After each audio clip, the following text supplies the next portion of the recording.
Okay, good morning, good evening, good day, and good night.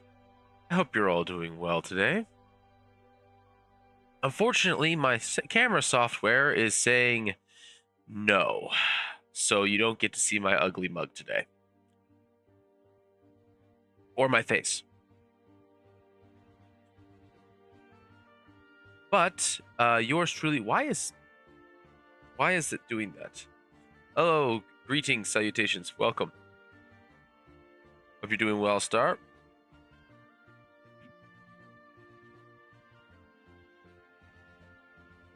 Yeah, for some reason it recognizes that I use my phone to capture for the camera for the video. It's being recognized. It gives me an image and says, "Yep, not there." So, not sure about that one. Well, I am not at work today, which is a good enough thing for me right now. Work has been kicking my ass for the past couple of weeks, although it's finally stabilized. We've had a major project going on where we've been tearing down a auxiliary uh, power storage unit for the city. We've been dismantling it over the past couple of weeks, and we're finally in the position where we can pull the half dozen C cans worth of lithium batteries, or not worth of batteries, just the cans themselves, away from the site, and they can start terraforming the ground to make it beautiful again. So, but yeah, I've been surrounded by about 140,000 pounds of lithium batteries for the last couple of weeks. Most of which are defective. So it's been mildly stressful.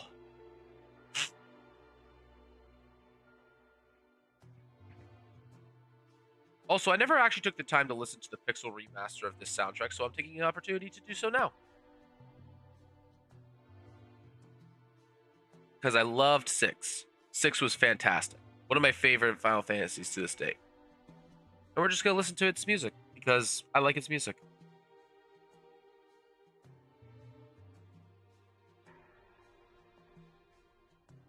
And we're going to see if the Pixel remaster's music is just as earwormy, we'll say.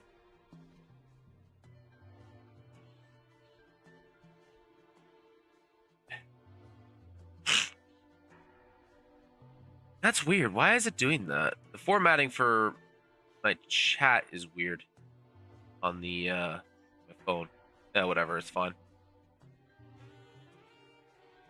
Alrighty. So, let's review what we have here, because it's been a while since we've gone through this stuff. Get rid of this, because that's not the case anymore. All right, during the stream, work on basics of interactions.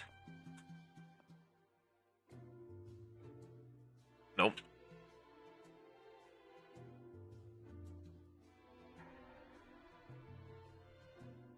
Interactions. Oh, there's a C there. There we go. On basics of interactions.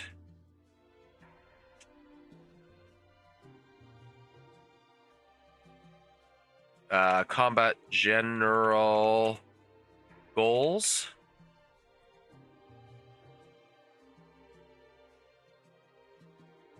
Exploration.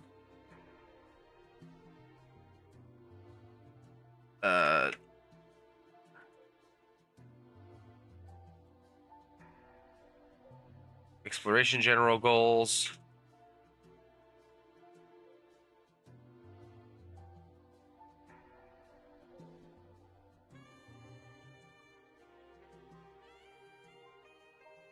social general rules. So basically the 3 pillars of play, their general goals, what I'm looking to do.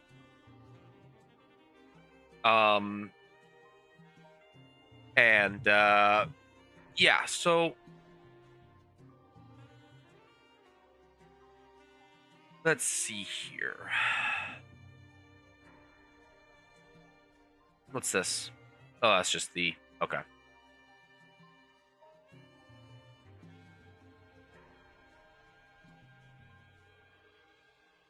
All right, so I can leave that off to the side. So for now,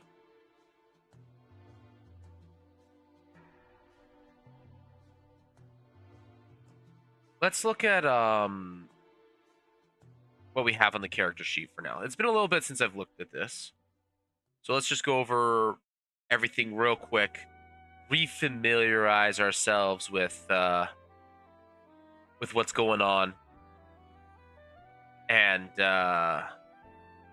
just kind of like where we're hoping to go with this.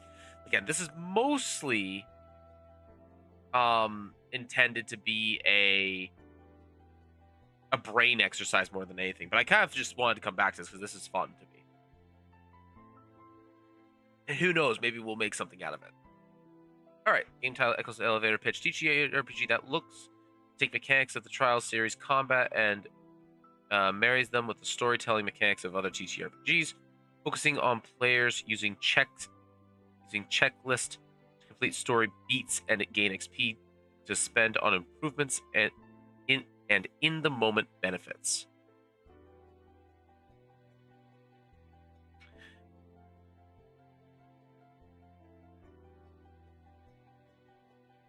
Has character-driven narrative and mechanics to support it, robust customization, customizable and tactical combat, intended player experience. Like that everyone is telling a story. Like everyone is telling a story. Growing characters, both power and personal. They have full control over the options of a character's toolkit.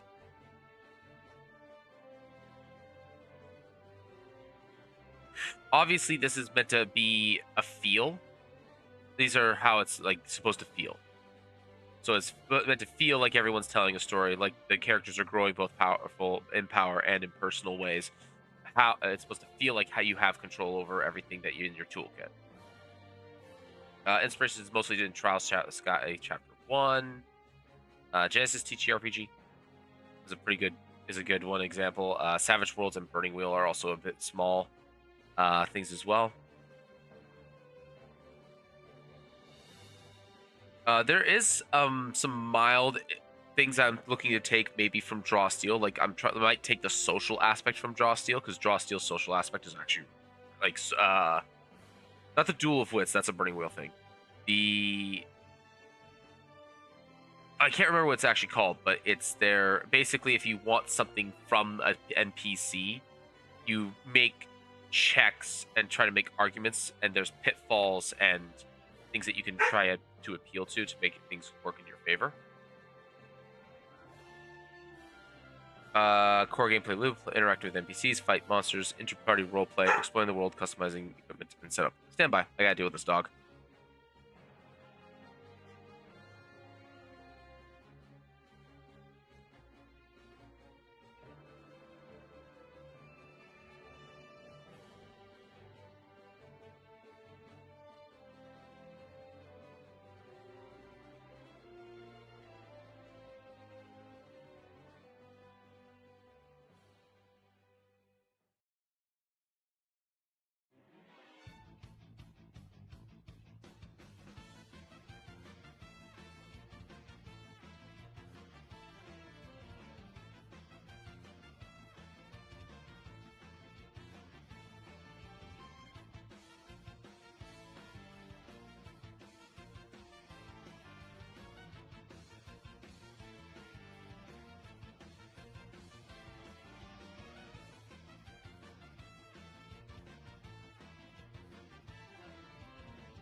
Alrighty, I have returned.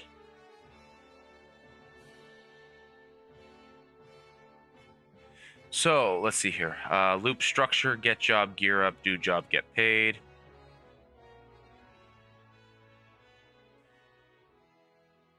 Character goals: ideal or habits noticed, challenge, struggle, and resolution. Not quite sure what this was supposed to be. Progression driver: each loop develops the character of the PCs, personal motivations of characters, making the place better than it was. This is meant to be very much like a heroic system where you play as hero protagonists, not necessarily. It's definitely with the idea that you're supposed to be playing a more um, positive force in the world rather than a neutral force.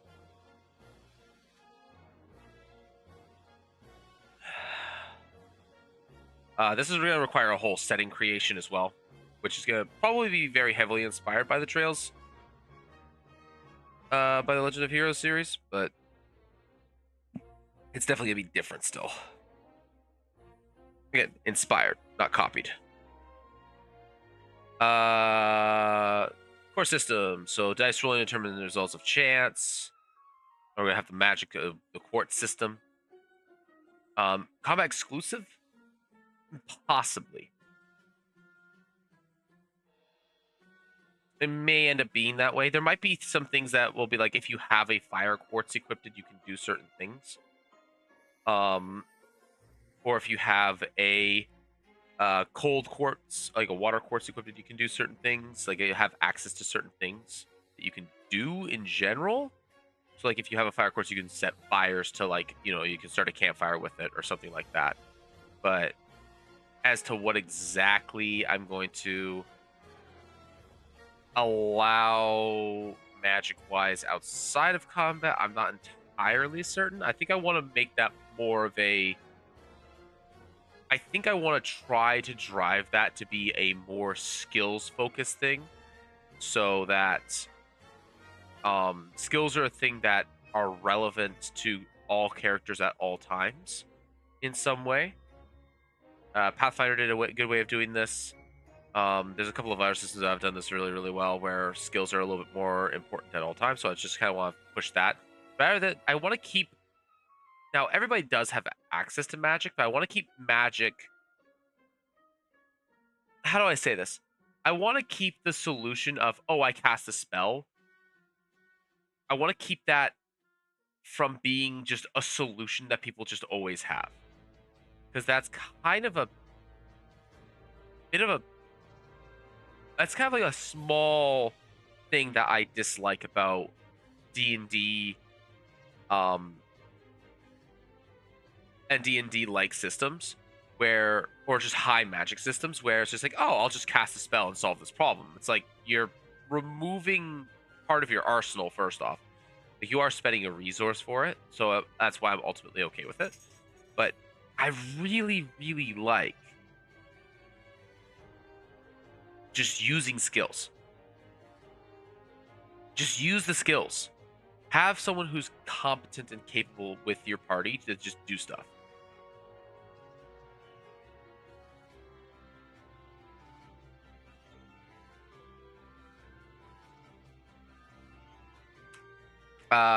Powers can be chosen, limit breaks, skills on the fly, and then characters grow through goals, flaws, and beliefs.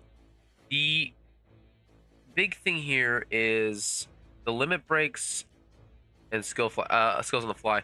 I need to add one more thing to this, and that is malleable. This might be a thing actually for combat specifically. Yeah, it's in combat specifically. Okay, I'll hold off a minute before I add to that. D20, dice pools, dice pairs. I'm not entirely certain as to exactly what I'm going to do. Success with complication, disaster. Kind of similar to the 4 states of success that Pathfinder has. But I want there to be a constant kind of give and take, where it's like either you get it or you don't. Where there's like, hey, something terrible happens. Something not so great happens. Complication. It's like, okay, you get the thing, but it's not exactly what you wanted. And then major success. I might change this to this is just kind of like the general thing. I might change this down to 3 instead. Complication, success with complication, success.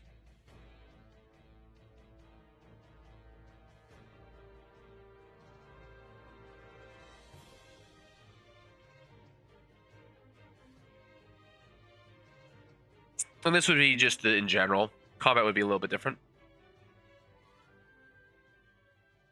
Or 3 tiers of success, I guess you could say.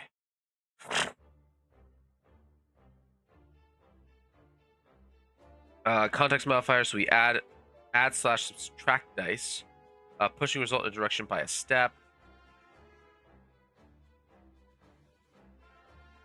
Can be, and those are contextual modifiers. Characters.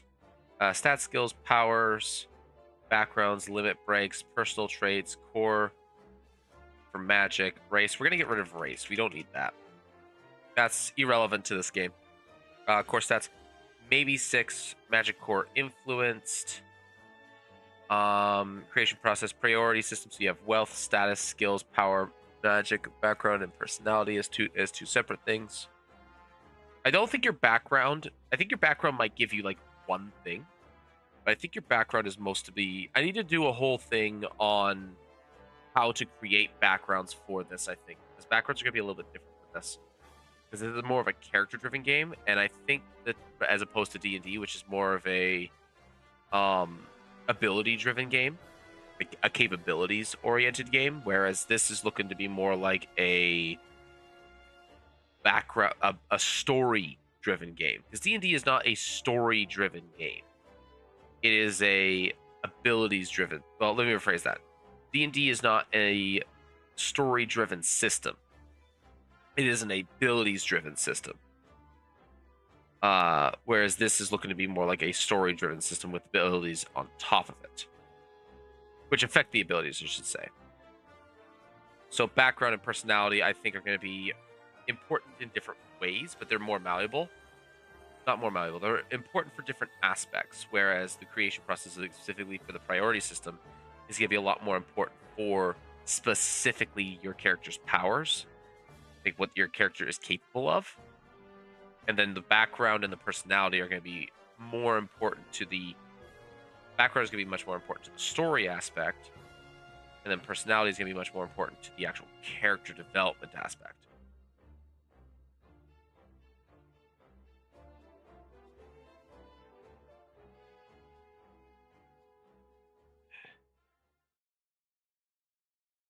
Progression system, we're going to have wealth, we're going to have XP spending, we're going to have leveling, we're going to have narrative progressions.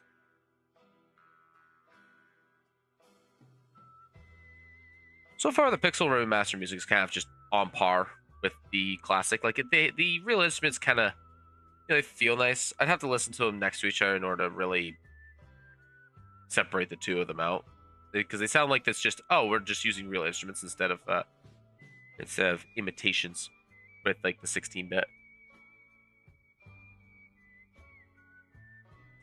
which is fine. Like I really like this one because it feels like you have an actual, because it sounds like they have an actual whistler, which is awesome.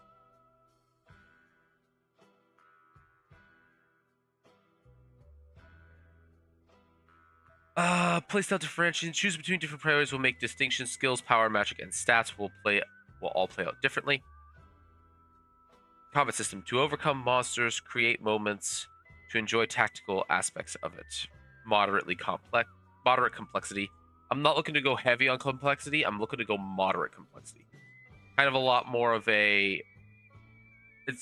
I think combat in this game is gonna be a lot more of like a, not a set it and forget it, but it's like for the day or for the dungeon, it will be set it. Here's what you have, and a lot of the setup for and a lot of the complexity will come with the setup of the party prior.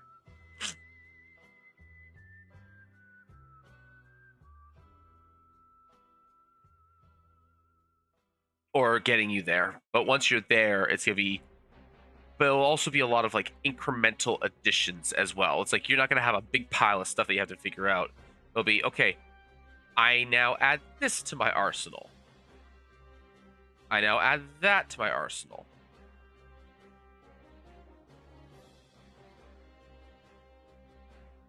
And with this being a non-class based system, things need to be relatively fair tone wise. And it's gonna have to be clear as to like what people are capable of doing in different categories.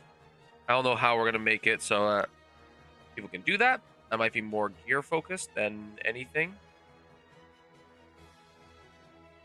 Basically, there needs to be a way for me to be able to make it so that you can use skills, use powers, use magic, stats, or money to be able to get you where you need to go effectively. And it's going to be, I think, to start.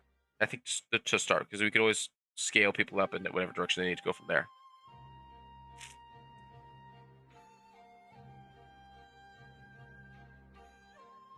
Turn structure, some way to allow for more than one turn. Casting has delays. Rolling, but with bonuses. Actions. Some take little time, others take more time. Turn interruption and reactions are all important aspects to this. So having high stats might mean that you get more turns.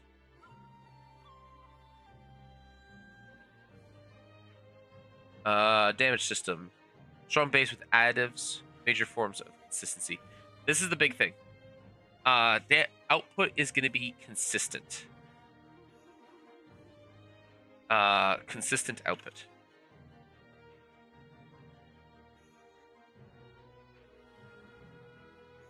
Consistent output. There we go. Probably a strong base with additives is probably the approach we're going to take.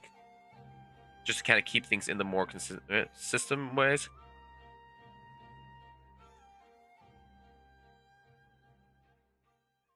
We're going to have hit points with damage reduction, along with evasion, maybe. A lot of this is built off of the presumption that things are generally consistent in combat. Now, in a JRPG, missing on either side feels bad. But it's the same thing with TTRPGs. I think missing in general feels bad.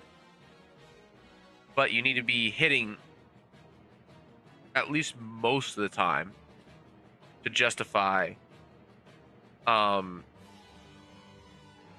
things. Like, I'm thinking like we need like a 75% success rate. Like maybe like a 60% success with complicated, like what is it? At 60%, like let's say 80% of the time you succeed. And then 55% of the time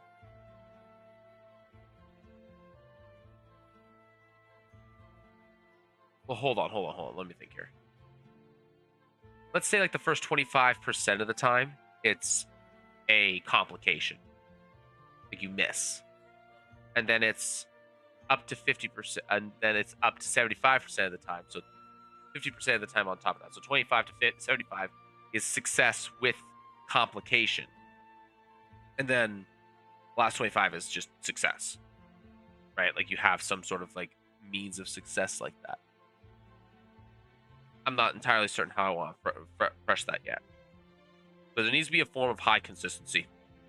Because I think the way that 5th edition does it, and Pathfinder does it for that matter, is that inconsistency. Because consistency in both those games is like, oh, if you have a 60% chance of succeeding, like this is a consistent way of, like this is considered consistent. And I don't think that's going to be appropriate for this. I think it needs to be either the draw steal approach where you're always succeeding, it's just a degree of how much, or it needs to be just a high rate of success. And then and then if you're doing evasion, you don't have necessarily a rate of success that you're imposing on a rate of failure that you're imposing on some, or sorry, you're not creating a rate of a success. You're just imposing a chance for you to succeed on them failing. But that adds another layer of dice rolling, which can slow the game down.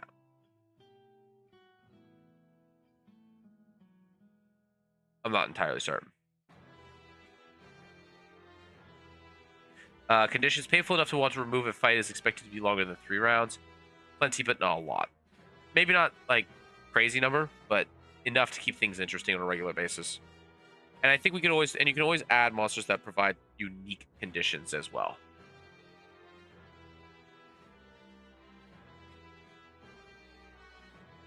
Non-combat systems, social, mostly driven by the players themselves. Some skills for confrontation. Use the draw steal model. Yeah, this is gonna be something I'm probably gonna lift. Like this is for the confrontation, social confrontation. I'm probably just gonna use this. This is really, really useful.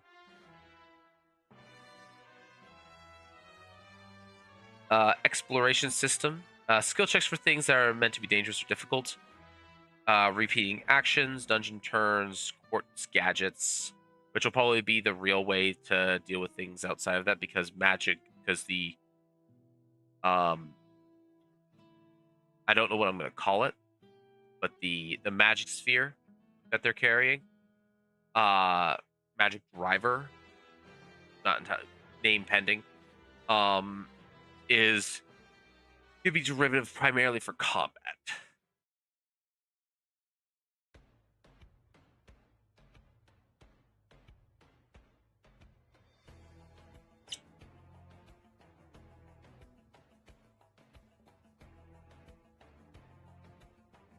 Obviously, they can have mundane equipment as well.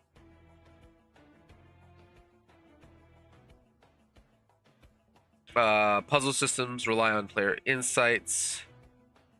Spend XP to gain solutions from history. So this is one of those phases where you can build up the background a little bit further by saying, "Hey, I spend XP, I get this effect." Downtime systems for retraining, setting up quartz, and creating quartz gadgets. Kind of more of like along the lines of you can alter your build. I always want to keep an option open for altering builds.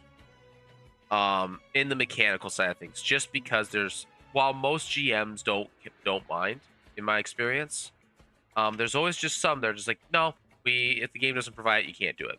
So I'm just gonna provide it. Say of course it's gonna be a thing. I think it's gonna be more of a, you can't just set up the quartz. You can set up the quartz, but it takes time. So it's gonna try, but maybe not downtime level, but it's gonna take some time to the point where it's like, oh, this is gonna take like, you have to get into this thing. You have to like, it's gonna be like a firearm where it's like, okay, you have to get in there. You have to open it up. You have to clean it. You have to make sure a bunch of stuff is working correctly. Put it back together.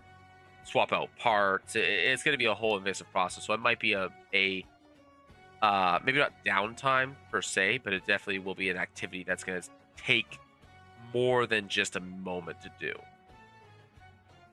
Creating quartz gadgets is absolutely going to be a thing that's going to take time, though. Other systems, harvesting and survival, those may be other things that we apply later. This is going to be a maybe. This is going to be something that we just add in after the fact.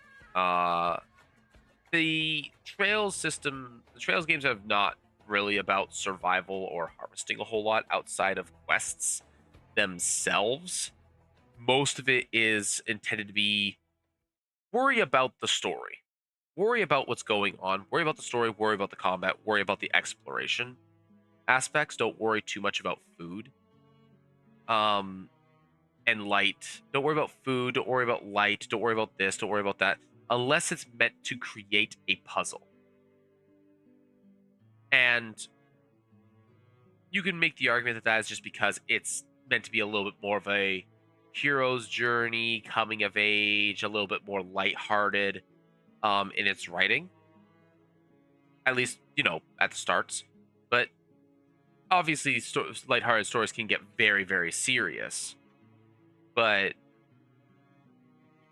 it's not really a major concern on the survivalist oriented aspects of it. So we'll put a pin in those and put them aside to the exploration systems. This is meant to be a lot more of a, improv, yes, and kind of game. It is a little bit more theater kid like experience, so maybe I'm stepping a little bit too much into Dagger Hearts kind of territory. But this is meant to have like an actual combat system that doesn't it doesn't feel bare bones, because I really don't like the combat in Daggerheart. I've done some simulations with it. It's just like I just don't like it.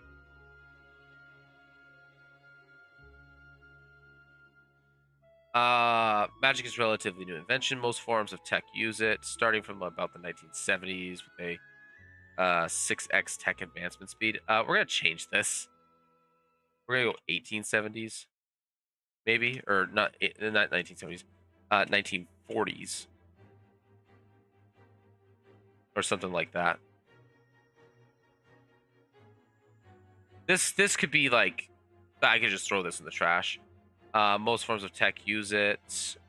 Tone and genre is supposed to be very inspiring, sentimental, candid, and kind of objective. Power levels common person power level to fighting dragons. It's kind of like the scale that I plan to do. Up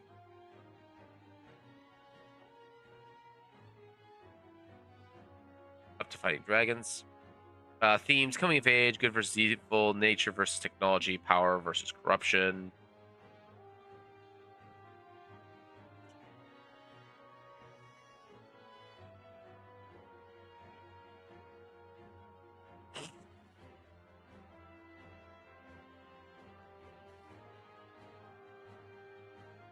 Oh my goodness.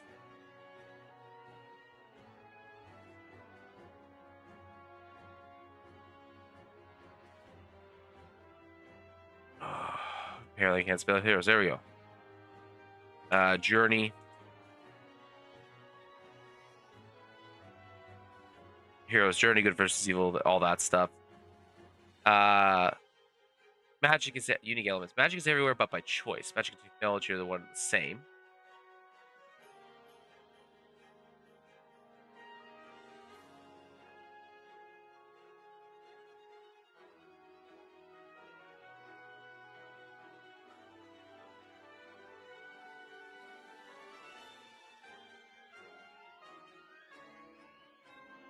Hmm.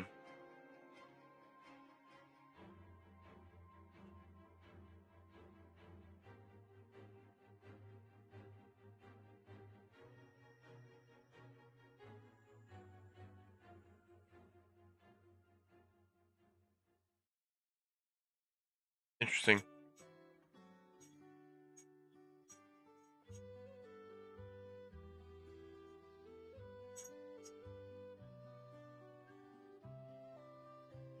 All right. Let's see here.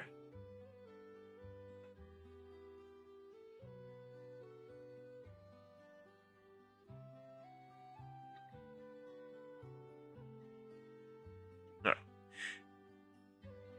GM roles. So main thing will be saying the scene, running monsters, prompting players, creating scenarios. 30 levels is going to be much more give and take. Players may have interventions. Structure versus improvisation is GM's choice. More likely improv heavy.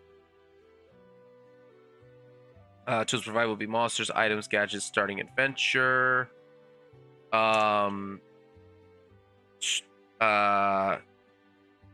Character story. Framework.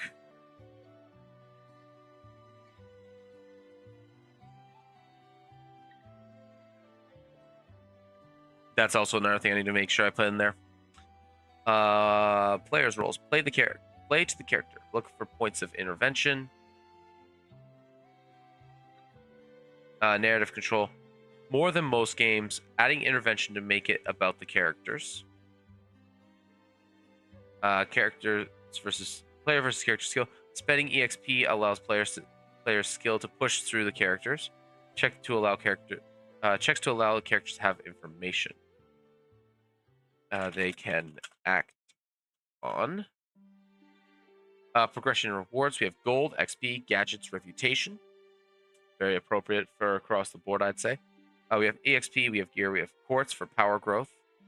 There should be levels, which in turn means stats as well for growth. So levels, stats, gear, quartz, all of these will allow for the powers of the characters to grow.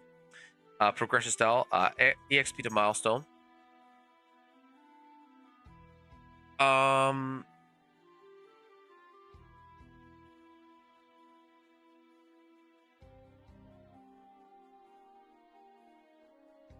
Wealth to gear for wealth for gear and quartz.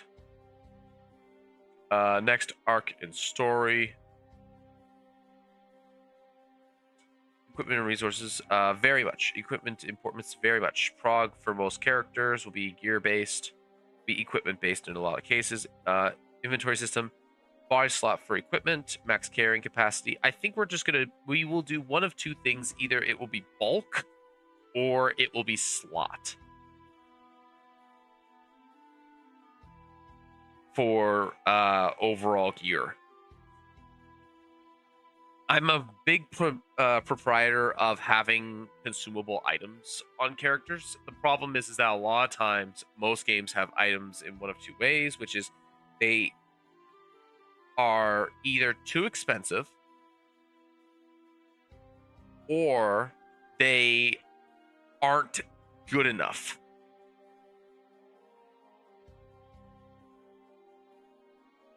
A really good example of this, where items in general are just not good enough, is actually Final Fantasy, hilariously enough. Also, the Trails games of items are just not that good. Or at least in Trails of Sky. The problem that they kind of have in Final Fantasies in general, is that, well, magic is just too powerful a lot of the times.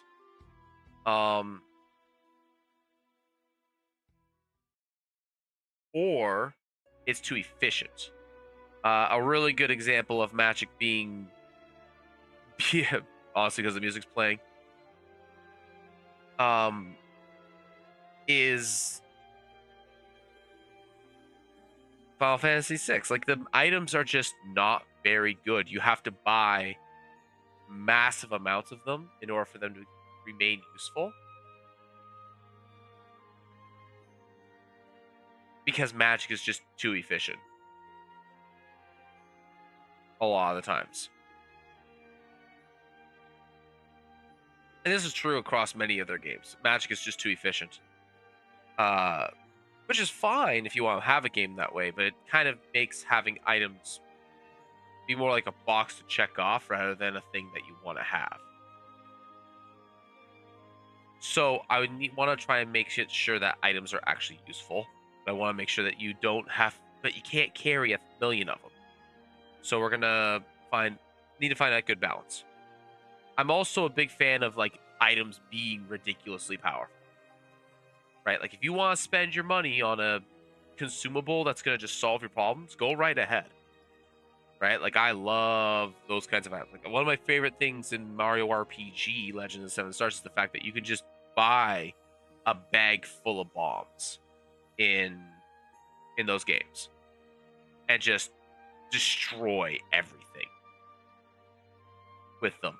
Like, I think it's around the midpoint of the game, you can go to a shop and you can just buy, like, an inventory of bombs and just blow up the rest of the game. It's so much fun.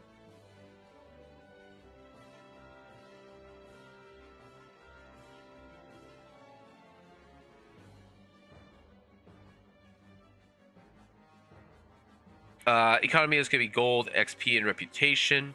These are going to be spendable things that you can have. So, reputation will probably be built more around a threshold system, whereas EXP and gold will be a consumption system. But they are definitely econs that you can attempt to tap into. I think those will be good. Resource system will be XP, mana, drive. I don't know exactly how I'm going to set these up, but these are just ideas right now. I do think I'm going to go with a mana-based system for this, or just like a straight-up resource system, where you like, okay, I have this much resource. Tournament boundaries, generally whatever the players want it to be will play better into positive with conflicts. And I'm going to stick to this. Coming of age or hero's journey. Kind of a settling derivatives.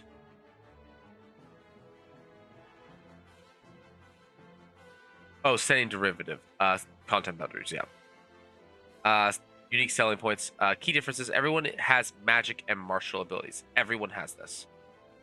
Player intervention. Those are the major two things that makes this very different than most other games. Narrative-driven, character-focused mechanics, and tactical combat. I want to make sure I have these three things nailed down very hard. These are the three big things that I need to get. Let's see here. Reasons to playtesting, combat aspects, and social aspects are the two major testing things that I want me to get to find a way. Ooh, I like the guitar. Nice.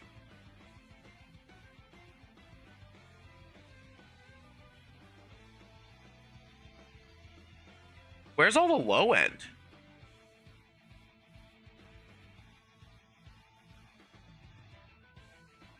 Where's the... There's no... Oh, they kind of took away the punchy bass. I'm a little sad.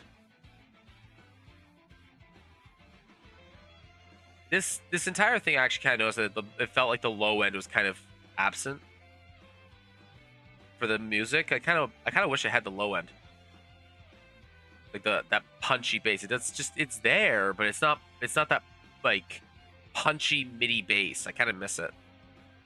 Does it feel good? How true to the source material? Does it take too long? And this is supposed to be a 2. There we go. Success metrics, having functioning system. Basically, if it works, I'm happy. Open questions, problem areas, future expansions, by long-term vision. Nothing crazy. So summary. So game description, core mechanics system, and fun system. TTRPG inspired by the Legend of Heroes Trails in the Sky video game. Combat style and magic system, adapting it to the tabletop space.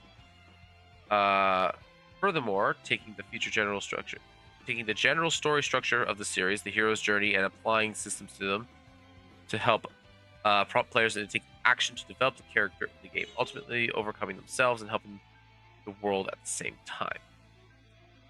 Core mechanic structure. With a magic core, everyone possesses the ability to produce magic.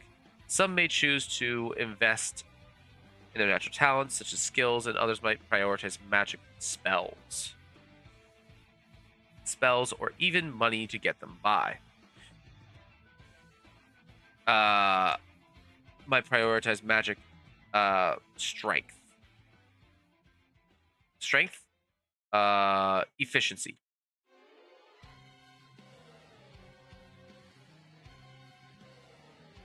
Efficacy. Not efficacy.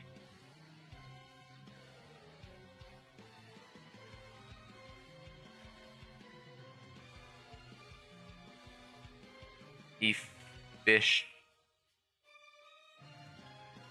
I know that's not how you spell it, but maybe it'll actually give me the correct thing. There we go. Efficiency. Prioritize magic efficiency or even money to get them by, using experience in the past to help solve problems in the now by spending experience points. By spending EXP. Characters are forever changed, becoming more or sometimes less than they were, but always moving forward. This game is intended to thrive off players working in tandem with each other, both in the combat sense, but also in roleplay. There should be a comma there. While the mechanics provide an excuse to take action depending on the character, players that derive joy from character interaction will likely enjoy this the most. Okay. So we have all that set up and everything. That's all the goals and all that. So let's get so the big thing we want to make sure we nail is combat.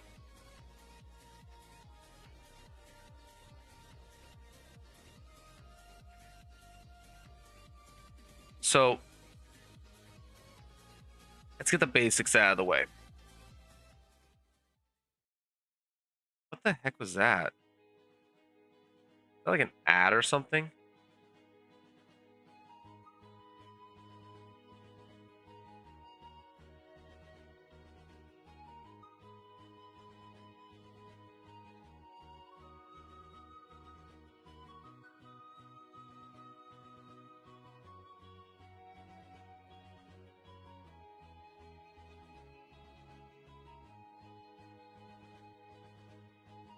Oh, I guess that was just an ad or something like that.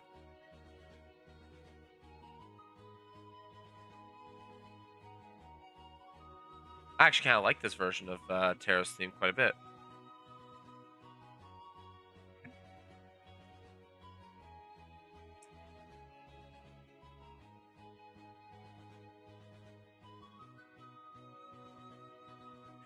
Okay. So basics. So the big thing is that we're gonna have. So let's go back to the game design doc for a second here. So let's go back to combat system. We're gonna go back to here. Paste this. So we have a few things that we need to address here. So defense system, damage system, actions, turn structure, and combat of the game. So let's just start with this. So to overcome monsters, to create moments, to enjoy the tactical aspects, and moderate with a moderate complexity. So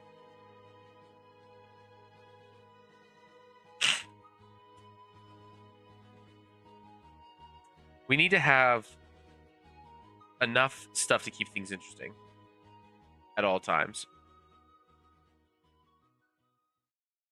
We need to go back to the character sheet, I think, first. Everything kind of starts with the characters.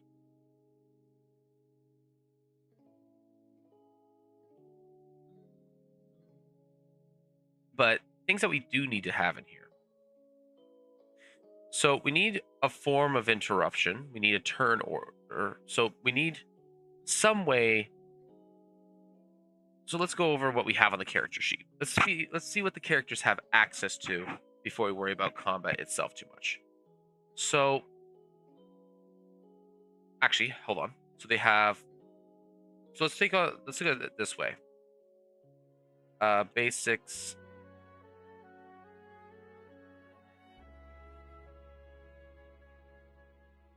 Basic actions.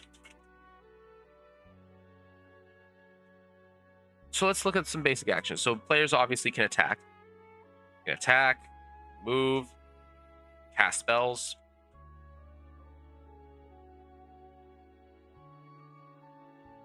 They can use skills.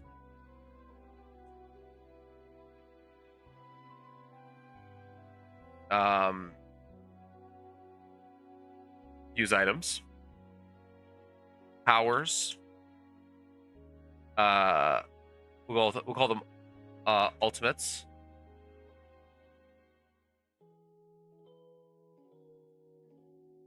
The temets is it an E? Oh, all teammates. Okay. All right. Let's see. Here we have reactions.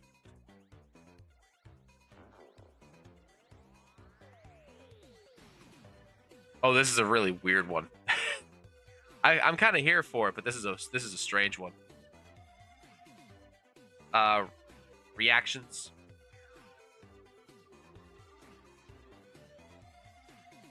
I think that's gonna be pretty much it. That you have options for like basic, just stuff that you have access to on your turn. Because your powers can be, this would be abilities. This, oops, this would be interrupt.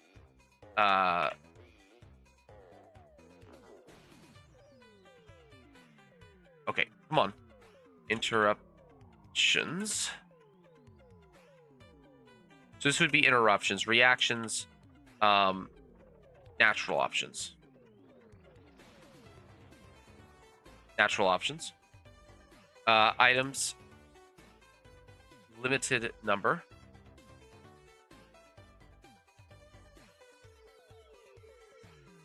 Limited number of.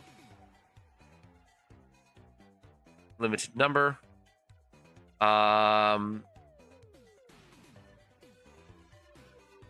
Not damage. Very important that skills are not damage. They are utilities. Utilities. Magic. Cast spells. So this would be... Oh, is this Rachel's team?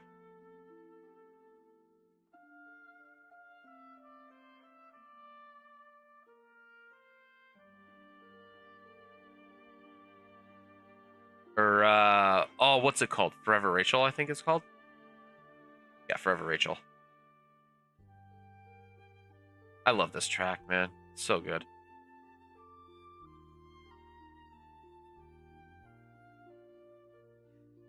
Also, just really like Locke. Locke's awesome. The entire ensemble is really, really good. The entire cast. They're great for pick a reason.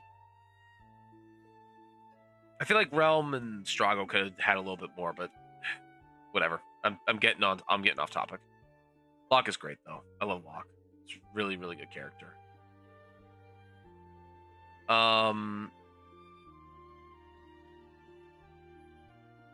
Damage primary. Damage primary.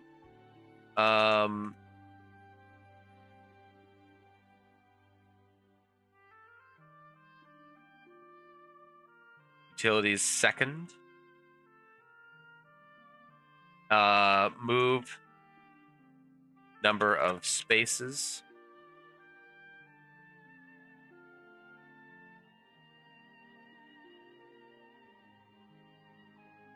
Number of spaces.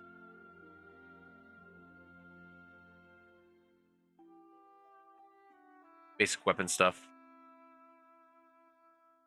There can also always be riders on those as well, but I wanted to make sure it's like kind of clear what those are supposed to be.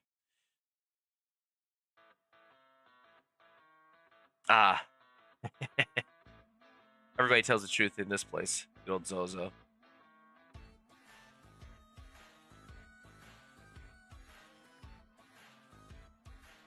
Actually, ooh, I like this rendition. This is funky. I like this.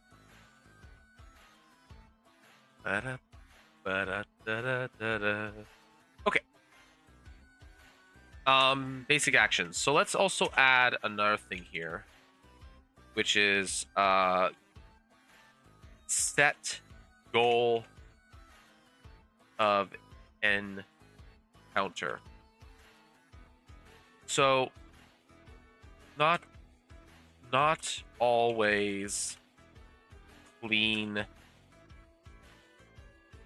Not always kill everything.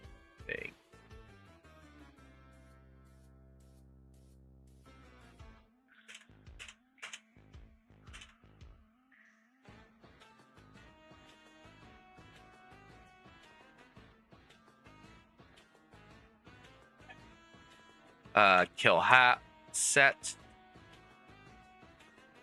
morale.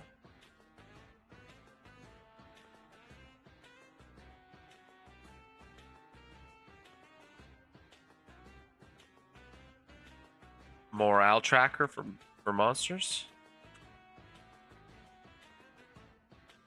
Morale tracker for monsters, maybe like just make it so like maybe there's a means by which you make them flee.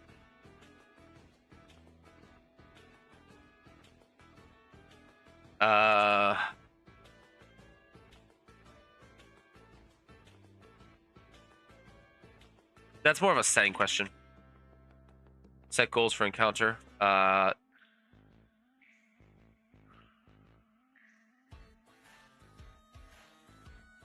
Kill everything. Moral tracker. Kill half. Kill half. Rest flee.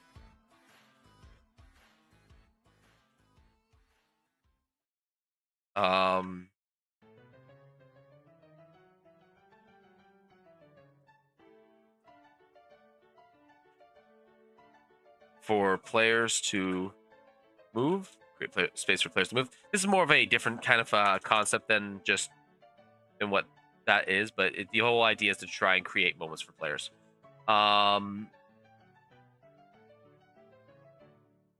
Basic actions. Okay, we're gonna have to answer a really heavy question here. Initiative or turn order. How are we going to do turn order? I think we need to do turn order in...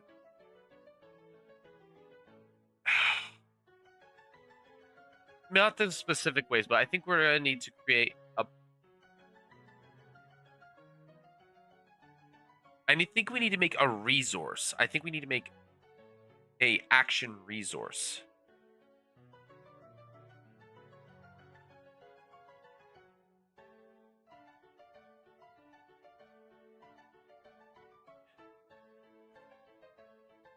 Number of action resource, or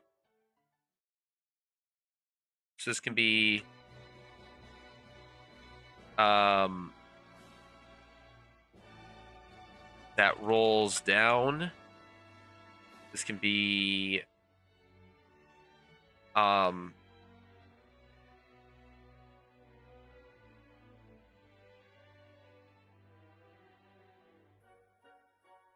bleed over to not allow for massive payout or to allow for massive payouts at of round.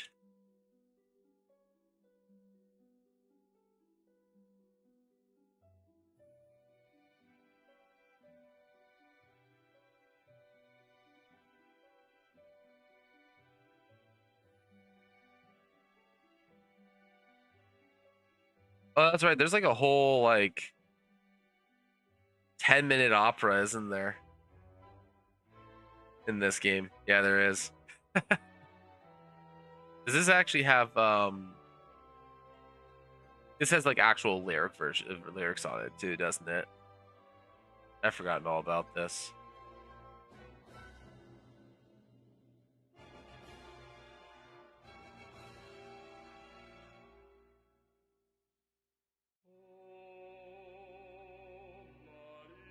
It does. Oh, that's amazing.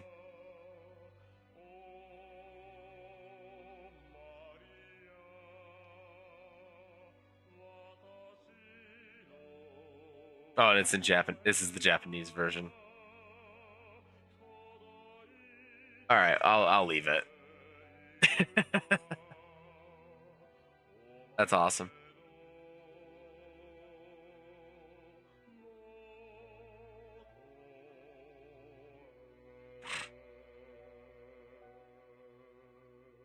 Penalty for next round, I'm gonna say.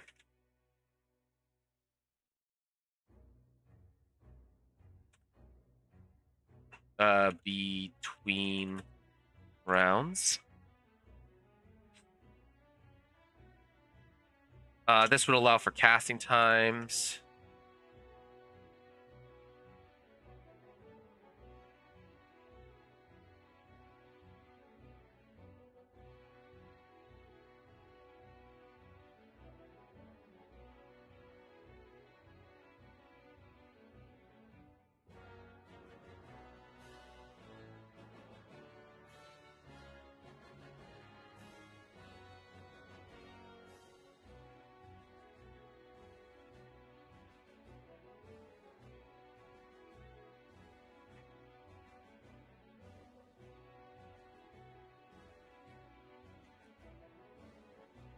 Um,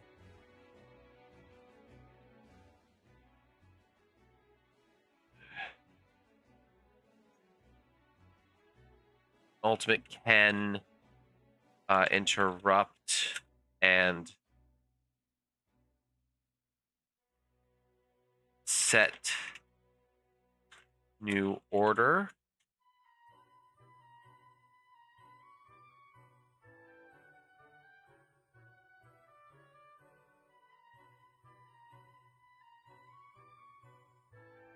Do I want to make it so that you just get an extra turn, or I don't know? That's a whole other conversation. It would be it's one of those expensive things though, so I don't really mind.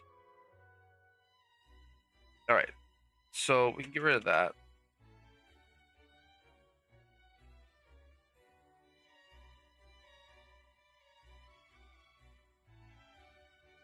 So everything has to have a time-based thing. So hold on.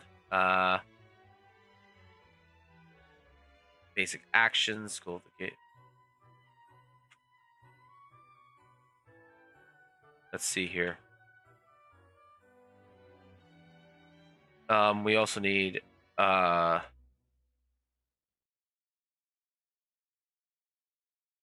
me think here.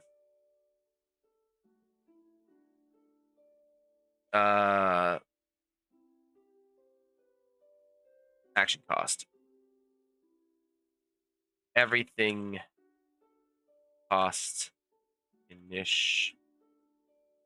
Oh my gosh. Everything costs initiative.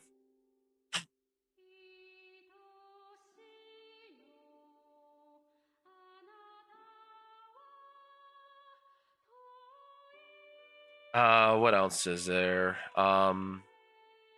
Most non attack, non-basic attack.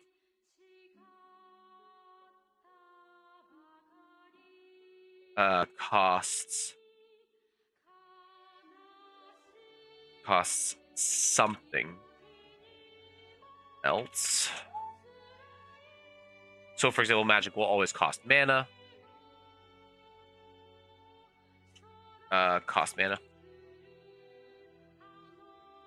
Skills or utilities, powers, abilities. Cost drive. Limited uses.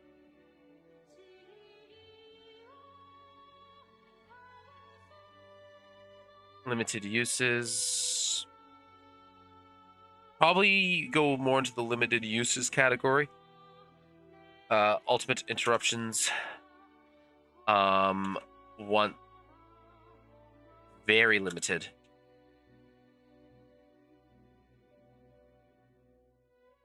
Very limited use. Natural options. I don't want to say class based, but I do want to make it a thing where you can't get a ton of these.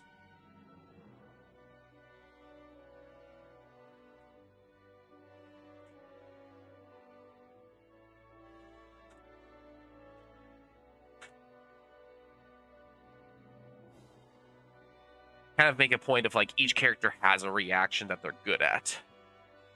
Like if you want to react, you're gonna have very, very few options when it comes to reactions overall. Everyone will have one, but it's gonna be one of those things of like, listen, you have a reaction, but you need to spec into what reaction you have. Limited number of uses, utilities. Okay, that's all good and fine. Turn structure, rolling with those casting has delays. Turn order. Stat plus roll. Stat plus roll. Or roll plus stat, I should say. Roll plus stat. Something like that, maybe.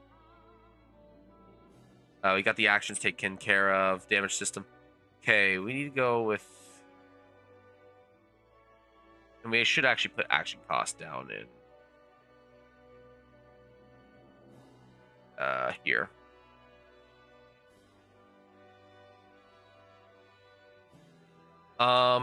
Okay.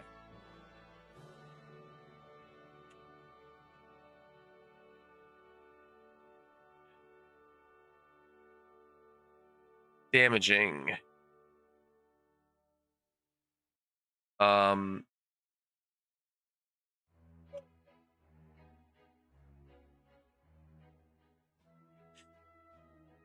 right, damaging system.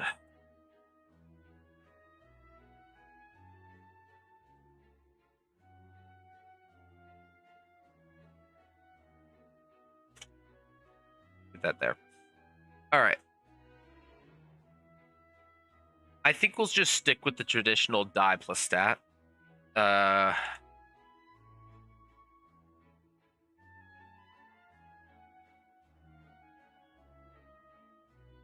think we'll just stick to that.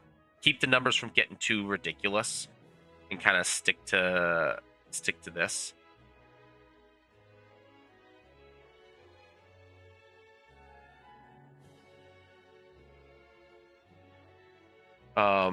And just kind of hope for the best.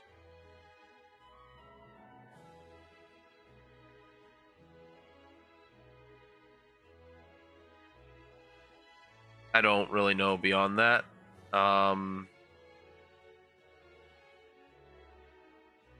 Yeah.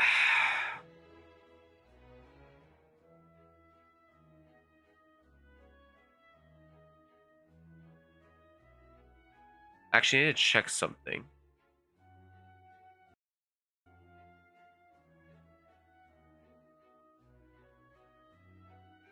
Nope, it's been working fine. Okay.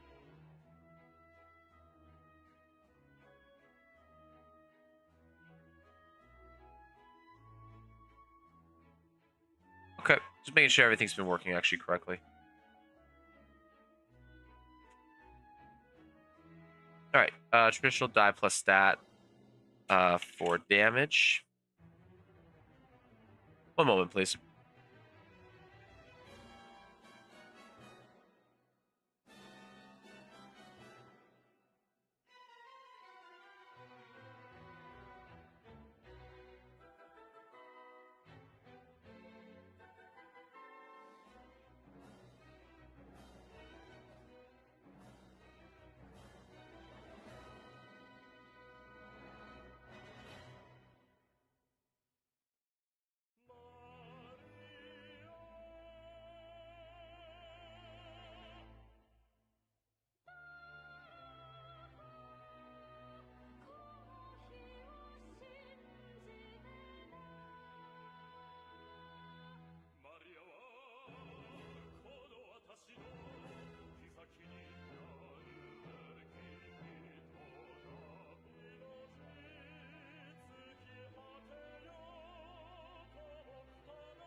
Okay, let's see here. Damage. So, all right. I was gonna change this to attacking. So we have damage plus die.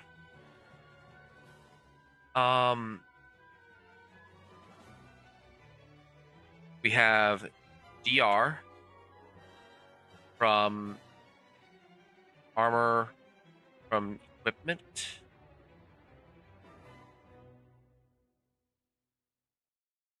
Do we want to have an evasion? I think we do, because evasion is a thing that matters.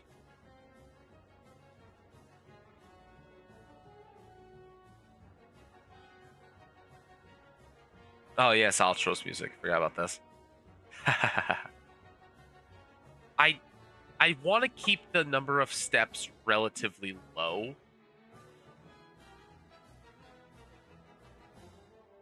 Like if we do an attack-based system, and so the problem is we want to try and keep it consistent, right?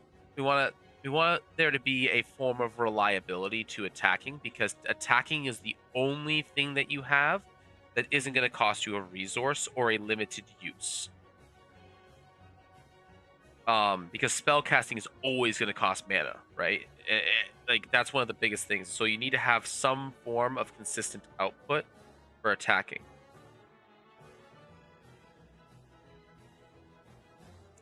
At which point do we just adopt like the draw steel idea, where you have 3 tiers of success, where it's just like, hey, you get chip damage, you get normal damage, you get good damage, right? It's like that's the kind of the way that they have it set up. Ember, no. Put your blanket back in your room. Put your blanket back in your room. There's blankets out here already. Yeah, tell the child to keep her bedding in the bedroom.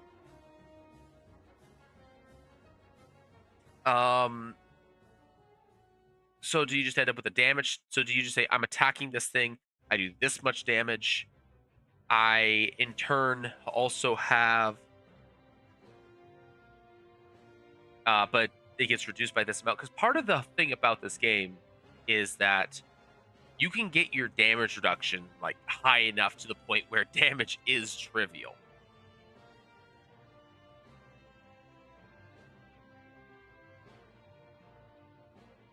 Also, I like this version of Setzer's music. This is really good.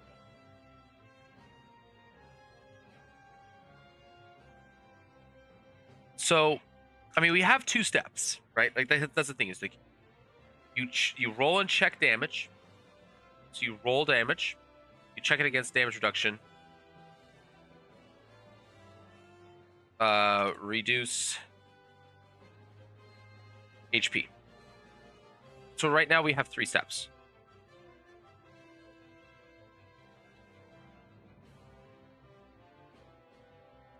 Like, do we? But if we have to do attack, it's attack roll, and then we compare, and then it's defense. Or not defense, but evasion.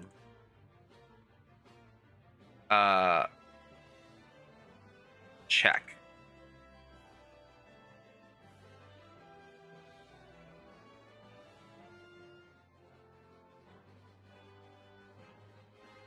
So do we just want to have an evasion check instead? Or do we do something else, which is rather than damage reduction from equipment, does equipment...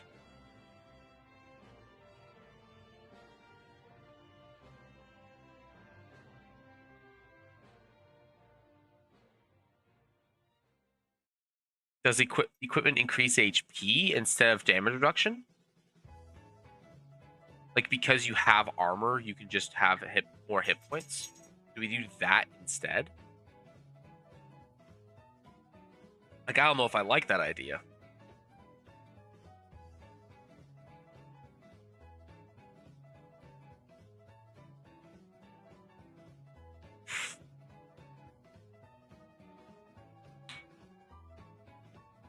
Like, it does take away some math in the sense of like it gets rid of the damage reduction aspect, but I think we're gonna have damage reduction anyways at some point. So it's gonna be a factor regardless, because monsters are definitely gonna have damage reduction. So why not just give it to the players as well? And just make damage reduction a general, integral part of the system. So I think that's just a bad idea. I don't think I'm going to do that. I don't like how many steps there is to this, because it's an attack roll, evasion check against the attack roll. And then you gotta check, and then you have die plus stat for damage. And then you gotta check the damage. So here's how it works. So you have the attack roll, which is die plus stat. Die plus stat. Then you have damage roll, which is die plus stat. And then you have DR check.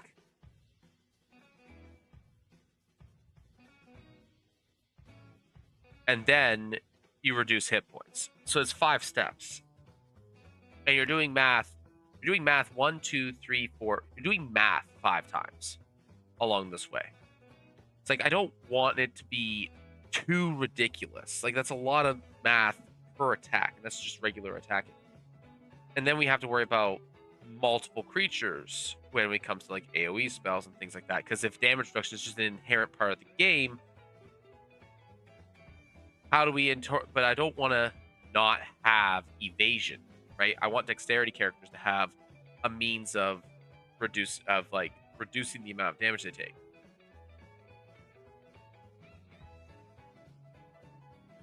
Not necessarily dexterity, but like evasive characters. I want very fast moving characters that rely more on dodging than armor. Whereas characters that have armor don't have the dodging, but they have the added benefit of just having stronger damage reduction. Maybe we can make the argument that rather than that, they just have the ability to just be where they need to be instead, so they have to just physically dodge on the board instead.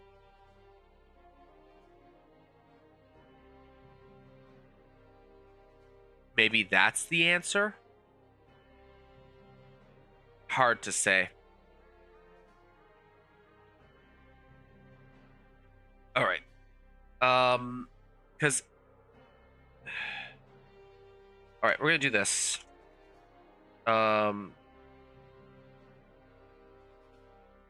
Thoughts.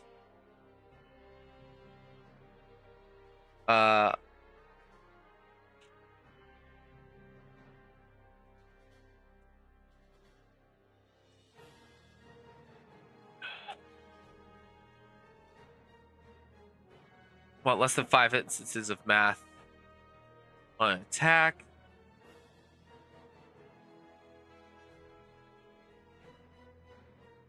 Evasion to be a thing. Somehow. DR to be a thing.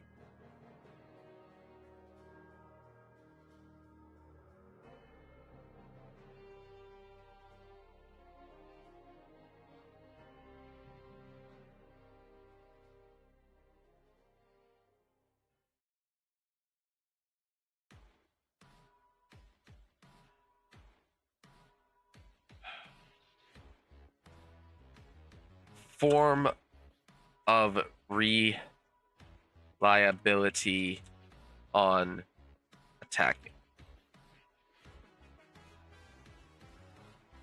Low cost, but least powerful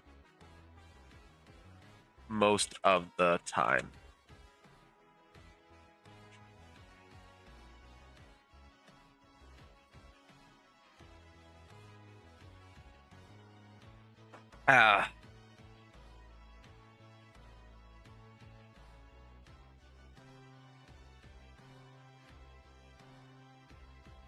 Make this a...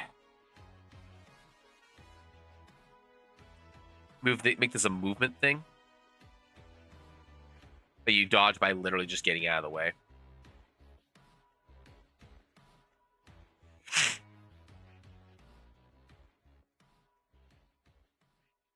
Because I don't want to tie up a stat to be too many things. So maybe...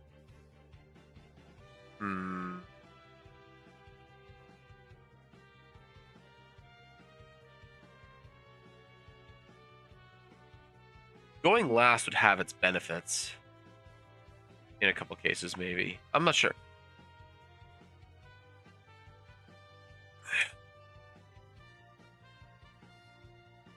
Not just push HP.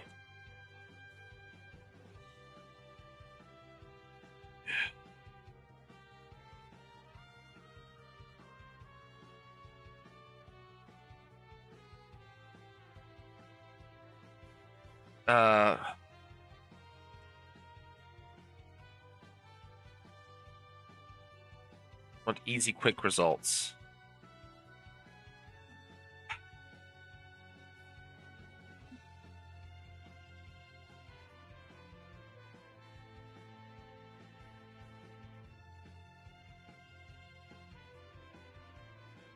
Maybe that's it.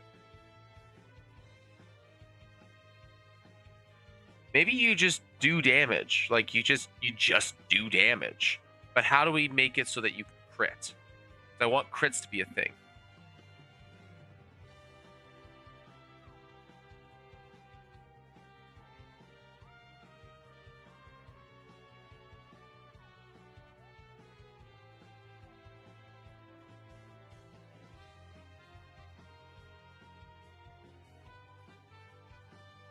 How do I get the...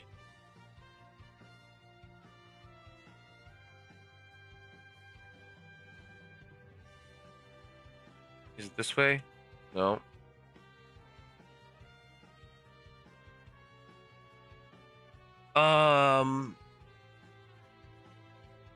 Dice pair to start.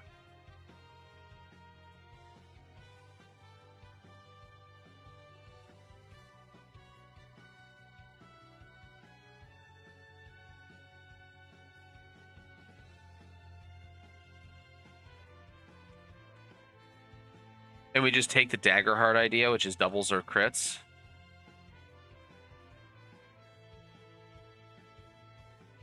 No, because then we have to have a consistent form of dice for damage for crits. It makes smaller dice crit. Does it make smaller dice crit more often? I think it does.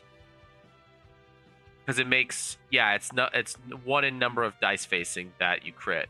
So larger weapons would crit less often, but would have higher damage output by baseline. I don't like that.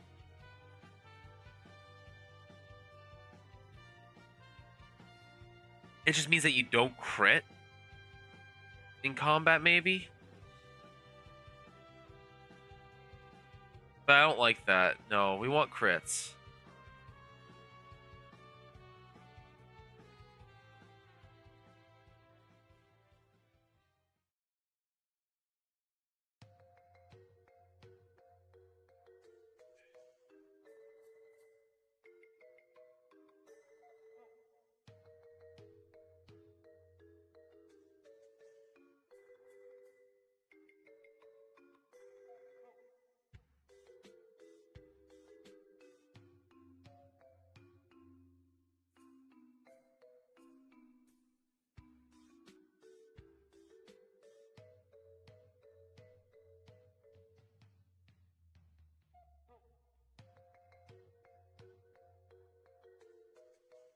So what if we do something like this? Reduce hit points. You target, you roll dice, you check with the damage reduction, you reduce the hit points. One thing that is common in that place, equal size or smaller pushes one tile. So pushing people around is a major important thing. I always like the idea of pushing people around. as part of combat. Like, just as inherently. It's really good.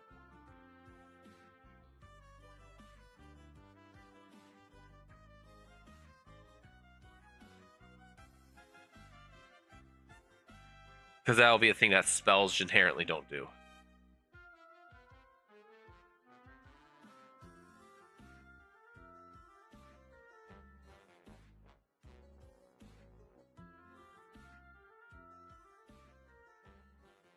So you have a thing of like, oh, I attack. It's 2 dice. Do you just always attack with the same damage dice? I don't like that idea. Like, every weapon has the same damage dice. Then you just improve your flats. I mean, it does make it inconsistent across the board, but I don't know if I like that. Do we just make this a D6 system, period? Where you're only using D6s?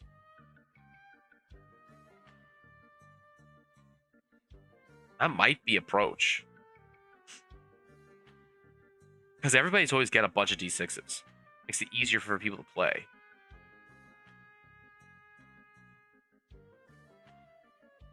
And then you crit on a... Well, what's the distribution on D6s? There's 36 results, right? So for every... Each one is 3%. So there is 1 result of 12, 2 results of 11, and 3 results of 10. So 10 plus is a crit, maybe? So that's 3... That's 6. That's 6, so 1 in 6 odds of crit. No. It's just flat damage. Doubles or crits, maybe? Which means that you just roll again. Or you double it? No, I don't like that. Oh, that's a math thing for later.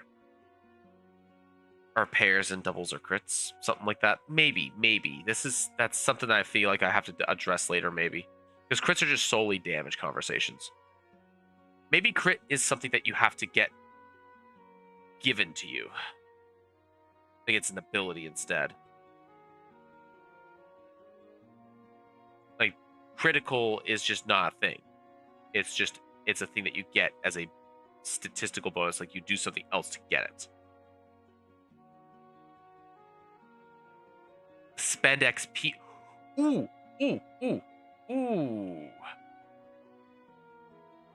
This should actually be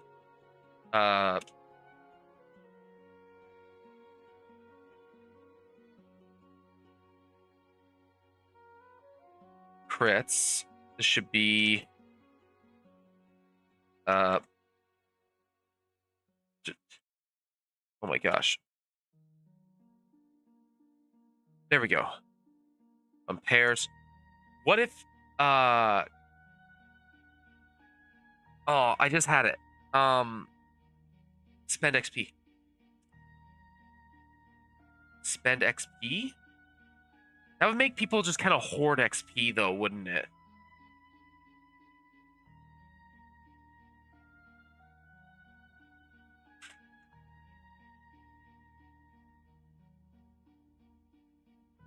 Expensive.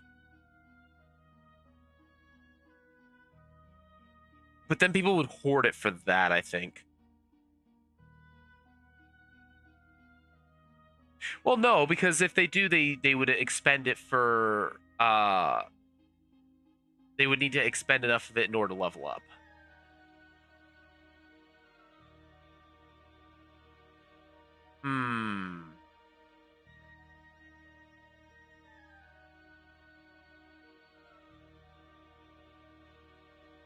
Maybe we have it on the character sheet where you have to spend XP for a crit in order to gain a level somewhere. And you can't progress unless you spend XP on leveling. And maybe crits aren't like super powerful. Maybe they're like add your modifier an extra time or something. We make an incentive for it, but we make it not crazy. Like maybe you use it to push that last little bit.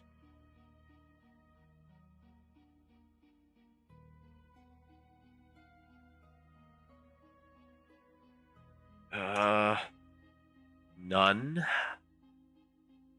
Hard to say. All right, I will go to the bathroom. I will be right back.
Okay, I have returned.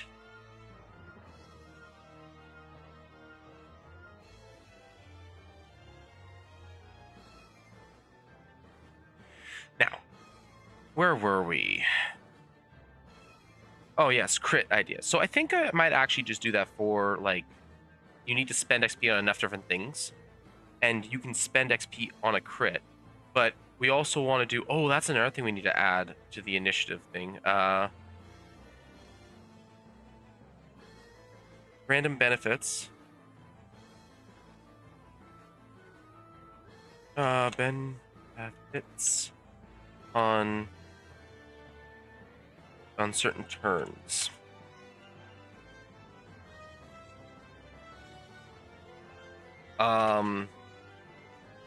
Table to roll from, or tables to roll from, I should say. Yeah.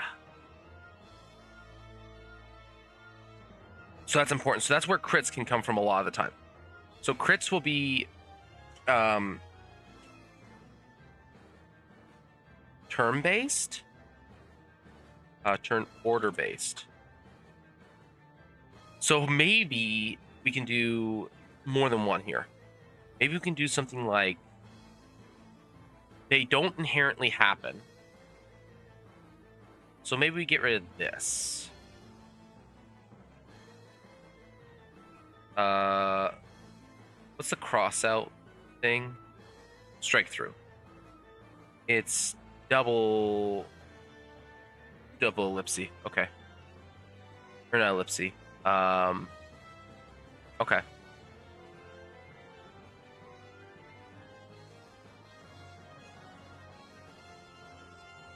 Oh, that's double equals? Ew.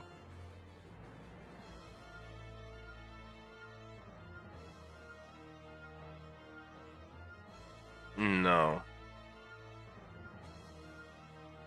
So what if it's spend XP and turn-based? So it's none inherently. You spend XP to get it every once in a while, or you get it when you have a certain thing occur.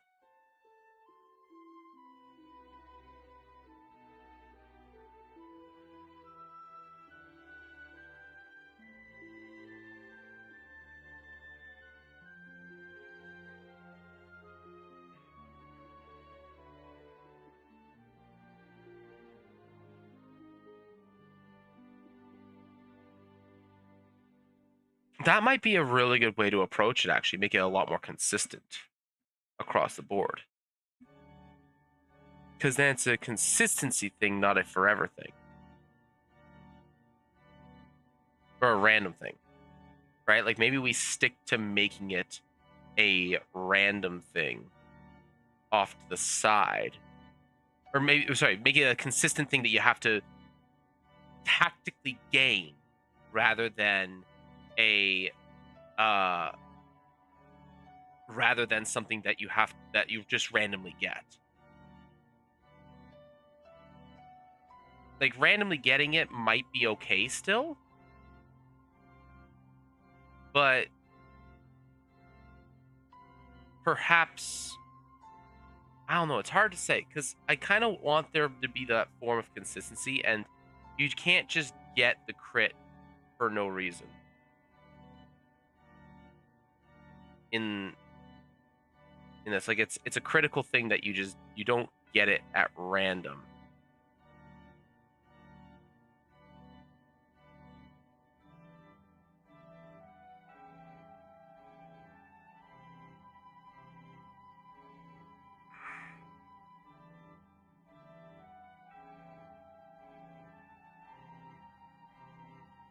Now, the potential problem with this is that this can create scenarios where people are competing for the crit.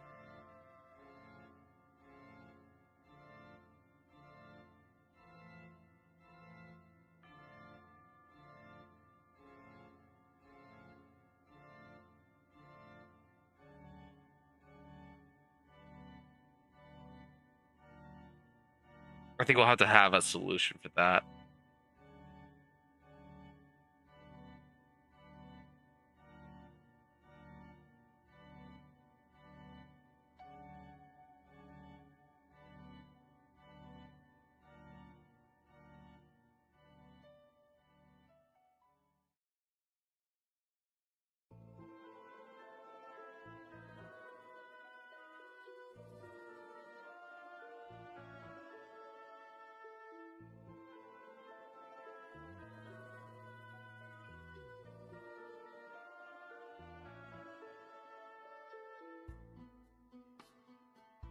Yeah. I think that might be the solution. I don't want to do dice pairs because that makes it too common. Like too easy to kind of get. In some ways. Like if I do it on D12s, for example, then it becomes way too swingy because then it's 2 to 24. Right? It's like that's just a bad idea.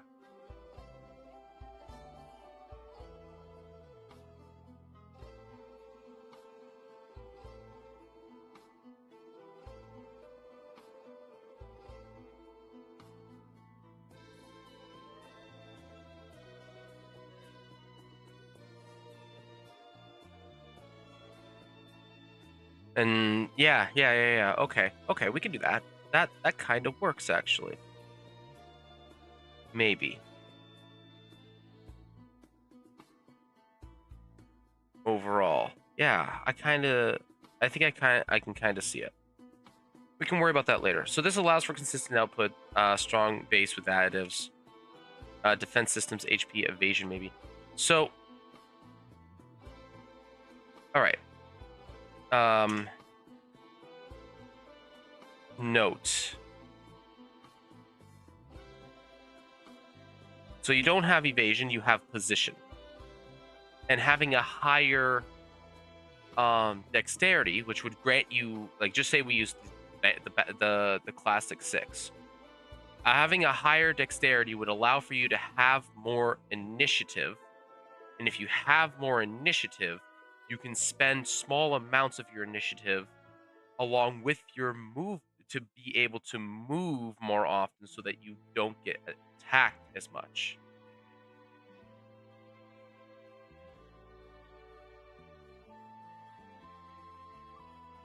Ooh, I like the actual little flute for this one. This is one of my favorite tracks. It's such a like massive turning point in the story in terms of like tone and mood for Final Fantasy VI. I love this track. Oh, they layered it. Okay.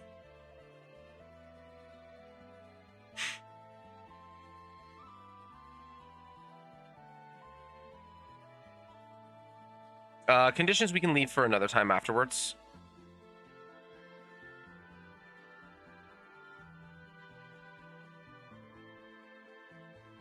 I like this. I like this. I like this instrumentation. It feels very, very inspirational, very hopeful.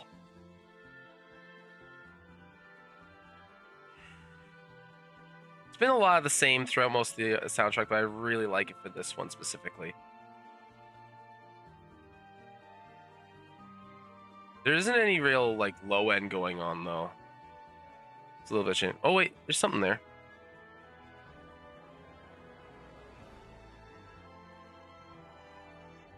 Oh,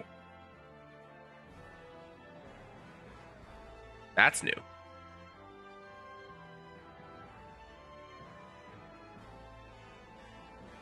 The whole the whole brass and percussion set is completely different. That's amazing.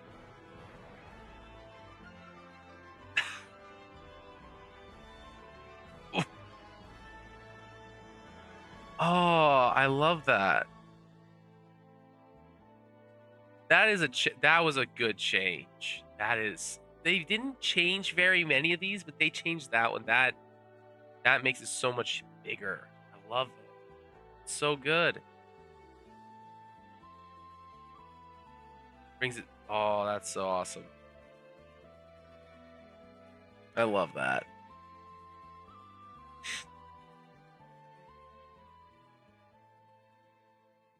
Oh, that was such a good change.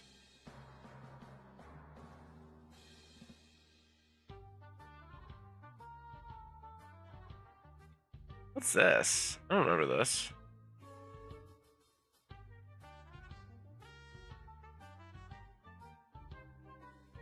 Oh, it's Go-Go's theme. Okay, that explains a lot. I was like, I don't recognize this.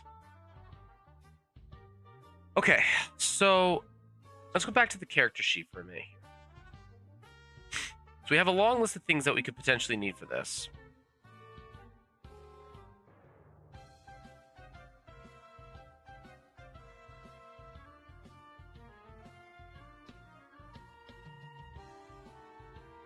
character stats. So let's start with hit points. They have hit points, obviously. They have movement.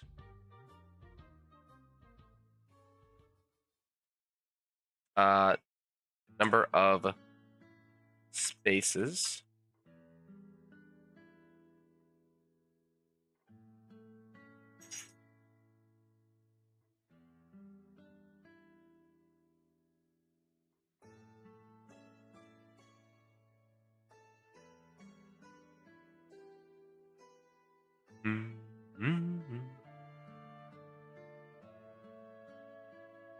Where have I heard that before? It sounds so familiar. Let's just say we have strength, agility,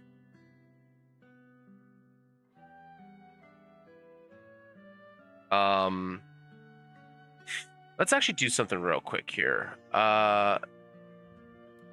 Trails of Sky stat.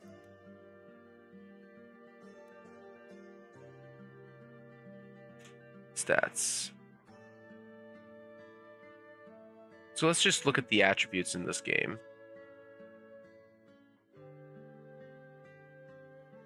We have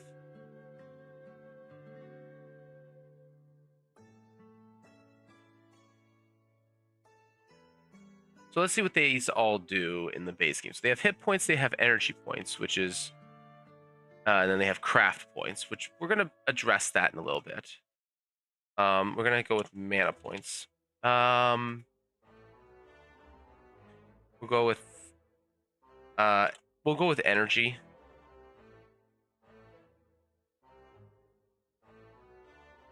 Energy points, which is for spell casting.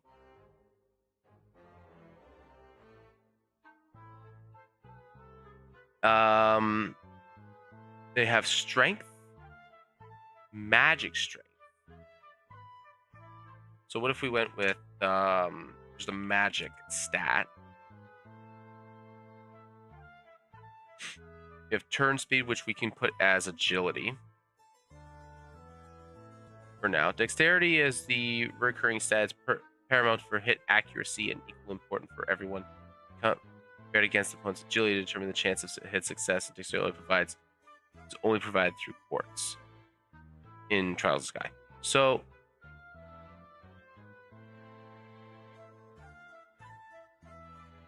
we can have agility for that, and certain amounts of agility can give you more movement. Let's see here. You have movement, attack range. That is a weapon-based thing. So characters all have an inherent defense stat. Normally provided by armor, boots, accessories, and quartz, though sometimes can be boosted in battle by other arts and items. Inherently is not just there. So this is a separate thing. We're gonna put this as so we'll put this as character attributes.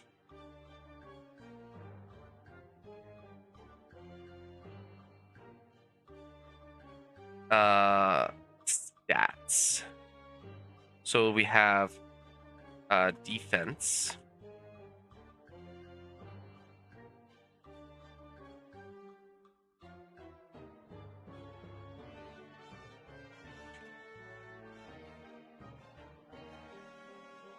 So this would be for damage,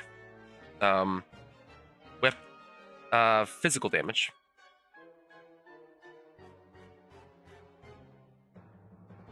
This would be magical damage.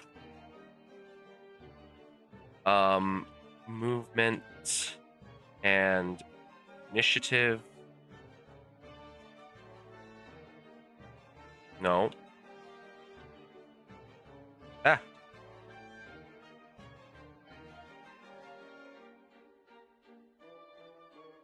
Oh my my goodness, I gotta stop doing that. Movement and initiative, maybe. And then magic defense. So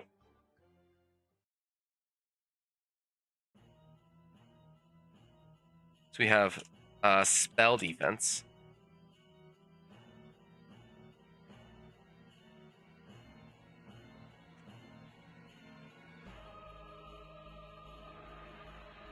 Okay, so those are just like kind of the long and short of what we have.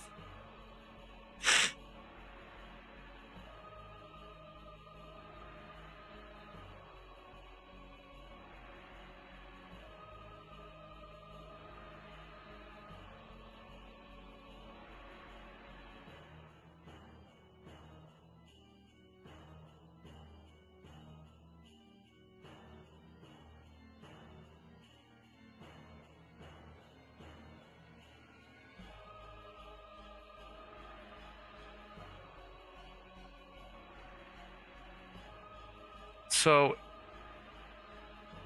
as it stands, we have 3 stats, and that's not okay. That we can pick. They need to be more than that. We have strength, agility.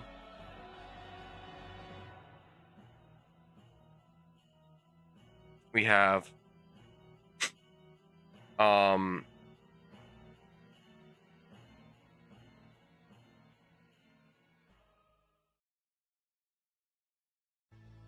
Constitution is just too good, so this would be hit points.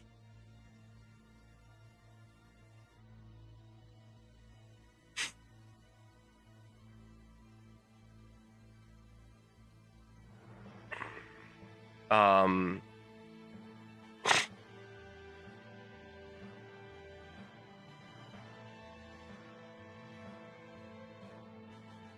condition resistance. Magic would be magic damage. We can have intelligence for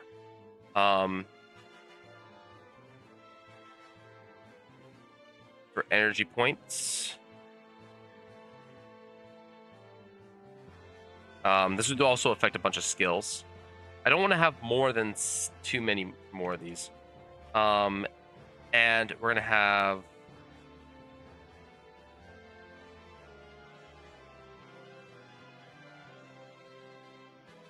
I don't want too many of these to be related to...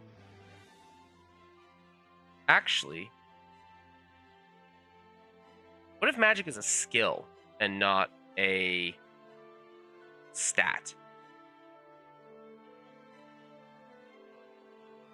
But then it's one stat tied, which actually isn't a bad thing because you don't want stats. You can have your stats and your skills low.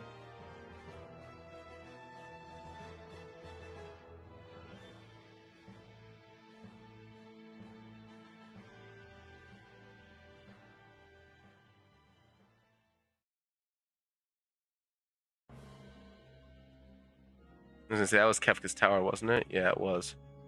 It's really good.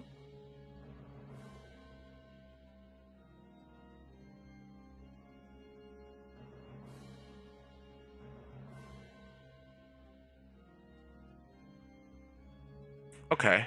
Okay.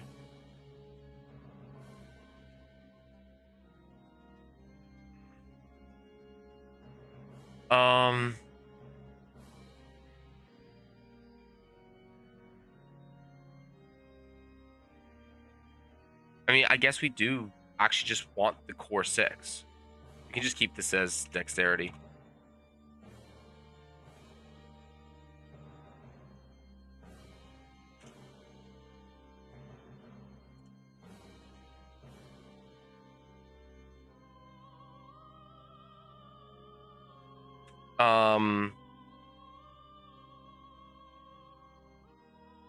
Ooh, actually, reaction. Hmm.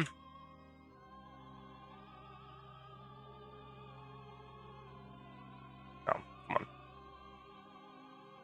on. Initiative and condition resistance.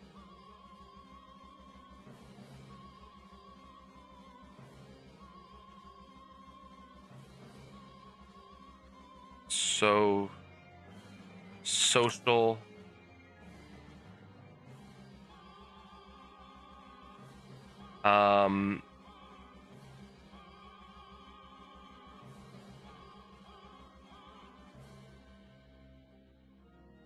I need charisma to be something other than just social in this case, because I don't want to tie it to spellcasting.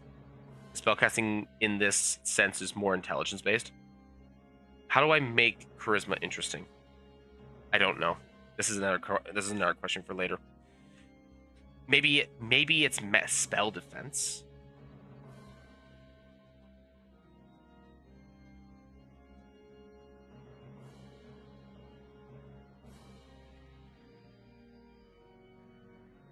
And spell DR, maybe? Maybe it specifically affects spell DR? That sounds silly. I don't like that. I need to find a way to make it less.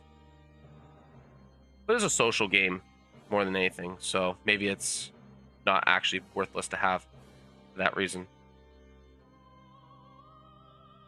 It's just above 10. You want to get going? No? Okay.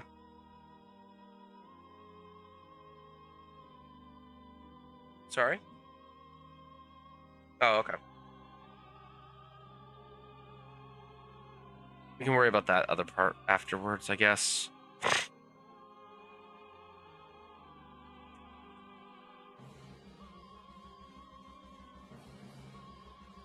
Maybe you use charisma. Charisma is just a powerful tool just in of itself to be using it socially, so maybe that's good enough as is. This is all kind of gone, taken care of. Character stats.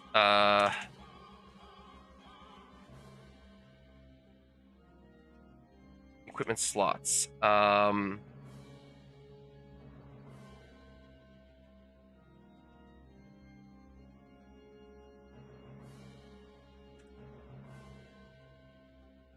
Two hand slots.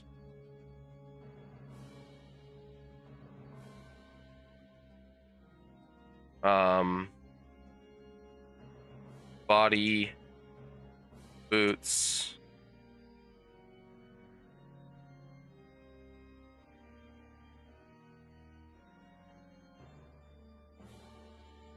Two accessory slots.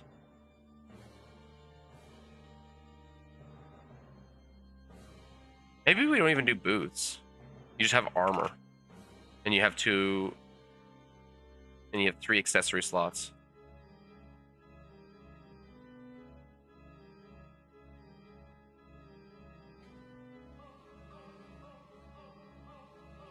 And just have 3 accessory slots. Because I don't like the idea, like, I've never liked the boot slots when you don't have a bunch of other stuff. Like, do we want to have, like, the head slot, the necklace slot, the individual rings, like this?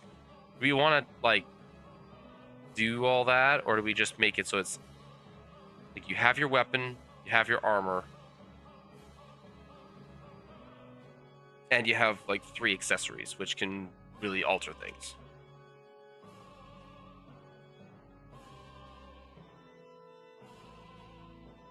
Keep it simple.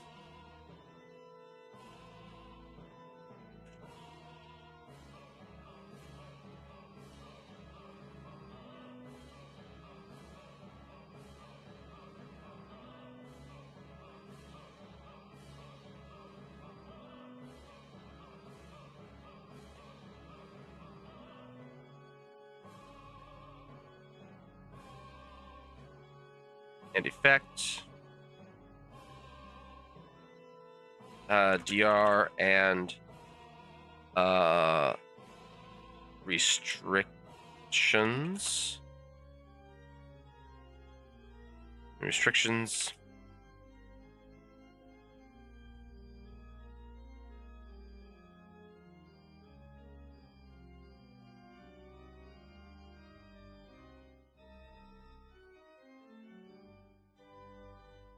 Benefits.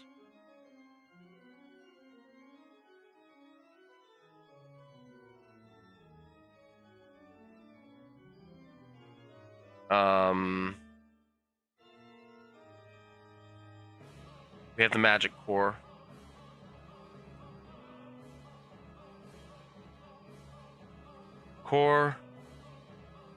Line setup. That's gonna be something separate, actually.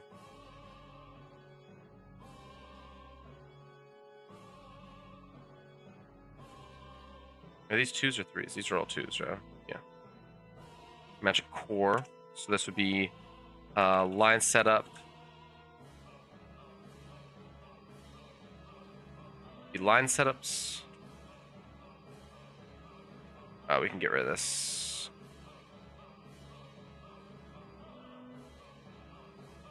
I don't remember what the mirror was there for.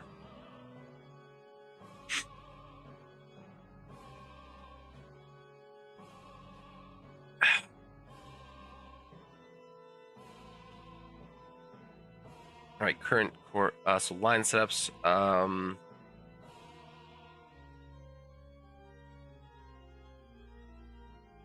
Total affinities.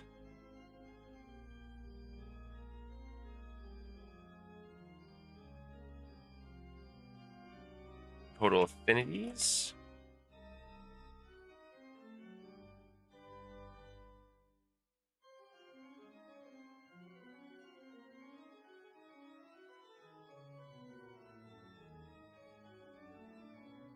That's just going to be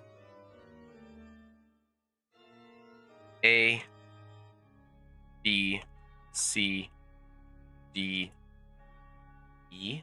I think there was 5. I think we were going to have 5 setups, probably.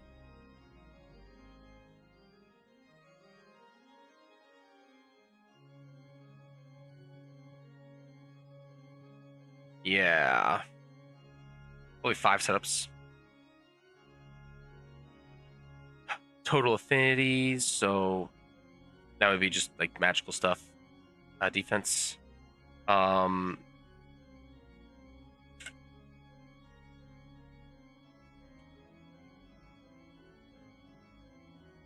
passing out.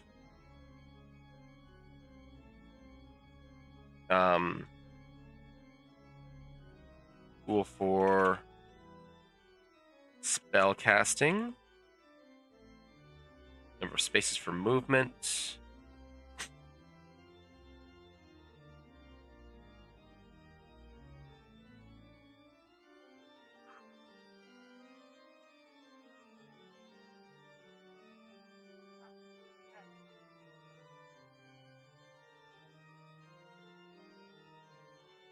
Total affinities. Type. Magic type. Magic available. Magic availability.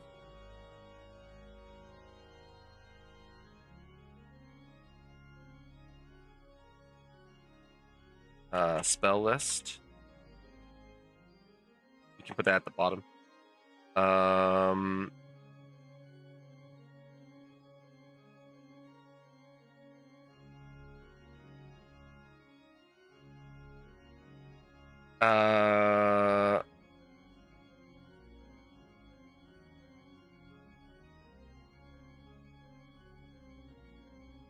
Attribute.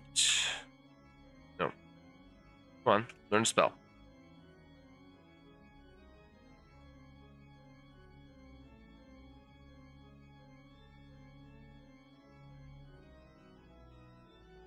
Attribute changes.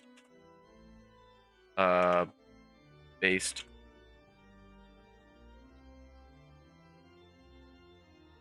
on slotted magic. Based on slotted magics.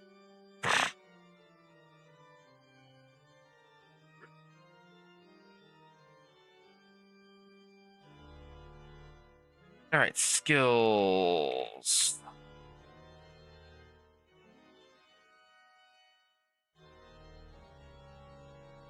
Format.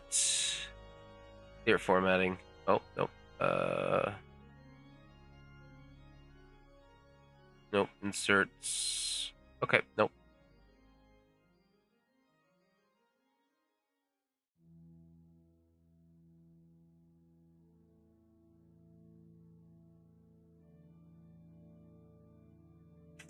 We're gonna do this.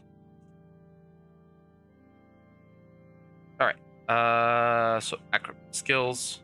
So acrobatics.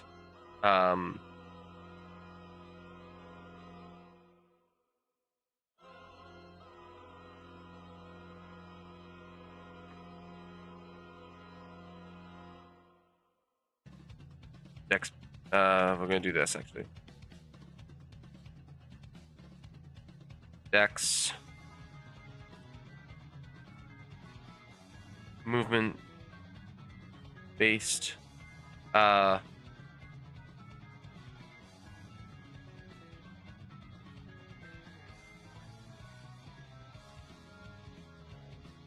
yeah, there's a bunch of guitar to this. Movement. Difficult movement. I always forget the E in there.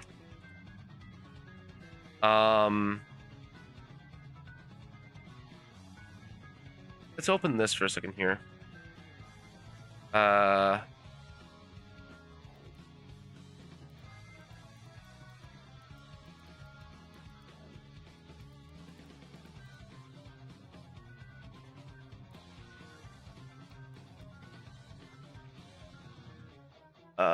Where's Archives of Nephthys? Here we go.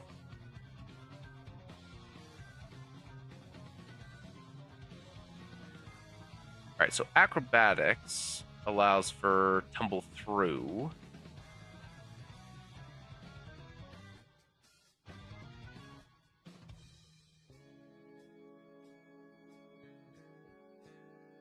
Okay.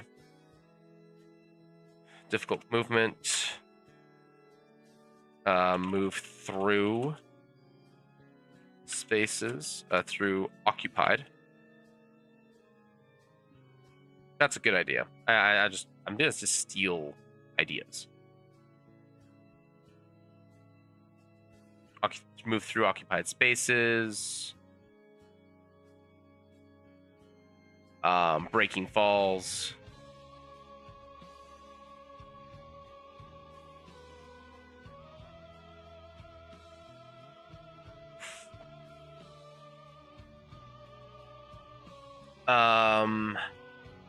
Yeah, there's nothing past that. Okay. Athletics.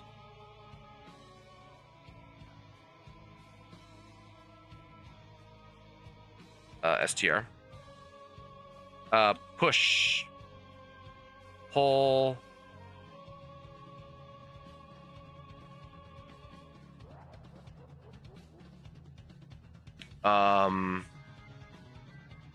Jumps.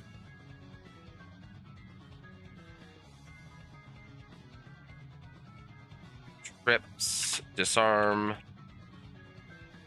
Disarm? Is it athletic skill? Really? I guess that makes sense. I think that's gonna be a maneuver. I think I'm gonna make that like an actual thing you have to be good at doing. Oh, it is a trained athletic skill. Oh, that actually makes sense.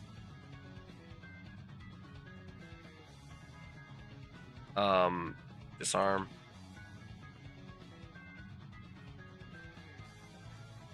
And this is gonna be just general feats of strength, so. Oh, grapple. Feats of strength. So the force open, things like that. Climbing.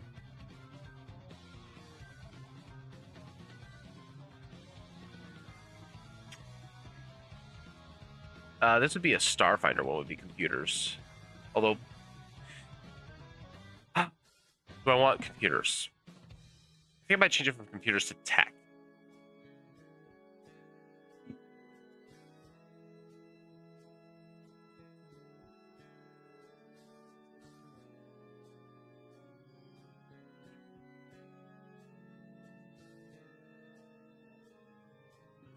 technology. Crafting. So this would be repair, jerry rig,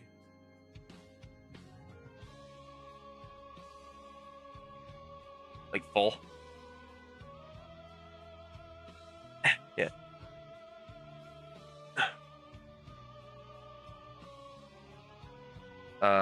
MacGyver.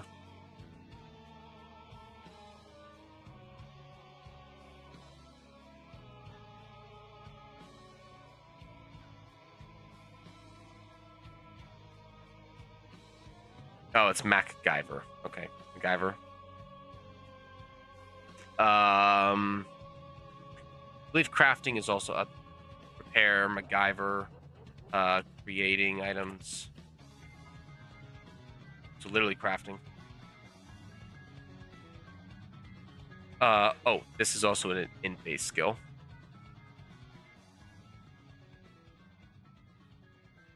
Should have specified that at the gate. Crafting, MacGyver.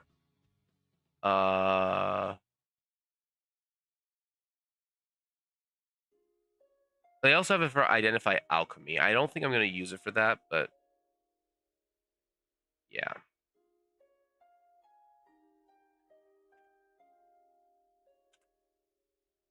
Deception is charisma. Those are pretty much obviously, so it's just gonna be like lie.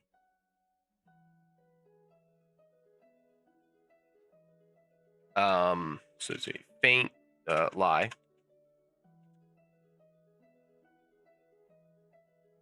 Faint. Oh, impersonate. I mean, I guess it's also just lie, but yeah.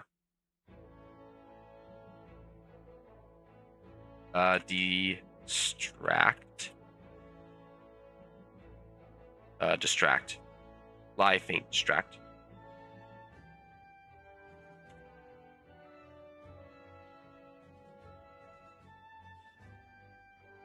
Diplomacy, which has a space there for some reason.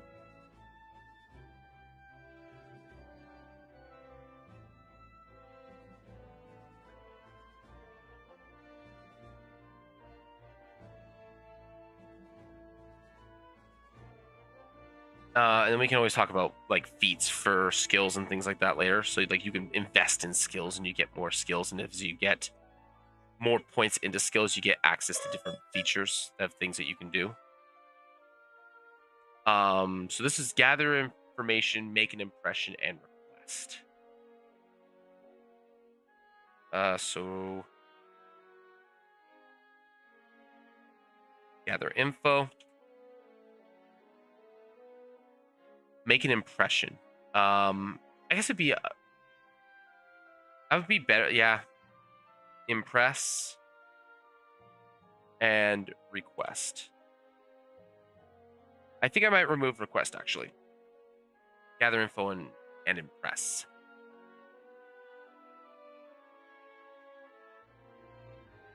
Because request is more of like a whole other thing I'm gonna do.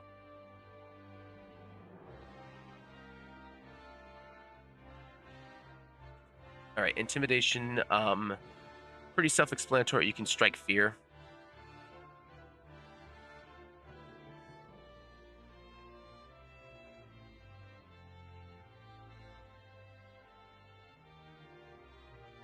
So there is coerce.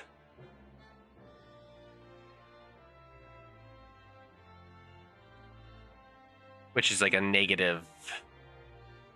So threaten.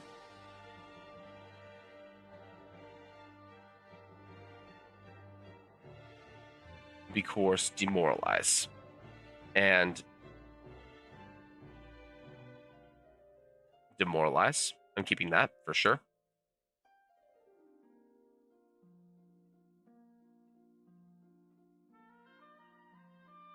Magic is an int skill. Whoa, jeez.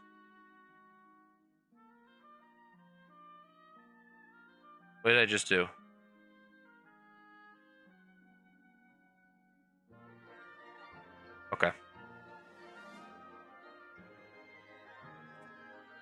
So magic would fall under like Arcana sort of style, which would be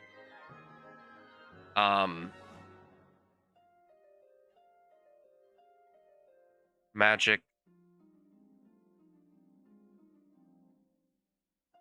efficacy, magic efficacy.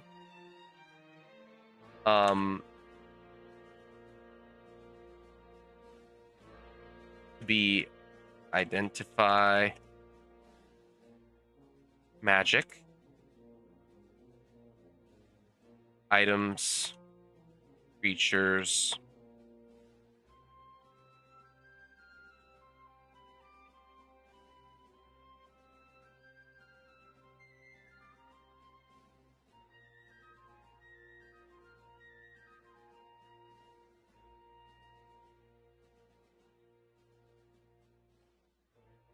identify magic items, creatures, writings, wisdom for medicine. I think I'm gonna make that an int-based thing rather than wisdom, because wisdom already being part of initiative might make this good enough, and this is classless, so well, because good. How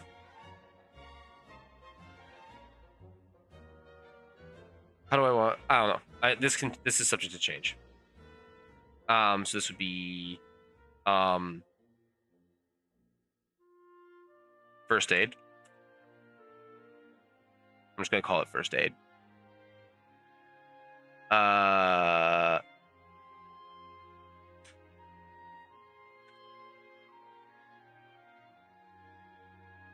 Identify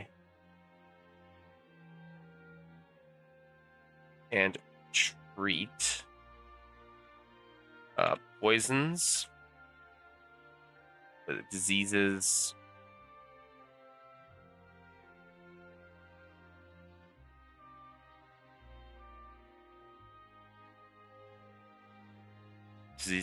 and wounds. Nah, no wounds for this one because that's just first aid. Nature.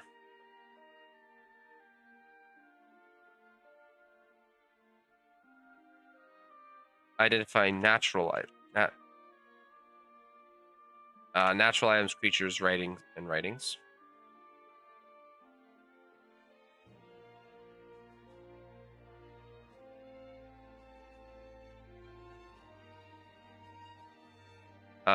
Writings.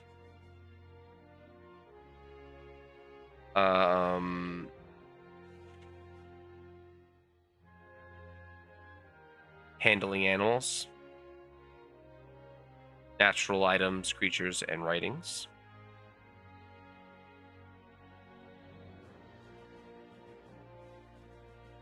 What does occultism do? Like, it's pretty much just occultism, yeah.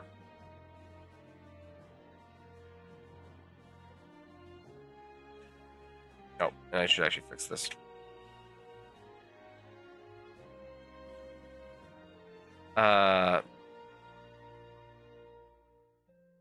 Cult items, creatures, writings.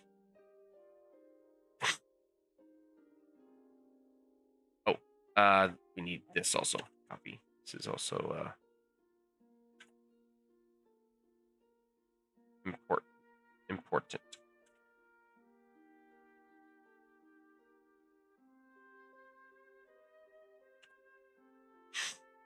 Performance is a skill that's used by bards a lot, so I might actually have. Yeah, so perform.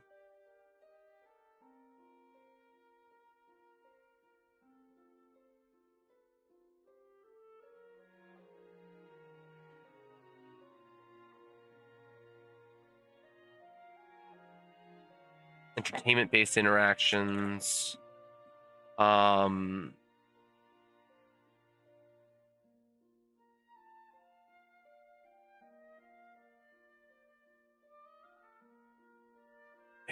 Perform is not really. This is used by a bird, I think, in a lot of cases.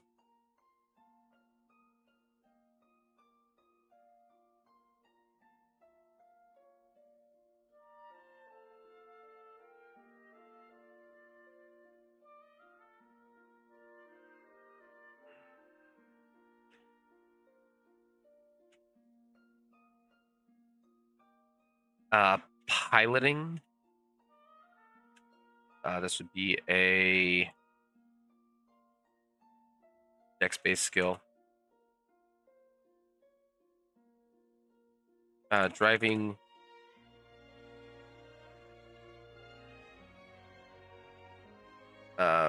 Vehicles. Driving vehicles.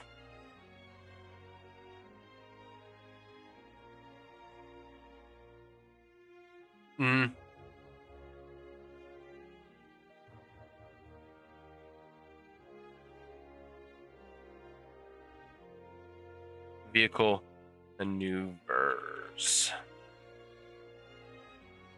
Which we can put as a thing later.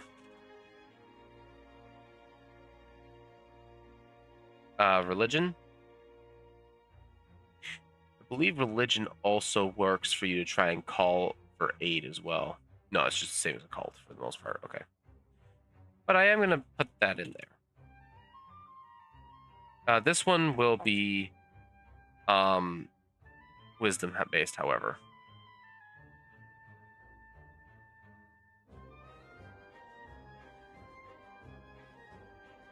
Nature is originally wisdom based, so we'll do wisdom for this one as well.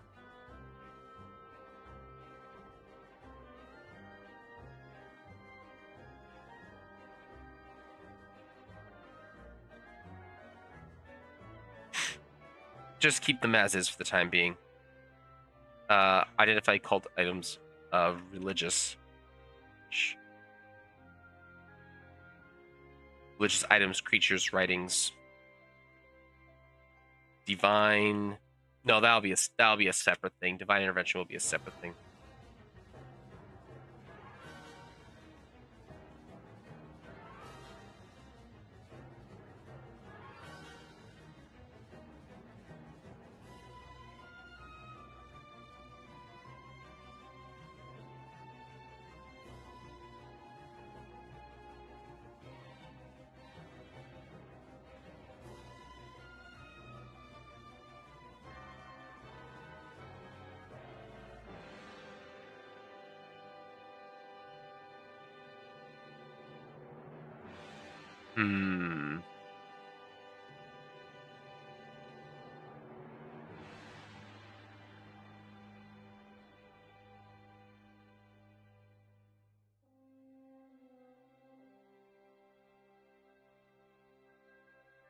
All right, that can be a feat, actually.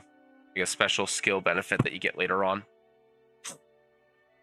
So what we can actually do is we can say if you push into these things, you can get better and better at it as you get it. Like because you're putting things on a priority, you can go, okay, I now gain a benefit in a skill.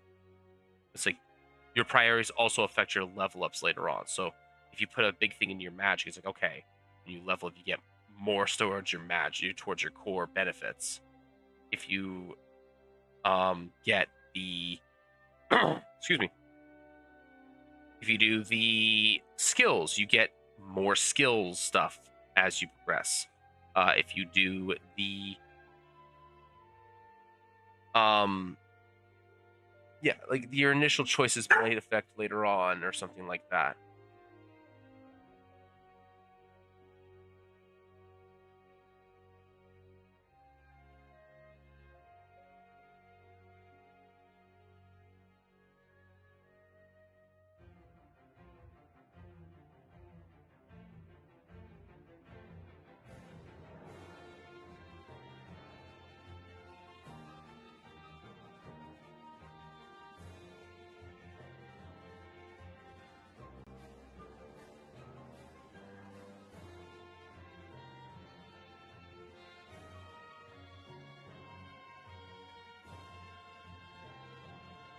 All right. society, I believe, is just intelligence based and just knowledge of cultures. Yeah. So this would be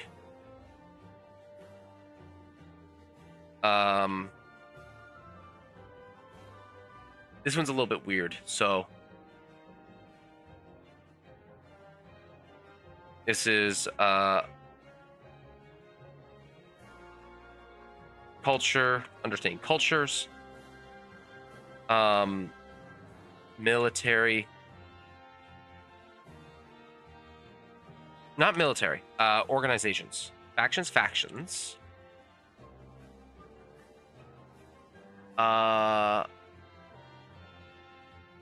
creative forgery with society. That's interesting.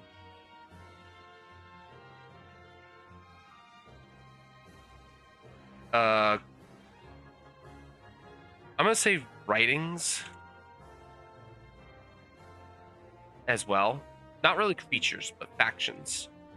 This is just for my own notes, just so that I have an idea of where to go. Stealth is pretty self-explanatory. It's just gonna be for stealthing. I believe it is also it's not used for sleight of hand, I think, at all. It's just hide and sneak. Yeah, yeah, hide, sneak, conceal.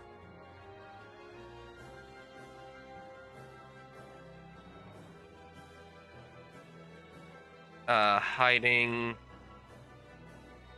sneaking.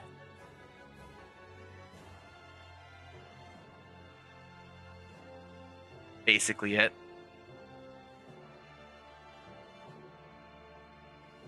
Survival. Survival is a skill that we may end up not using.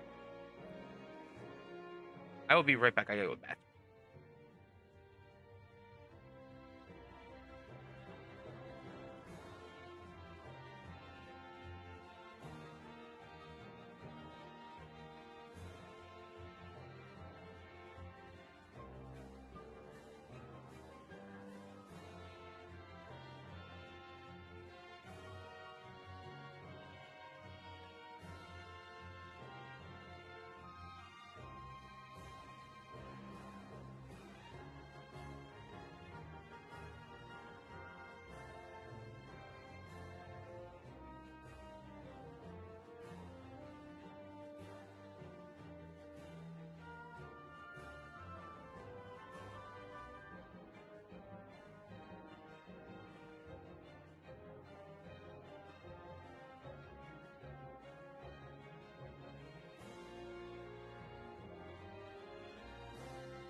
Alrighty.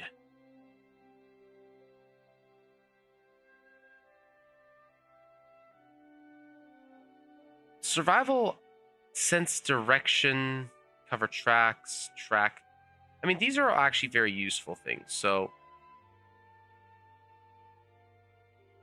wisdom. So, I mean, that's just a flat check, isn't it? Sense direction.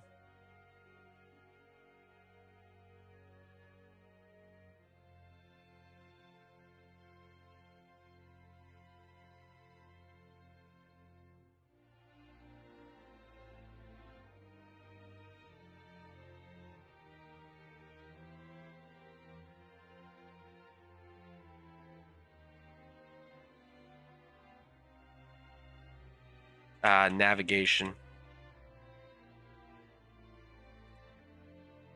Tracking, which is useful, and covering tracks.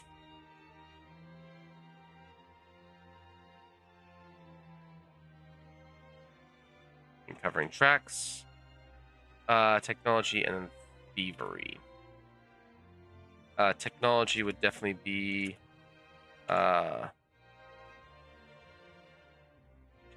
int based. Most skills are mental based. Shocking. Technology is identifying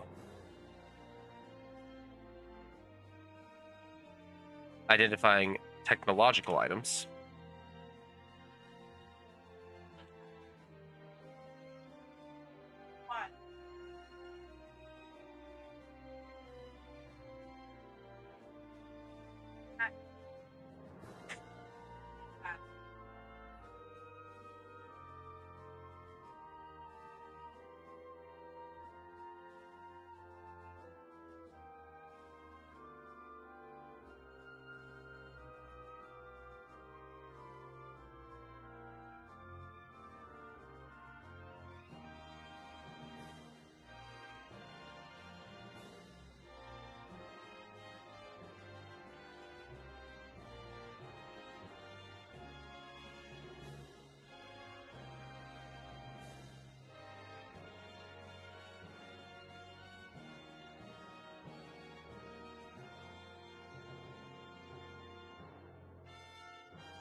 Right.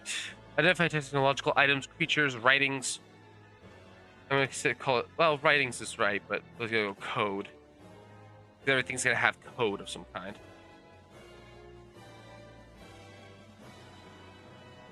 Thievery. This is a dex-based skill. This is going to be a lot of stuff.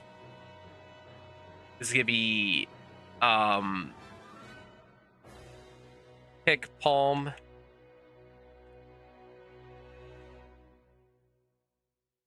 Picking, palming. This is going to be disabling items.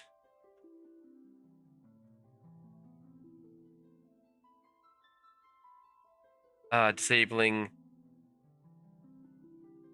devices. Disabling devices. And steal, obviously. That's pick. That's technically a pick. Picking an object. Picking an object and picking a door are both the same, are both the term. So it's pick, palm, disable. Okay.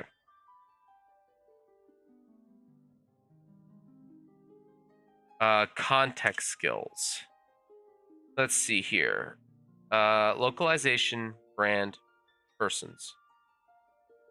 Bioinformation, name.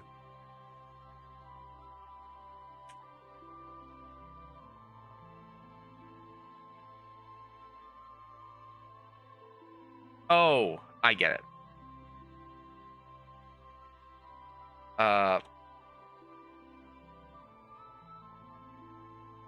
EXP skill. EXP skills.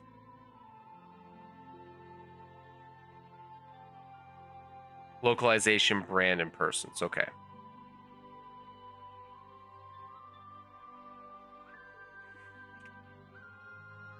I understand. EXP skill perks. I'm just gonna call it skill perks, actually. No. Yes.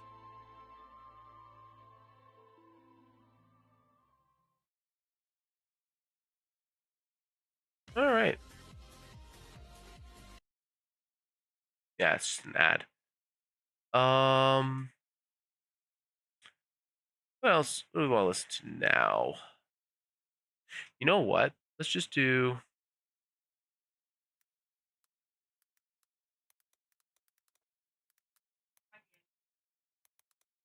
Okay. You know how to fix those. Everything should be plugged in properly still.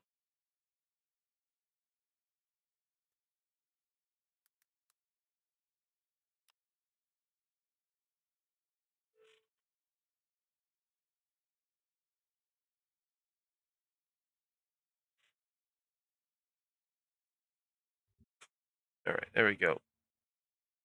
Oh, that's the original. I don't want the original. I want.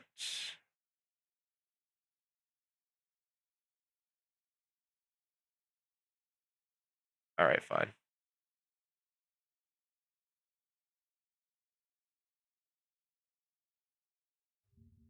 Just do this.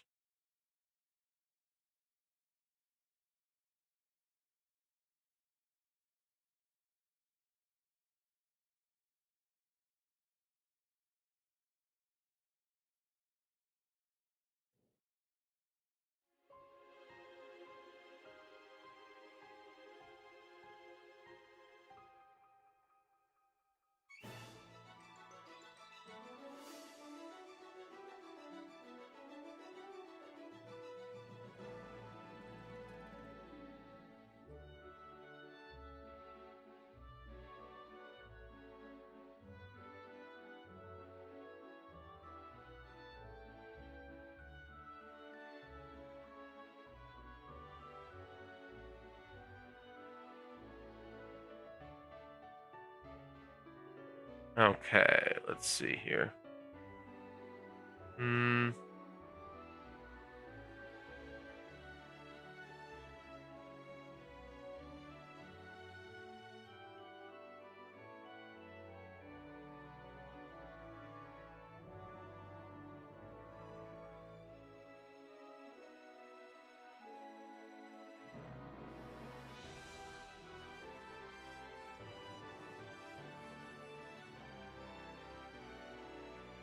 Okay. We can close this. Don't need that right now.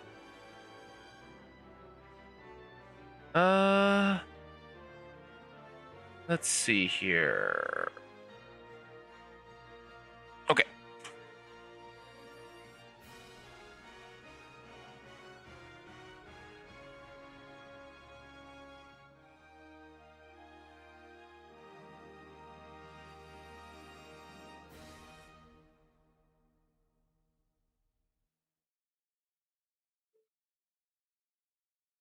Let's see. So, character name.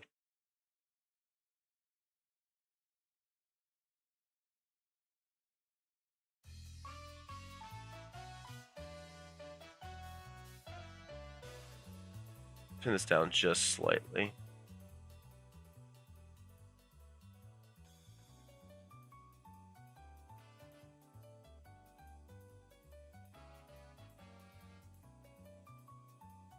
XP current / spent.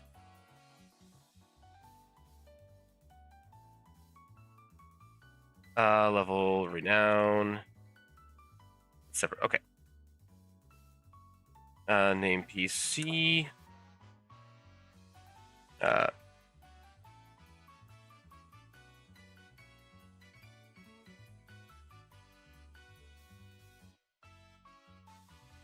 It's called.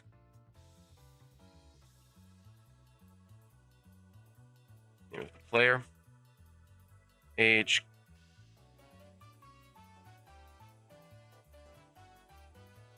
Age in years. Typically important for certain things. EXP. Total progression.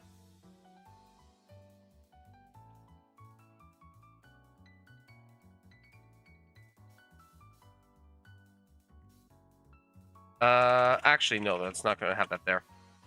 Level, that's also not gonna be there. Renown.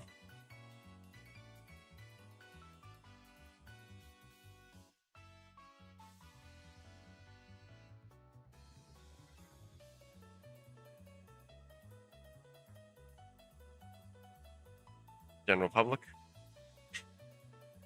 General public. With main faction. So that's going to be the big one. If there's multiple things you need to worry about past that, that's going to be in a sec. Actually, we'll put that in a separate section. So we'll have subcategories actually. So we're going to have EXP and progress and levels. And we'll have another one for renown and factions. Okay, as separate things, and then we have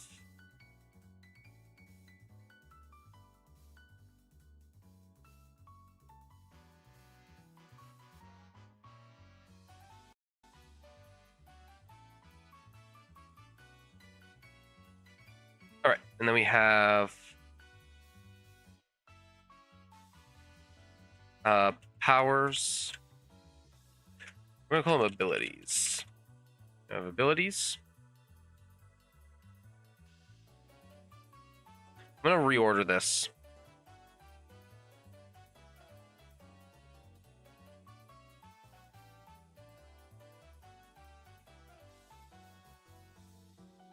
There we go. You have character bio information, which should be at the top. Then you have character attributes, character stats, character equipments. Character stats can actually just be pushed into this, I think.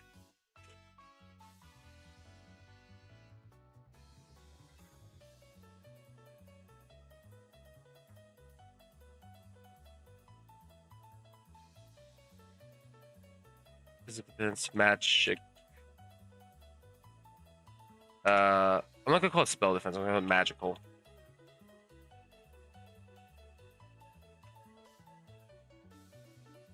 Not deface. Magical.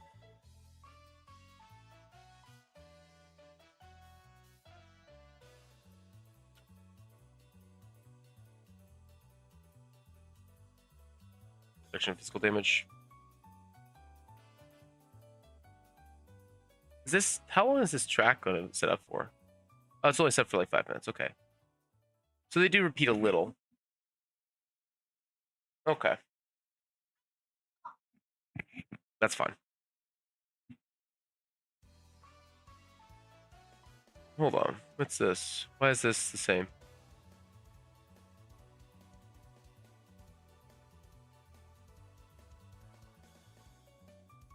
That has a little extra. No, we're not doing that though. It's in there twice. I'm not sure why it's in there twice.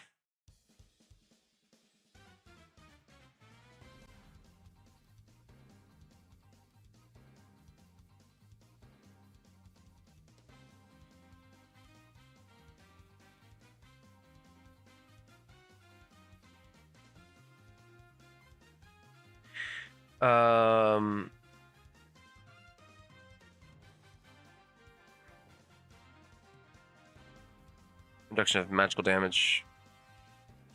Just get rid of this character stats section. Equipment. Magical core.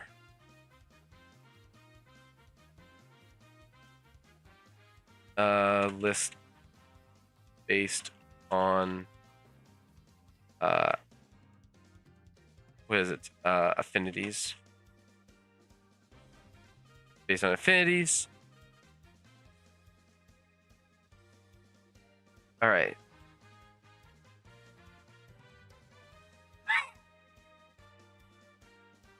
We're gonna put Yeah, you can use EXP to affect your skills permanently or rolls effectively. I'm gonna put this like this. I'll put this at the bottom for now. All right, abilities. So, list of abilities.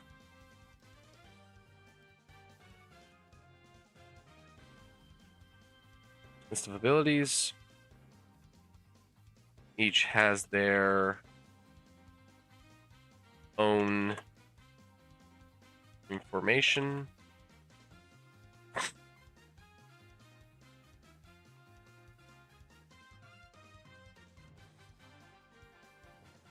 Effects costs.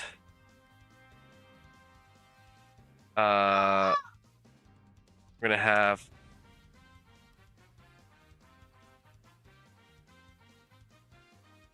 you have combat abilities. You have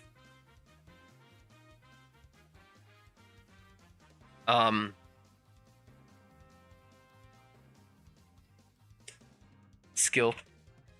Oops, skill. You have skill abilities and ultimate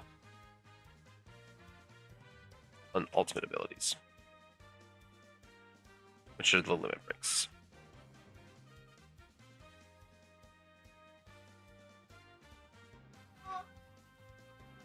No, wait, hold on. We want the quirks and habits stuff. Okay, we get rid of this.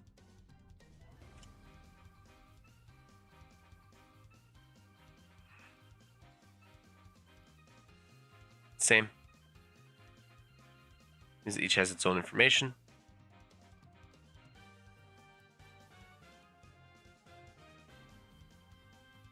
We want to put the quirks. We want to take this in the character bio.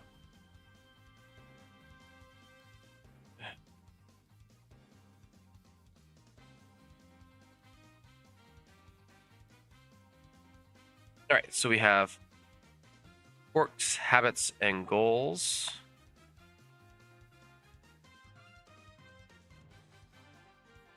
So,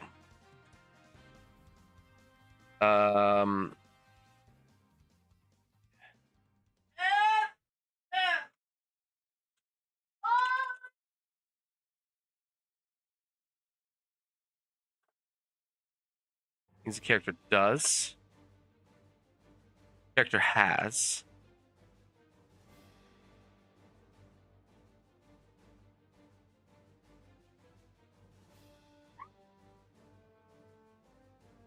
Character does.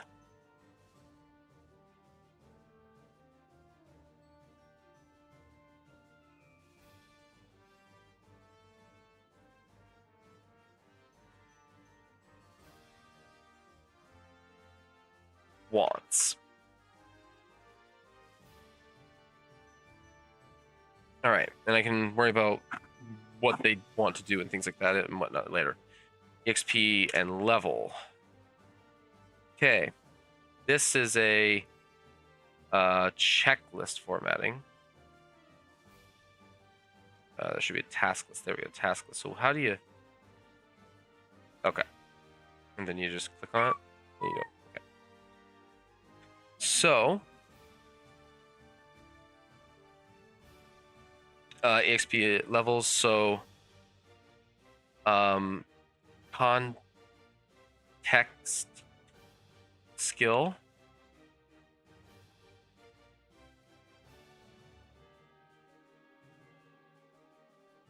So you need a context skill.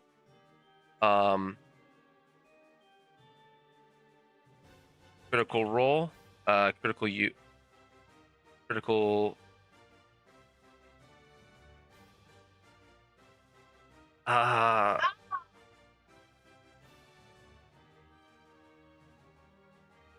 On a critical role, you have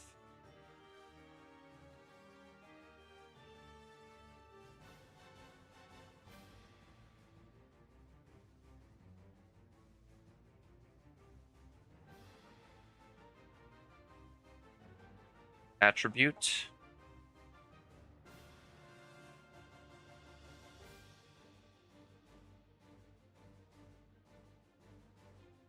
Um,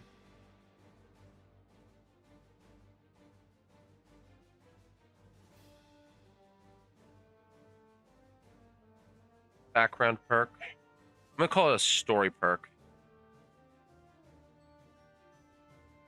for now. Story perk.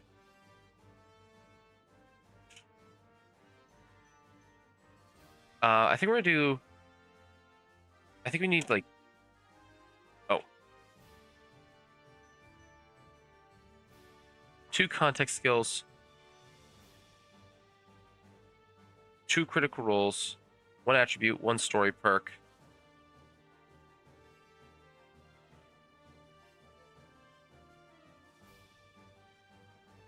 Ability.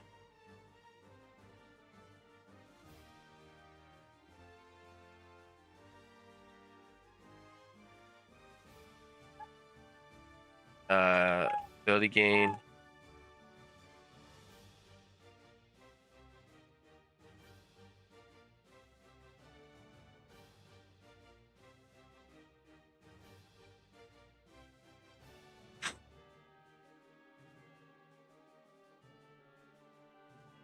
I'm gonna actually look that up again. EXP uses. EXP uses in the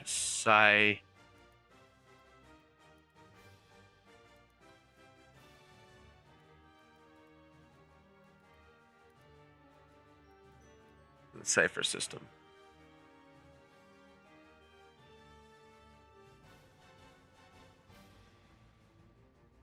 Um.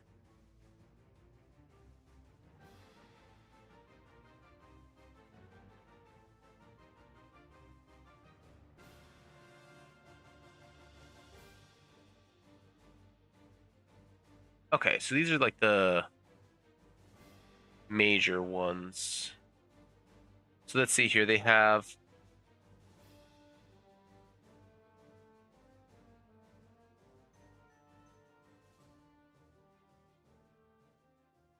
Okay.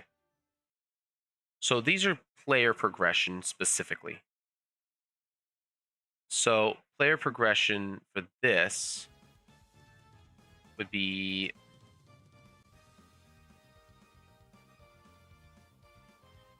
two content skills.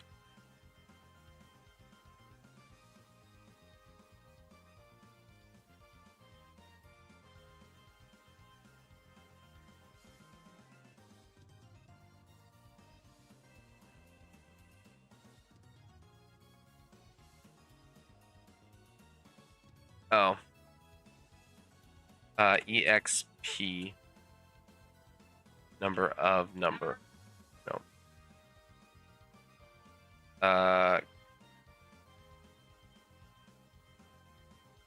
Current and spent.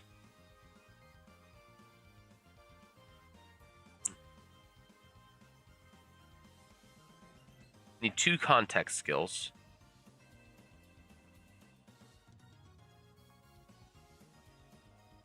What is it? What did I call them? I call them context. I'm gonna say background skills.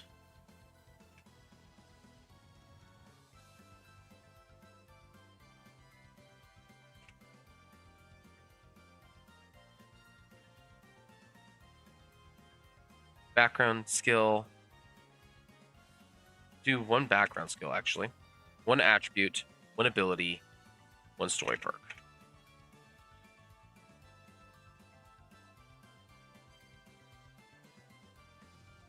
Yeah.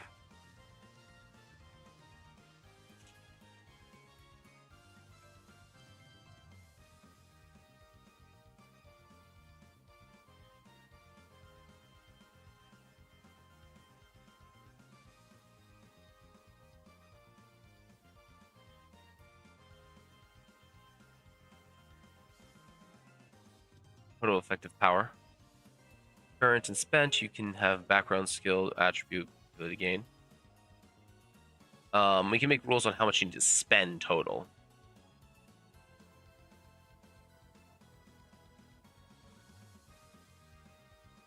That's a whole other conversation, though.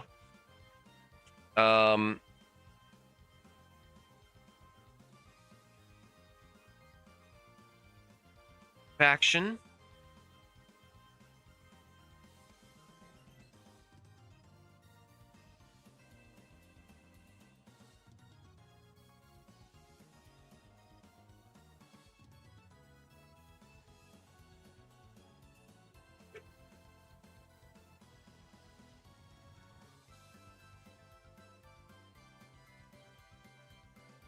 I'm out of favor with the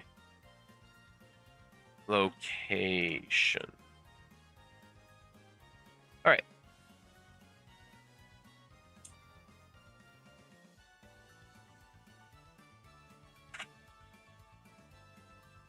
EX skill perks. No, we'll just get rid of that. I think we're going to put the magic core at the bottom.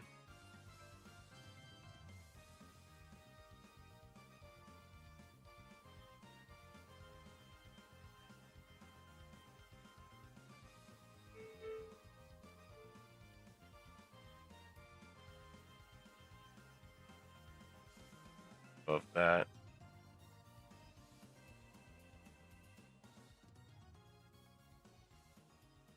Yeah.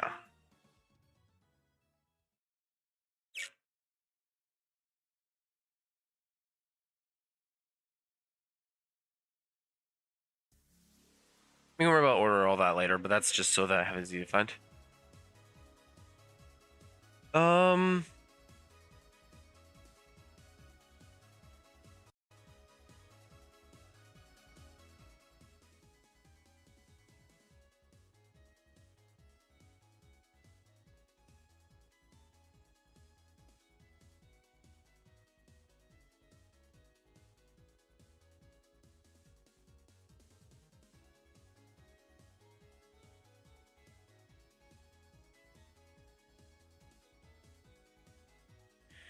Get into the how much you need to spend on different benefits and stuff like that later, but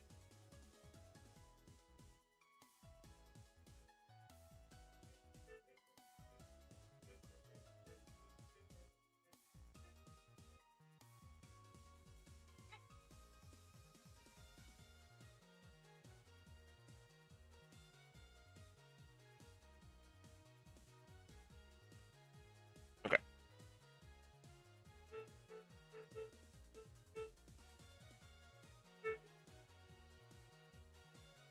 Okay, that's good for now. So mostly utilities. We can worry about each individual thing later.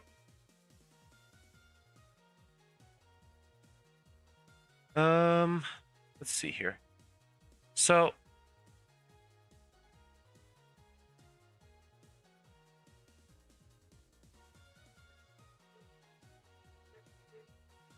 okay, let's talk about magic basics. So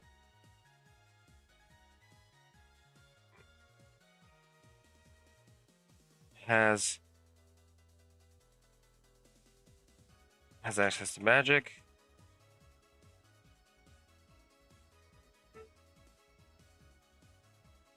It's a question of actually plus this a little bit.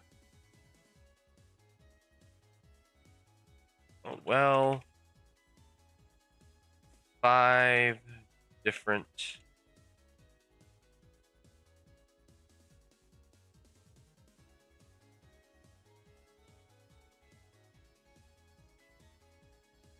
core setups.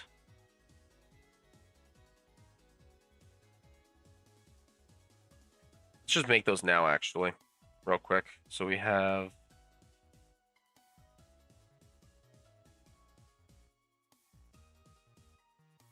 that. You have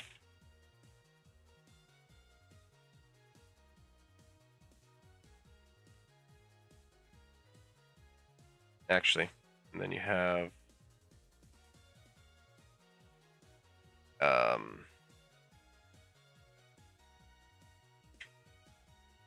you have one line, so you have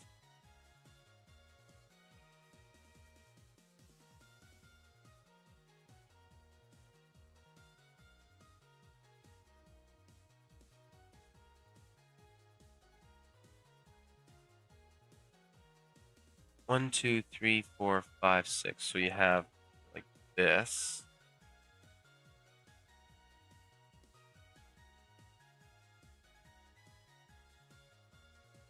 And then you have another one that's like this. And then you have one that's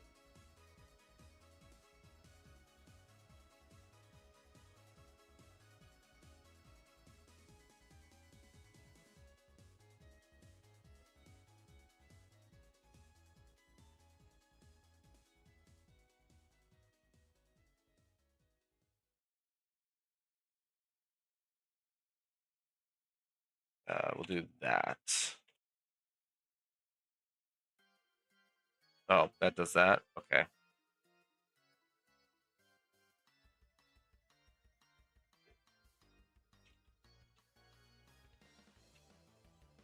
So, yeah, actually, this.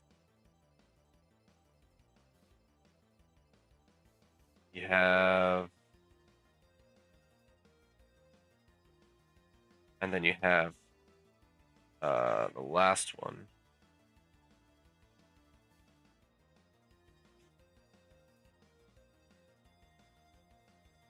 Oh wait, no, it's like this.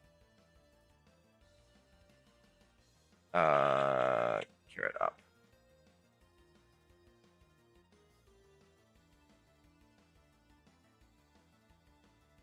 So you have two.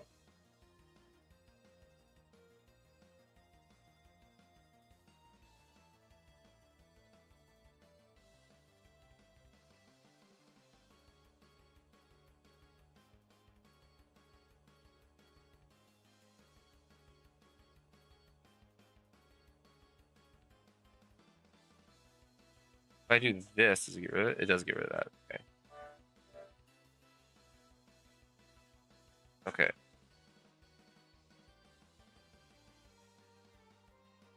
One, two, three, four. You got one line there. Okay. I'm trying to figure out how to do this in a way that's just not working. Okay. Let's just go with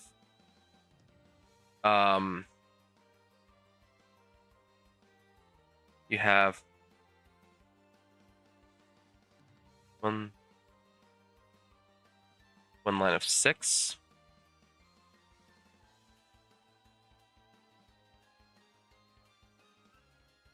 5.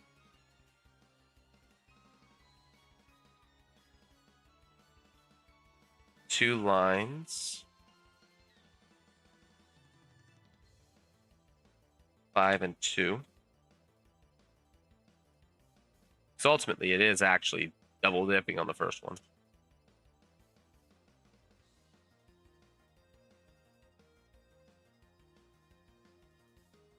Lines 4 and 3. 3 lines. 1, 2, 3. You have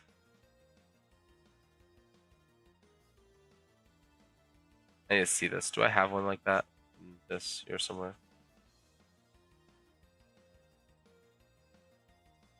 Yeah. So it's line of 3 and 4. You remove this one. You have a line of 1, a line of 1. So you have 4 and 2 ones.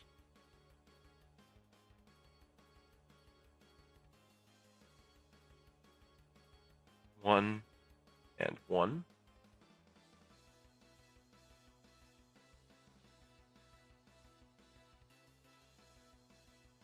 Do I want to do a 7th line, a 7th core? I probably want to do a 7th core. We'll see.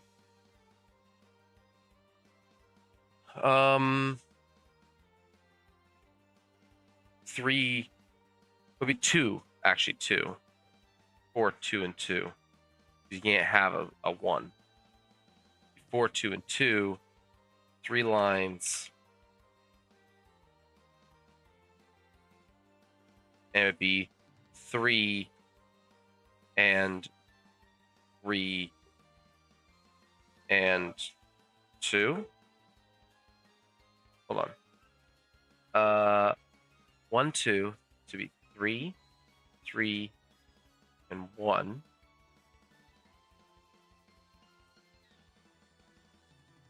Be 3, 2, and 2. Then so 1, 2, 3, 1, 2, 1, 2. No. 1, 1, 2, 1, 2, 3. So you can have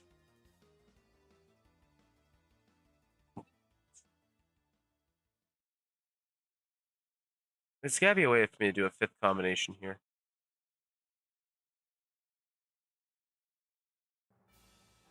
1 and 5, 6, 3 and 4,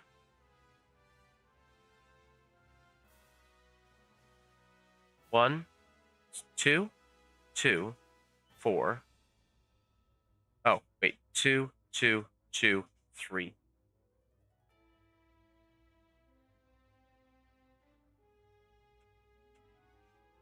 It's actually 4 lines. So it'd be 3, 2, 2, and 2. Which is relatively... Which, the main problem with this would be EP at that point. Okay. There we go. So you have 1 line, 2 lines, 3 lines, or 4 lines.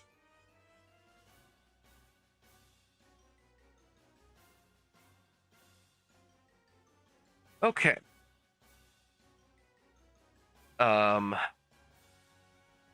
Lines.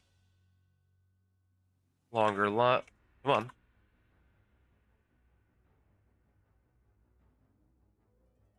Lines.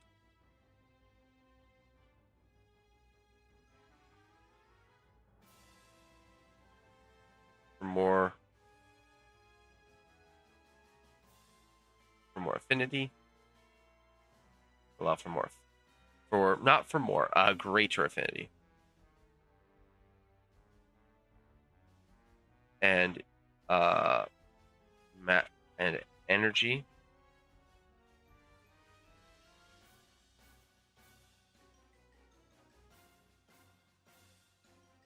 Basically it works like a DC system. You put it in a series, you get more power. You put it in parallel, you get more total you get more efficiency, you get more amperage. Amperage hours. It's kind of like a DC system, actually, which is interesting. It's just cheaper to make it to get it upgrade when you have lower, but you're not going to have potent magic because you require 3. The highest number of opportunity is 3.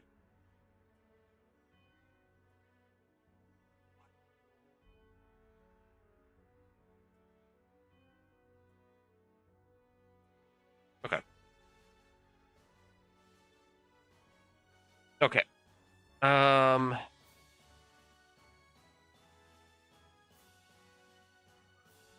Let me think here.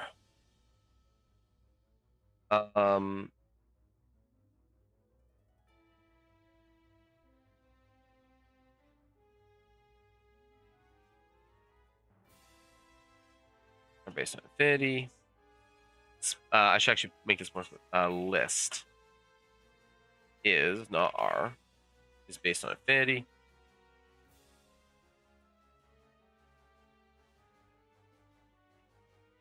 This would be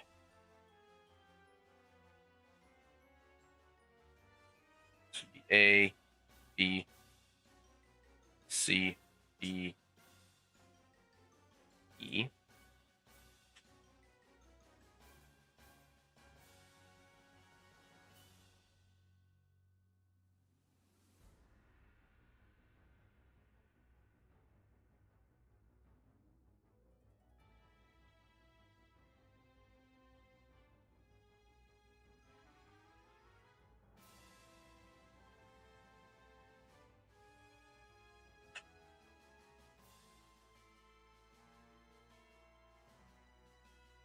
Powers, magic, skills, stats, wealth, stats, skills, magic. I think I'm gonna just do wealth, skills, stats, magic. So I only need 4, which honestly is probably for the best.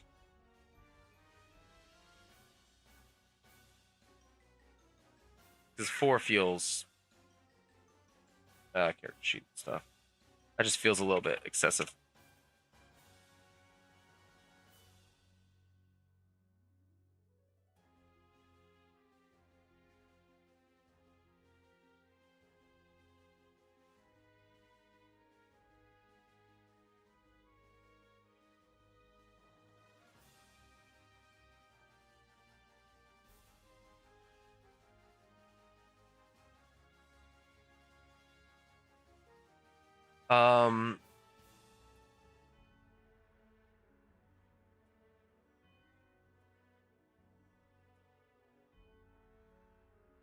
Some slots must have a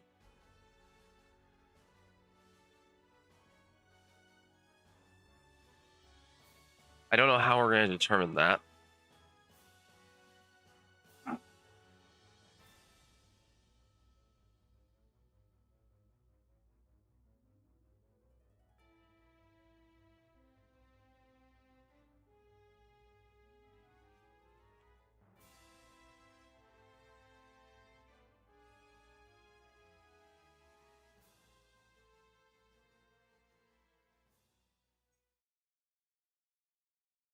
Hmm.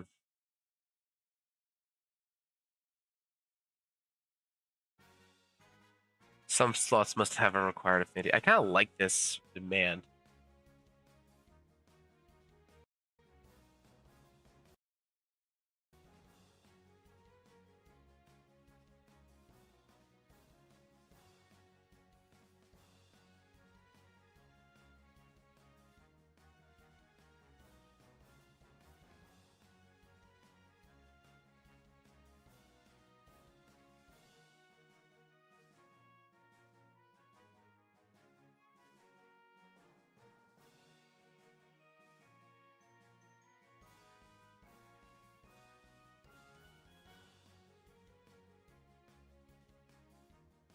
Let's see here.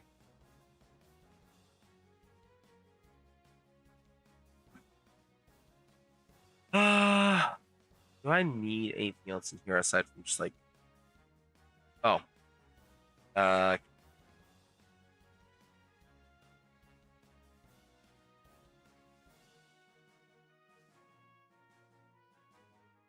a lot of what's gonna happen with that is gonna depend on how I do initiative, which is gonna be more of a combat basic thing.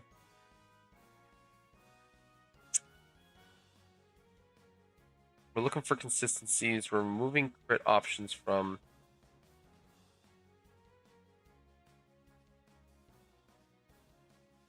Huh? Oh, okay.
Okay.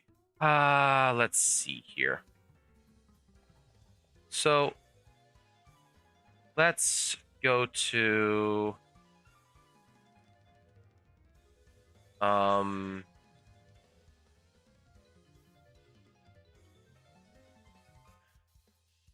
go with character progression.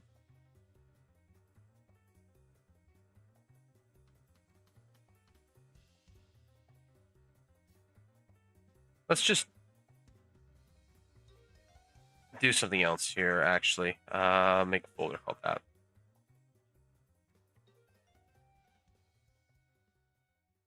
Let's just delete that. New folder, paste. And then put in character progression. Okay, I'm gonna do a thing here. Which is I'm gonna go to the players. Yeah.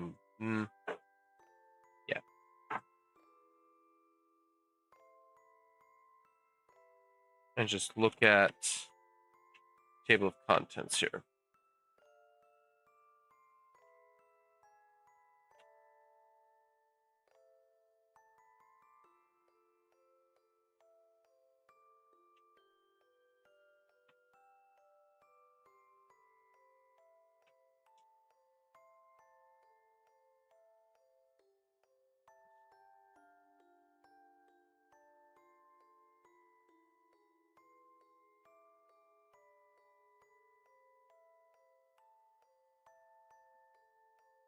All right.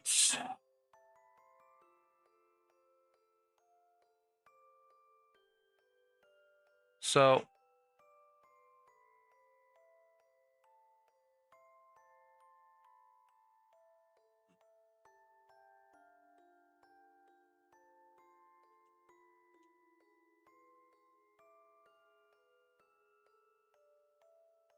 let's go, since we're not actually doing that, we're actually looking more at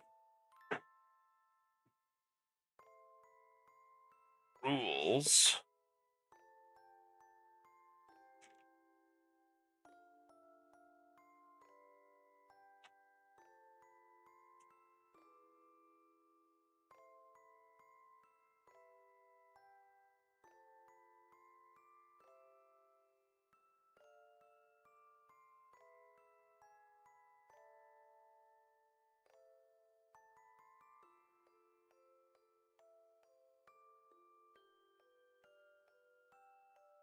Hmm.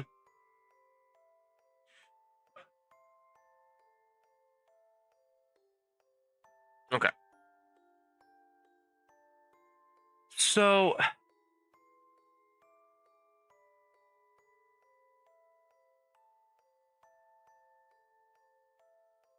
need to address character progression. We also need to present what characters can just do. So character stuff, we're gonna go on. Actually, character progression would be in here. Delete this. Don't ask again. Yes. Character progression. So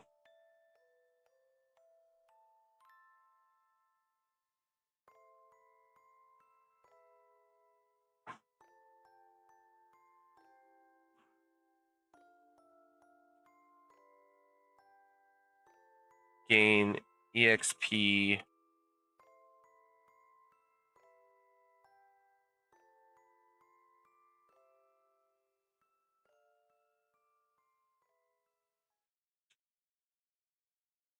They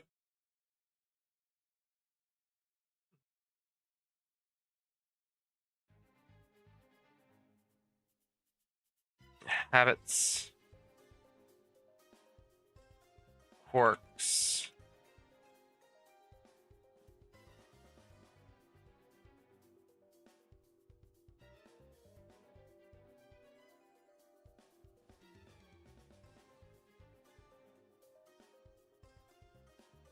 whenever they follow their goals. Whenever they overcome a challenge.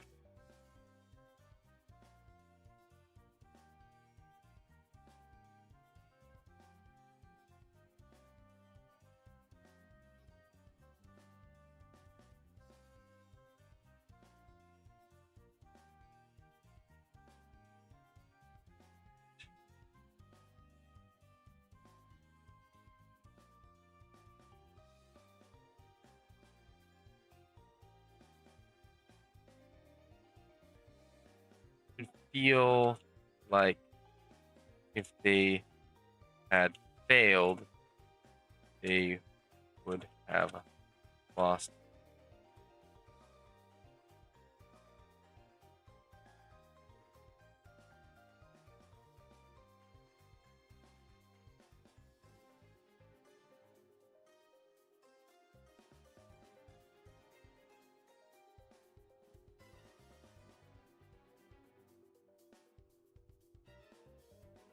Real consequences. Had they failed real consequences?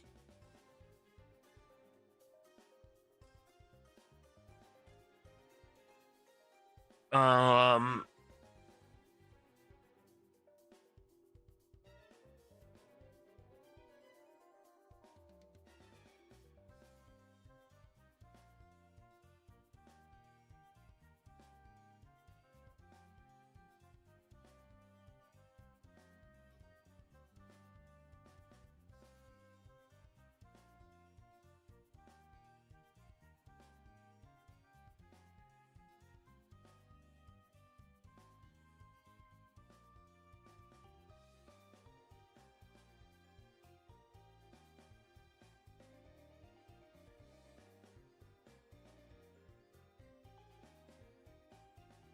it's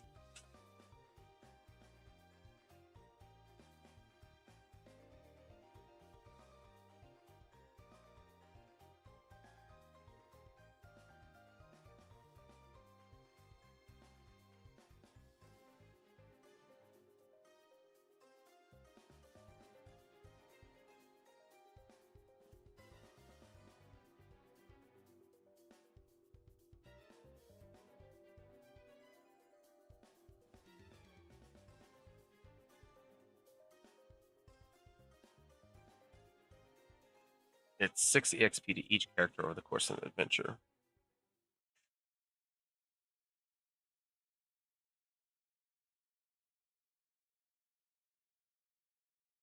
Of an adventure.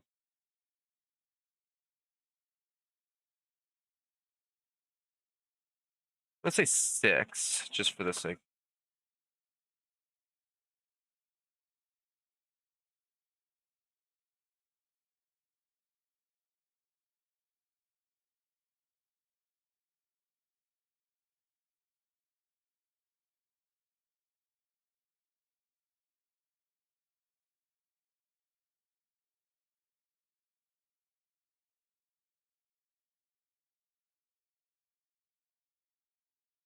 I'm gonna say 6. Because you need 12 to progress. I think is how I set it up. Yeah, background skill, attribute, ability gain.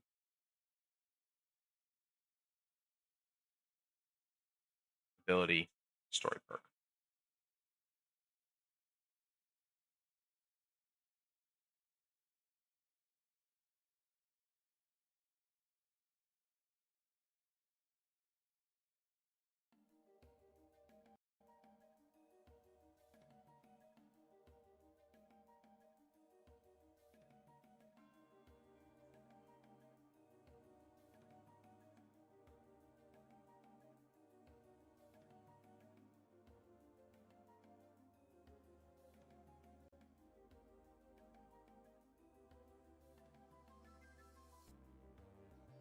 Say these are cost 4 each.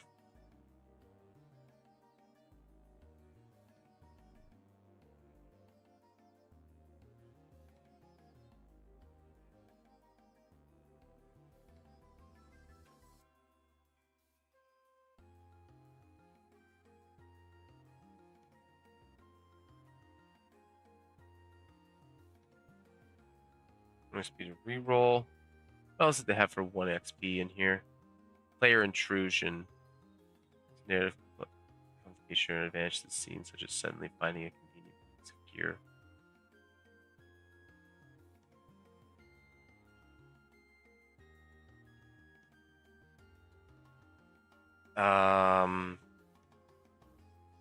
Worry about that later. Might. To short to medium term. Spend XP to alter the setting in your favor, such as declaring these snowy mountains or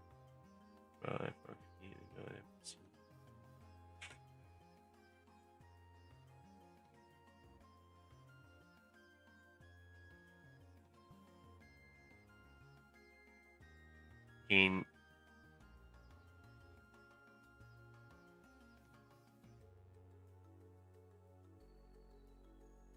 Okay, so this is like immediate benefit. We can worry about how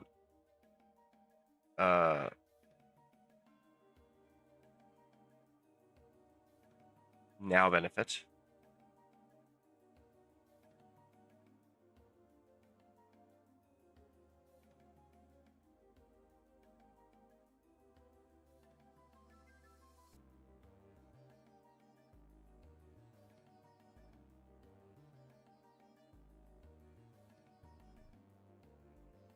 Now benefit. Short to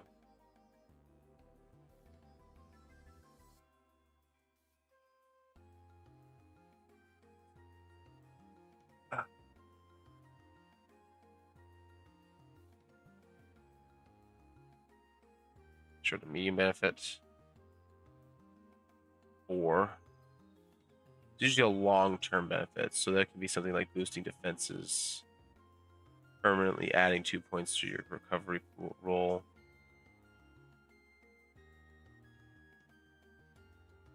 Gaining abilities. Yeah.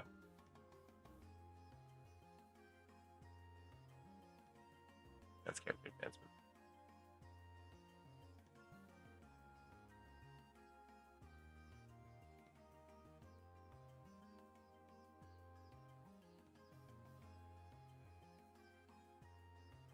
I think 2 points for crit would be appropriate.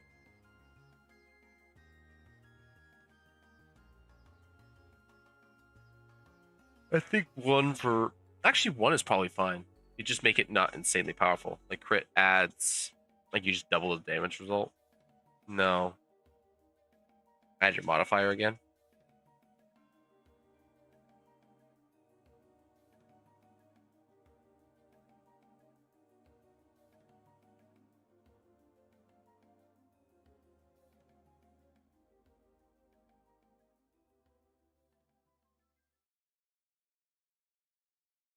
Ignore DR.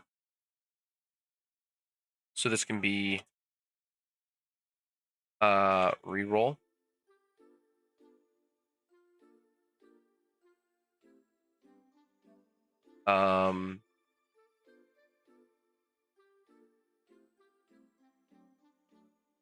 Just a reroll. I'll just play as rerolls and that's it. This can be critical.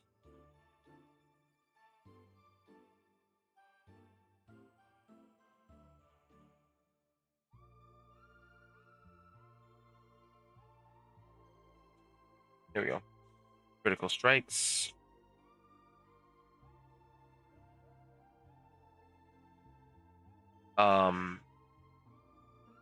This can be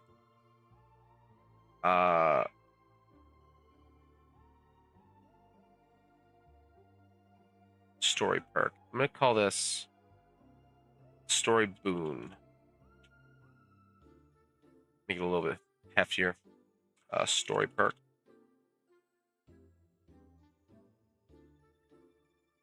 Character advancement. And that's any of the things that we have here. So it'd be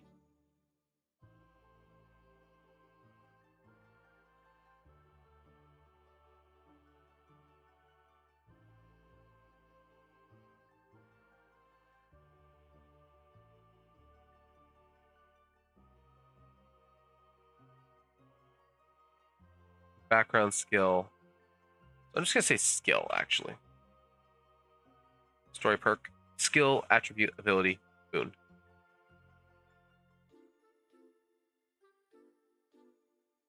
And then we can just...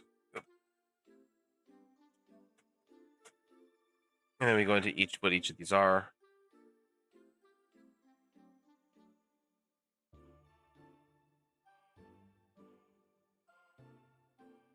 Alrighty.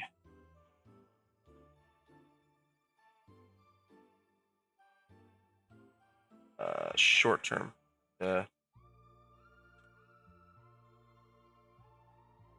Now benefits. Right. We'll do this.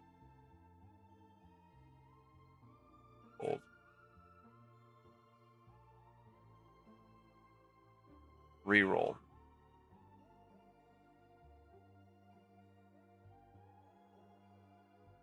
These are short.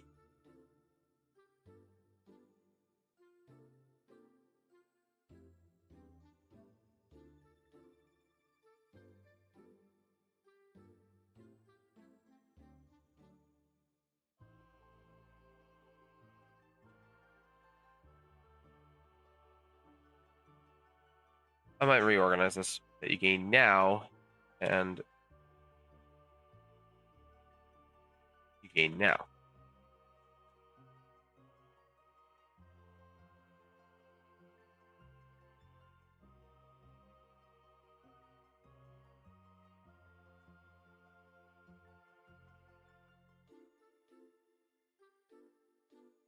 There's no limit to the number of times you can use them. No limit to the number of times you can use them.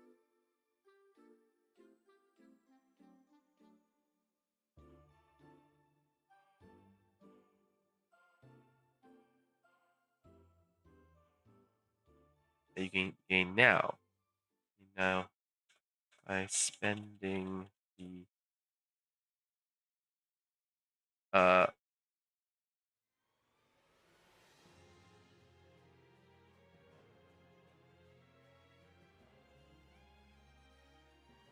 by spending the appropriate EXP cost.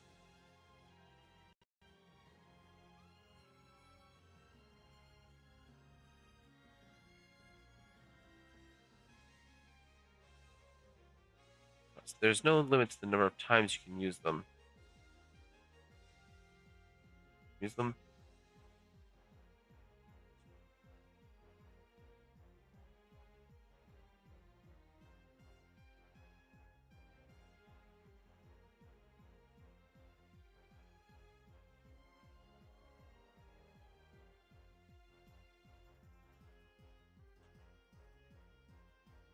Per turn.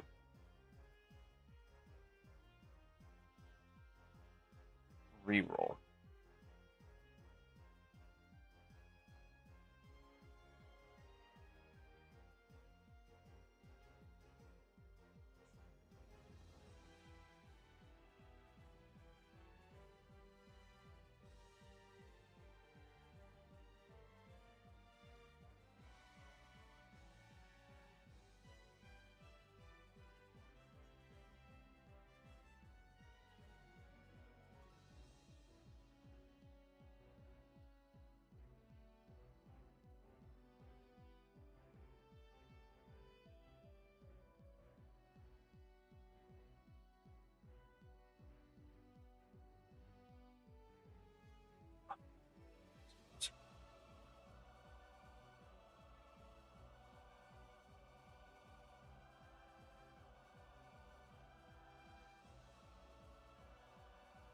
The new result must be taken.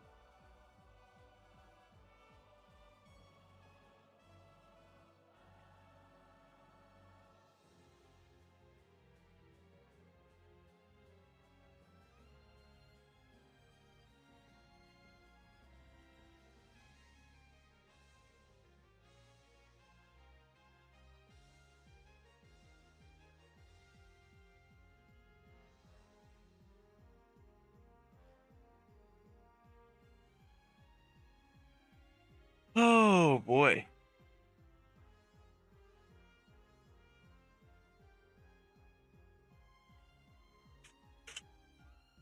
Right.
I realize I'm not talking a whole lot suddenly.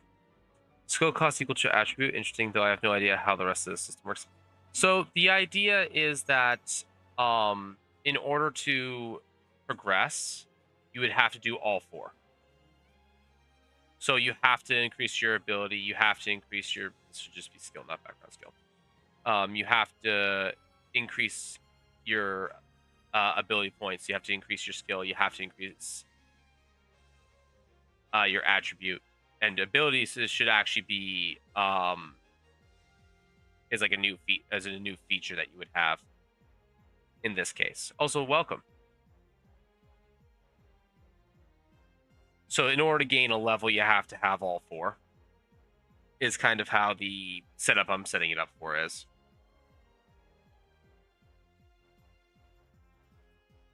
There's a lot of other factors. There's a bunch of stuff that's floating around in my head. This piece of it specifically is inspired very heavily by the cipher system.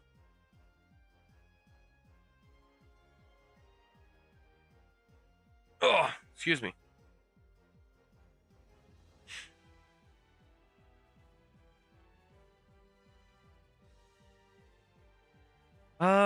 Next damage will deal twice as much. Deals twice as much. Okay, makes that is all just wrong. The next damage roll.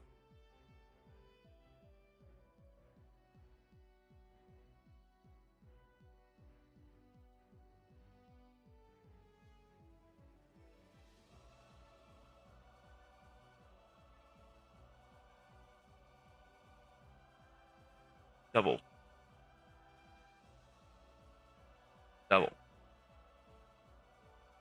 This effect before damage reduction.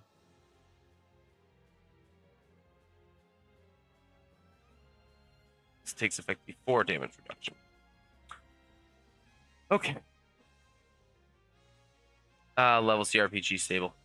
I personally don't want them, but people do love them. Love the familiarity. I think it's going to be a lot more of like the level. The term level is just kind of probably more of a is more there. I think as an indicator for like tier of play with this one, because because another thing that I'm doing, and I'm stealing a bunch of stuff from a bunch of different systems and just tinkering with it and see if I can find a good way to kit bash them. One of the things I'm looking at doing is for character creation, you don't have just a bunch of stuff that you just get. It's you actually have to pick like a priority system like they have in Shadowrun, because this is going to be a classless system, and everyone's going to have different amounts of stats. All the stuff I like. Yeah, pretty much. I'm just taking a bunch of stuff that I like. So the idea is that some characters are going to be better at magic. Some characters are going to start with more money. Some characters are going to have more attributes or stats. I should actually change this to attributes.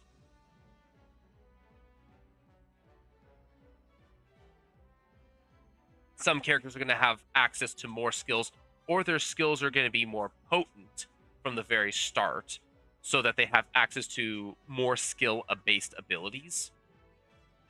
Whereas powers are more like combat-oriented in this like very basic pointed out system. So basically the idea is that you prioritize them in a tier system of wealth, attributes, skills, magic, and powers, and you order them down from highest priority to lowest priority, and it gets you different results. And different character builds are going to require different things. So for example, if you want to play a mage, you're going to put magic at the top, and then you're going to put probably something like wealth second or skills second, maybe attributes second, and things of that nature, and probably put powers at the bottom, because you're looking to be casting magic a lot more. If you're playing a roguish style character,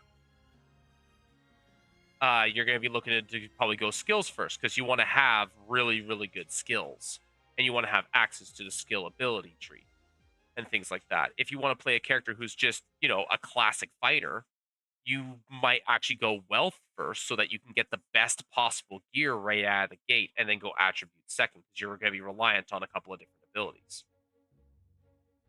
Or you might go something like, or you want to play like a very, non-gear reliant character, you can go attributes and powers so that you have abilities that go with it. It's kind of that's the goal and theory craft behind it.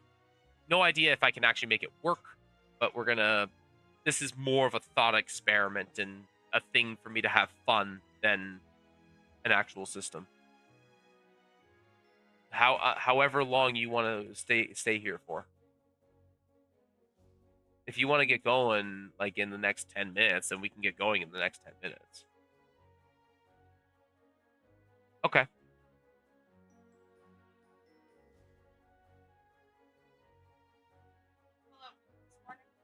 No, I didn't. One moment.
All right, I have returned.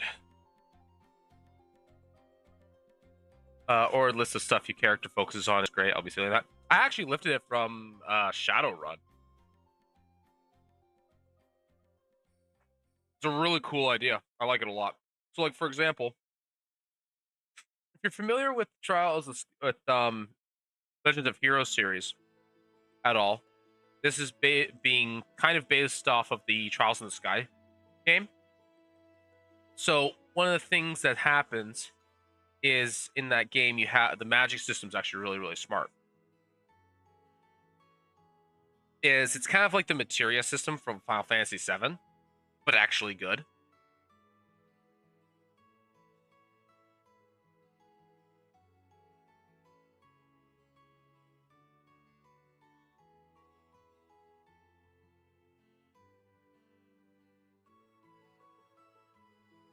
So instead of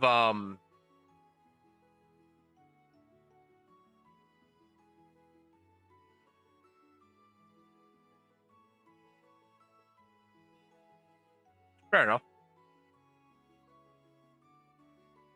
So the idea in this game was that you have you have lines in there, and that generates an amount of affinity towards different elements. And the longer individual lines are, the more they contribute to your affinity.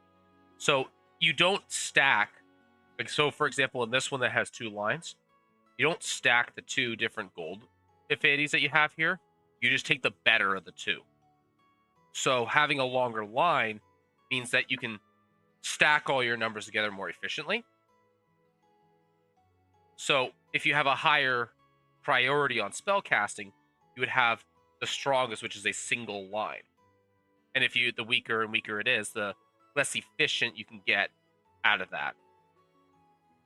The advantage of it being, in order to have access to all of them, it's a little bit cheaper. Like in the video game that I'm basing the idea off of, it's a little bit cheaper, but you get less out of it.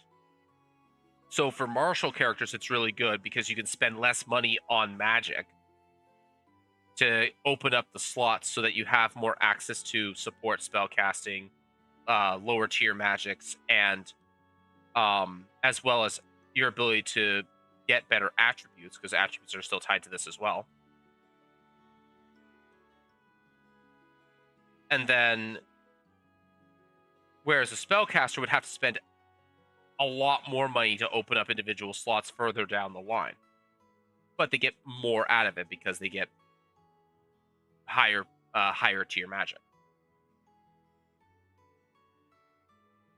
Is kind of the idea on how it works.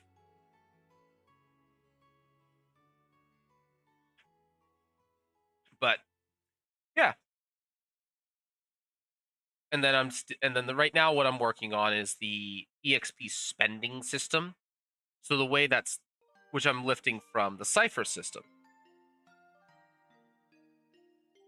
So the Cipher system has, you gain XP from encounters. So basically the GM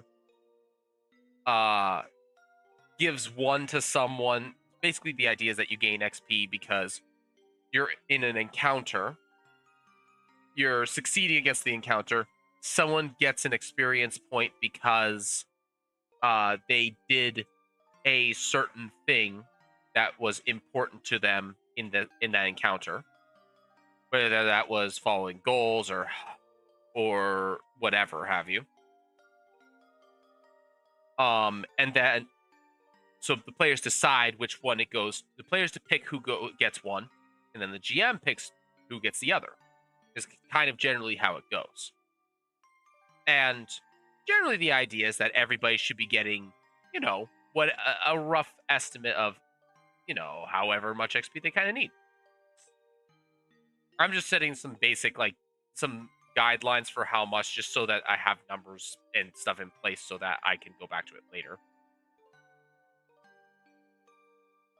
And I'm picking up on, I'm just kind of going, okay, you can spend XP on these ways, and then you can gain XP on these other things.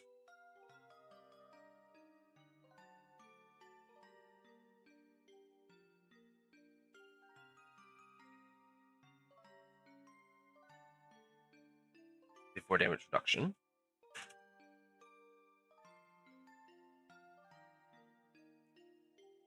All right. We're gonna go.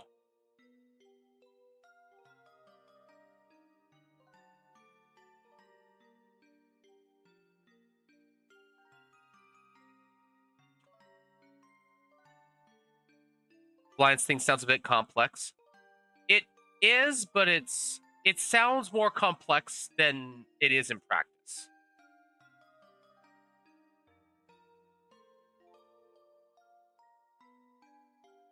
Like, it's one of those things, like, it sounds complicated until you look at it and like start actually just kind of like inserting things into it. A lot of the times it's going to be the way that it kind of is going to boil down is that a lot of times people are just going to want the really good one or not care about the other. Like, these are the two that people are just not going to care about unless they want to specifically have like some magic.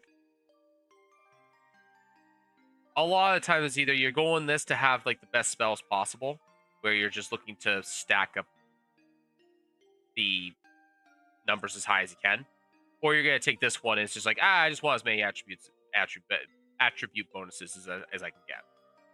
A lot of the time it's gonna be one or the other, and I kind of recognize that, but I want there to be sort of like pseudo casters or half casters in there if people want to try and go those routes. Otherwise, I would just go one or the other. All right.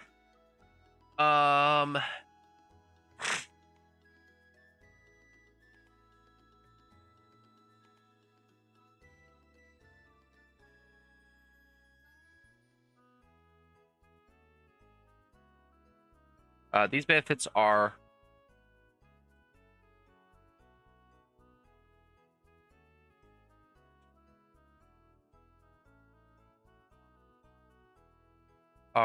not necessarily. Apparently, I can't.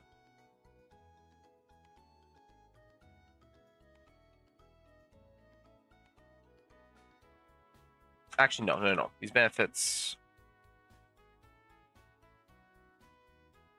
can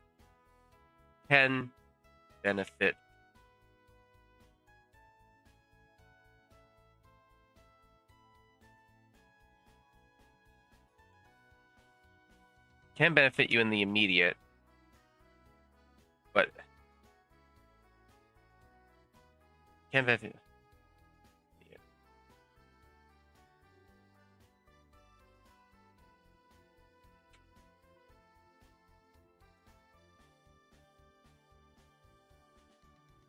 However, they last longer.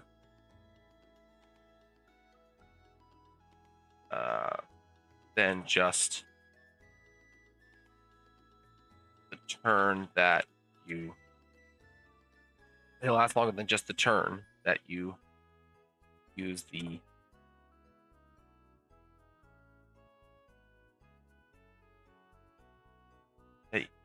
Turn that you use the XP to gain it from.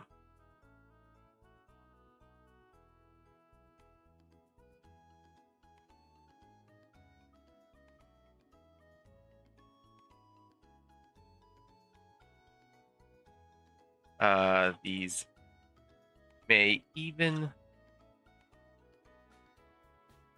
last the entire. These sometimes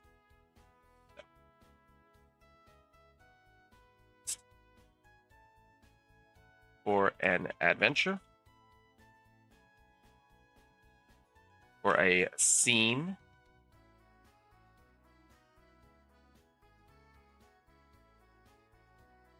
These may last for a scene, adventure, or longer in some cases, or even longer in some cases.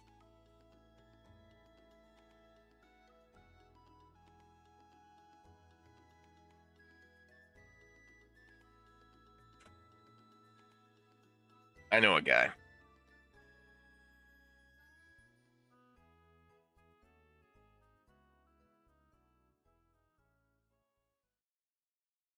Two XP. Adventure until quest is done. So I generally think of an adventure as something that's like like you go through an adventure at level 1. So this can be, it depends. I'll have like a proper definition for everything, but generally adventure is like you go and save the local tavern keeper's kid from monsters that abducted her. Right? Like that would be a single adventure. Now you might call that a single quest, you could call that a single job. There's a lot of different terms that you could use for that. Because adventure is not a clearly defined term. It's a little bit more ambiguous. I wouldn't call it like an entire.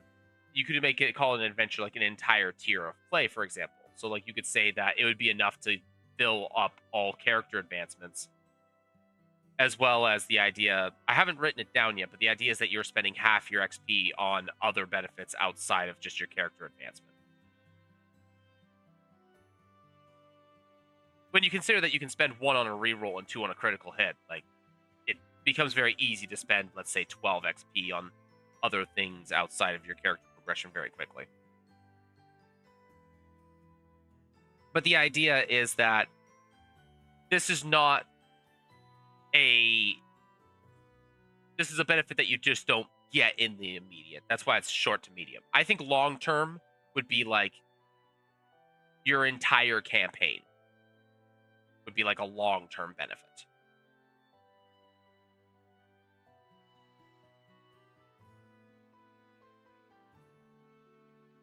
Yeah, it is going to be more clearly defined later, but it's a lot more of like it's a contextual thing, right? Because this is kind of like 5th edition D&D where it's and Daggerheart in a lot of ways where there is a lot of open-endedness to it where you can kind of just push it however you want.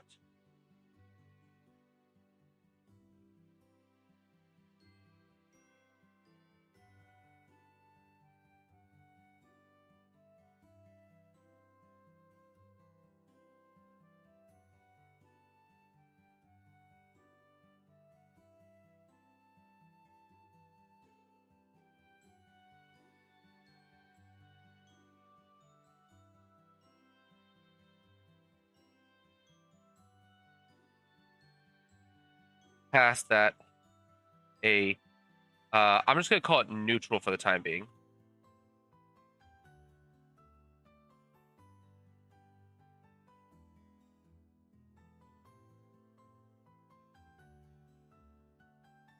As a neutral disposition.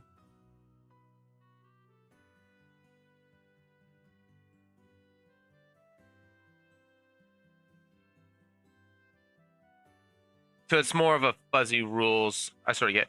Well, this is mostly built around story rather than like there's going to be a lot of rules in here too for building story. So like for example, I haven't really gotten into it yet, but I'm going to make a whole thing about how to generate hooks for a GM as a player writing their backstory. And how it's like be vague but be precise but vague, and there's going to be a bunch of stuff in there for that. So like the combat aspects are going to be kind of separate from narrative aspects in some ways as well. Connected to your past that has a neutral disposition towards you.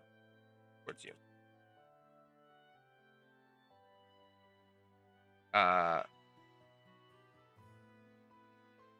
towards you.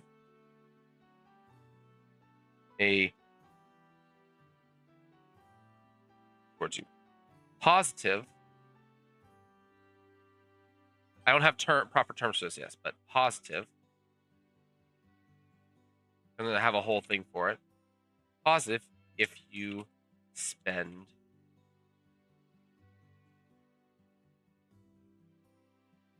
if you spent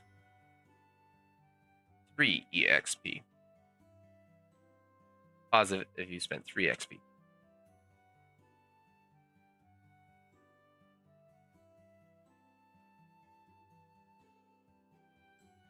Yeah, 1 second.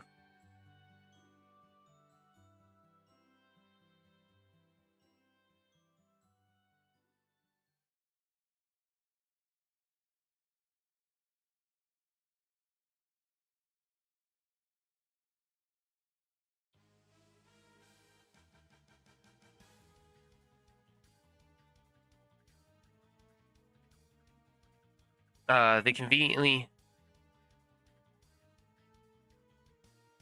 are connected to something of relevance.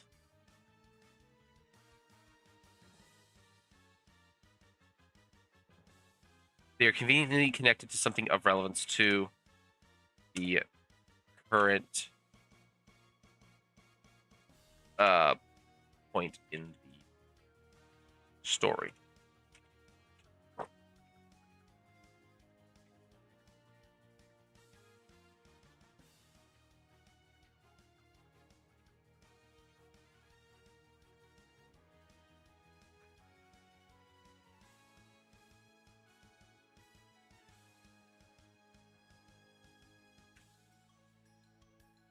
Let's see here.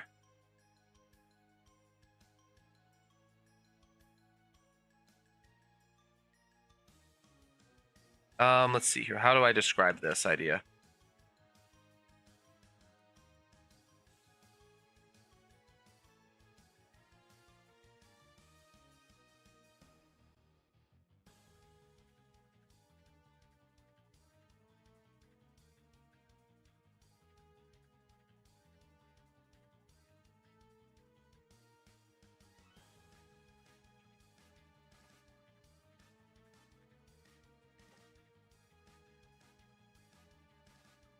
You draw a connection to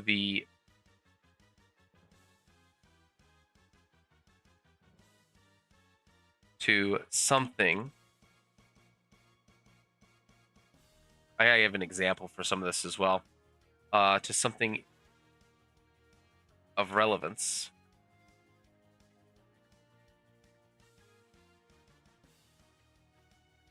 Connection to something of relevance in the scene.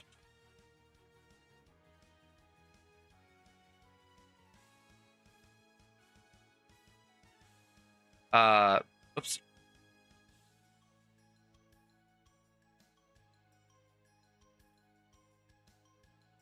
Scene or location. Scene or location.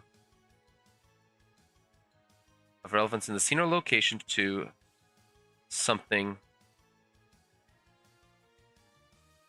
from your past. Past.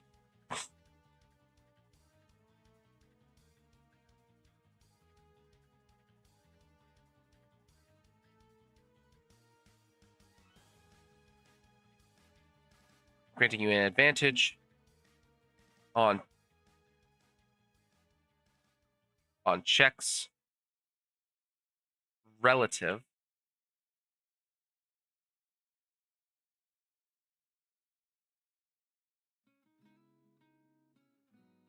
I'm gonna put a bunch of restrictions and stuff on these later as to how much they can be like that.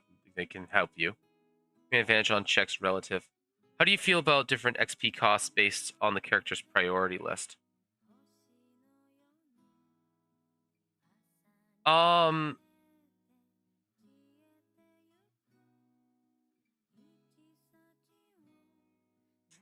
don't dislike it.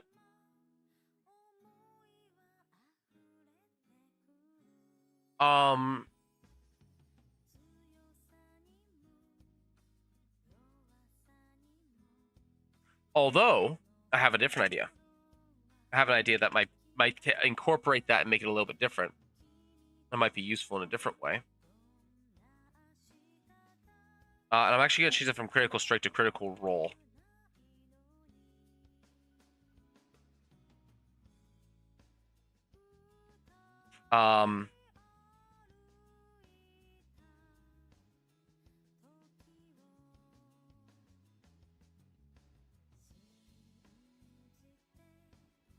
ability. X EXP. Do that instead, maybe.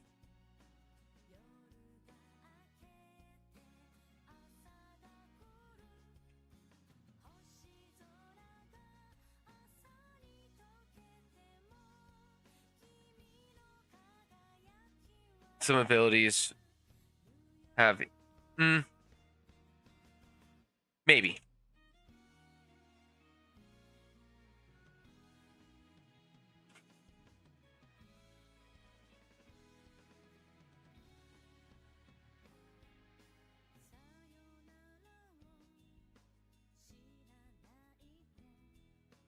Have a EXP cost to them.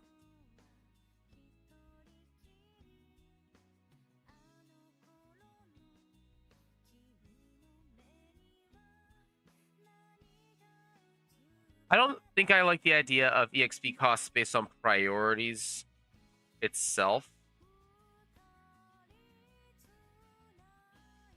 But actually, hold on. Thinking. Because there is only 4 things that you pick.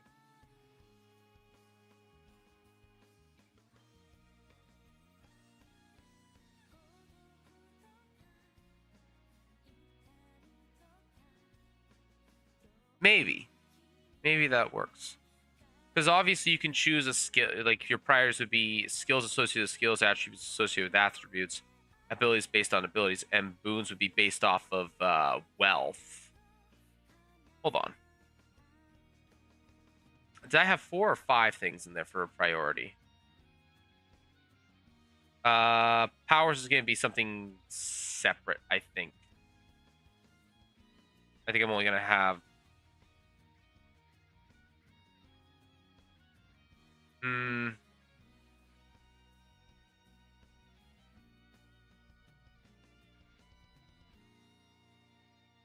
No. Oh. Oops.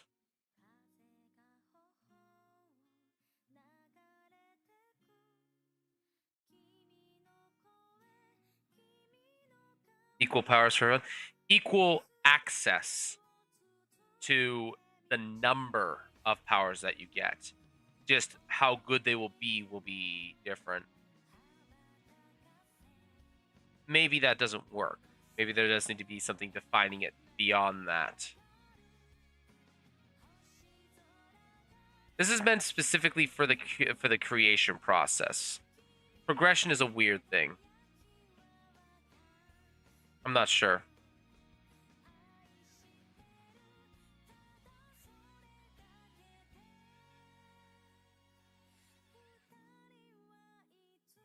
Not sure. Requires further thinking.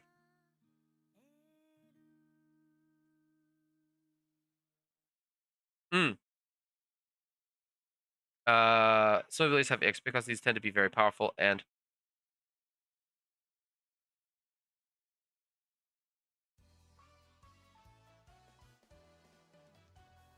often shift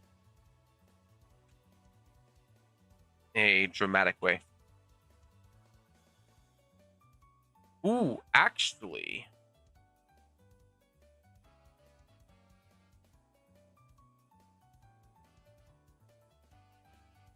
I just don't want to feel like complex homework. I think it's going to feel... I think this will be one of those things where it's like there is a fair bit at first, but from that point on, it's going to be relatively simple because the idea is that if you use XP on progression, you're doing it on one thing at a time.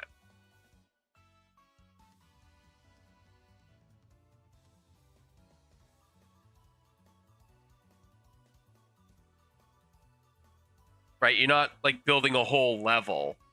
It's just, oh, you get when you level up, so to speak, you just get access to all 4 of these again. You have to do each of them once in order to go up the level, and then it resets. So you get to pick the order that you get these in, but you only get one of them at a time.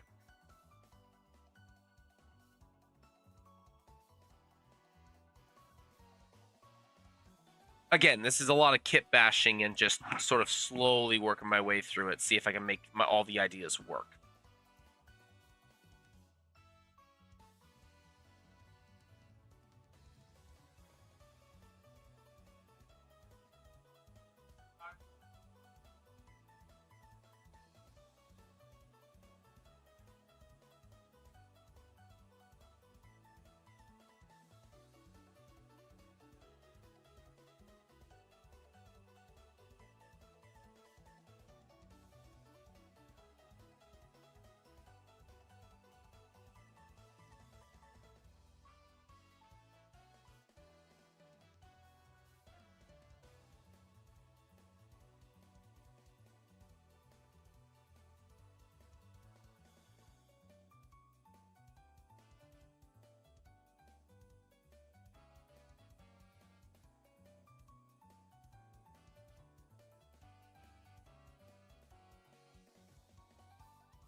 We'll see.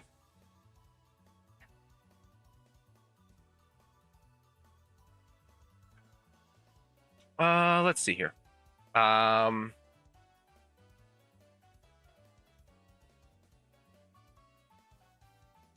It was raining earlier. Might be raining. It's hard to tell. All right, let's see here. Any advantage on checks relative to the thing in question.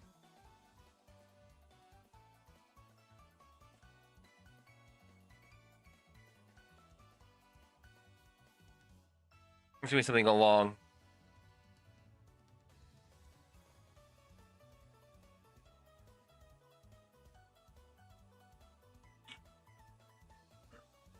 the lines of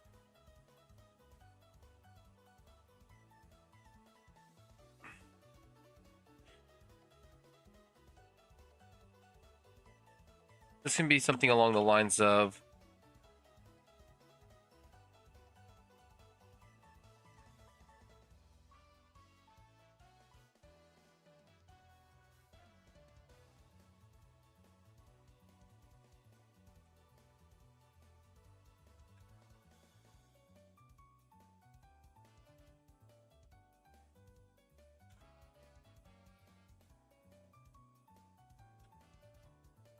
from back, or just like the mines from back home.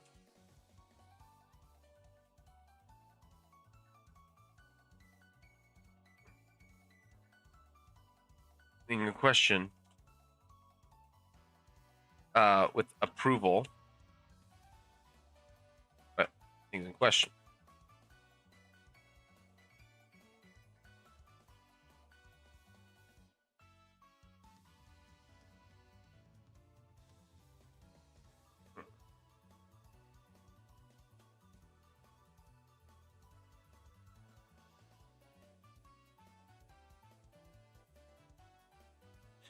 Advantage to checks to not get to navigate, to not get lost,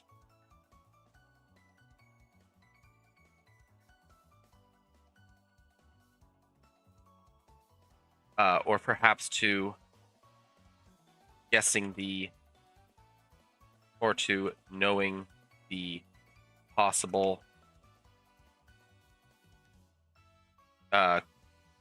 or knowing the creatures.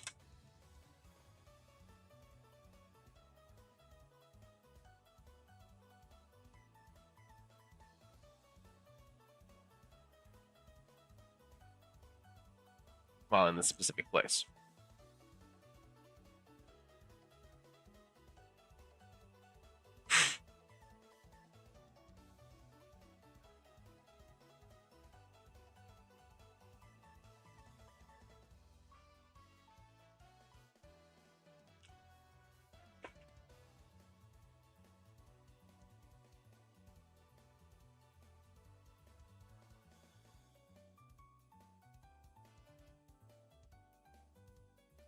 Um,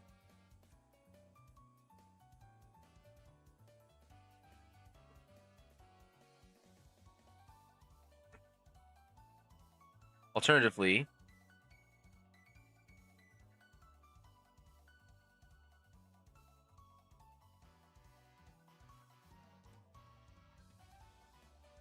let's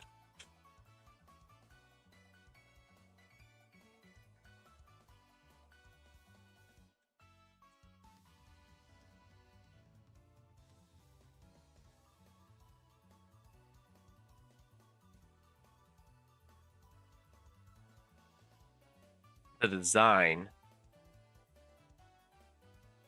of something man-made.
I will be right back. I'm gonna make my daughter some lunch real quick. All right, let's see here.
Okay, there we go.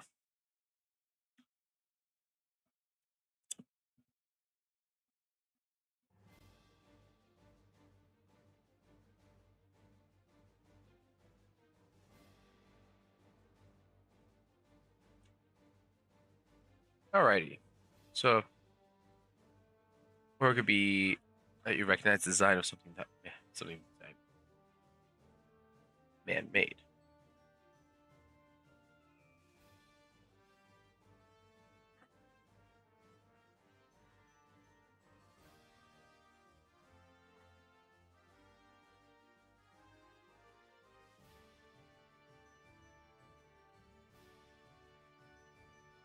By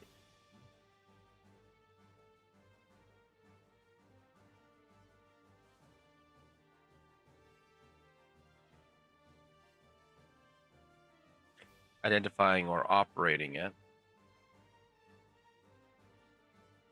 based on context.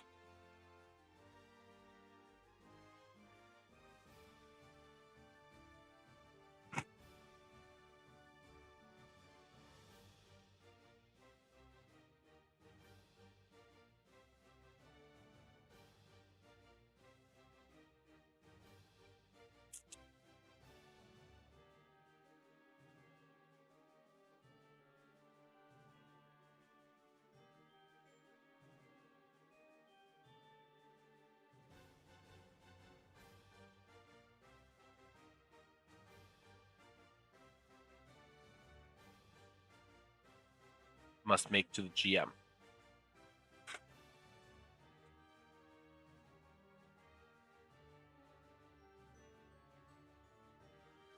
Is encouraged to go along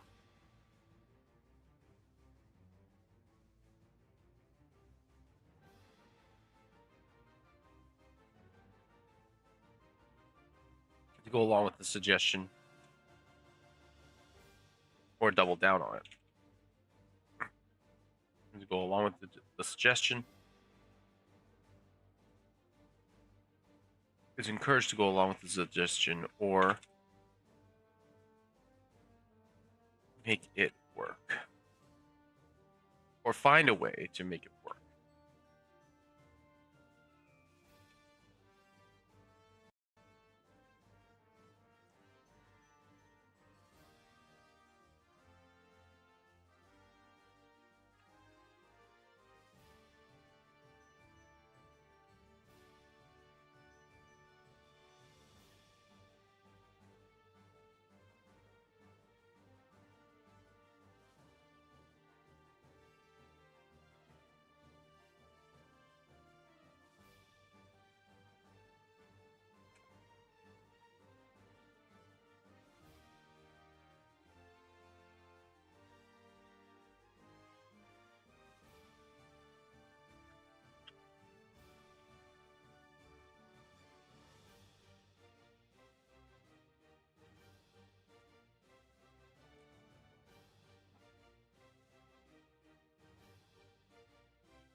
Hmm.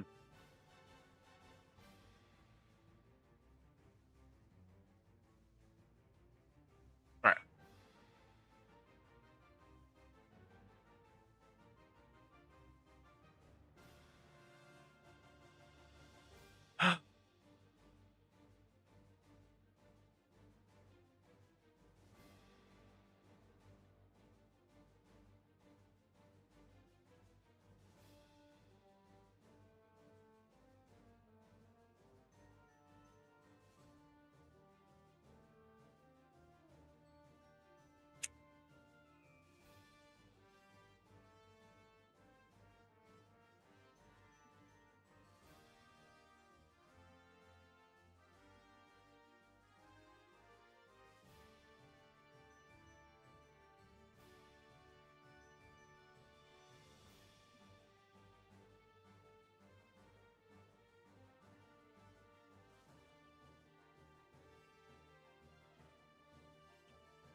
Make that to a damage roll.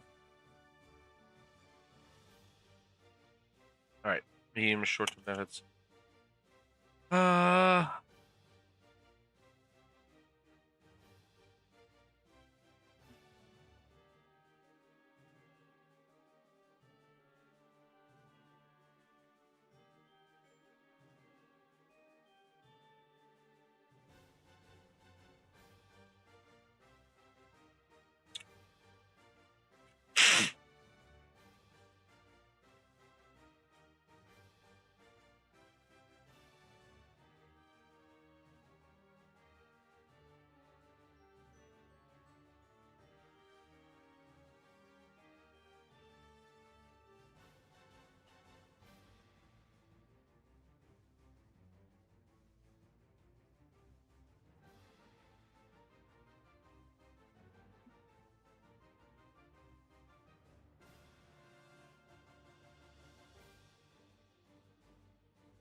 Be right back.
Okay.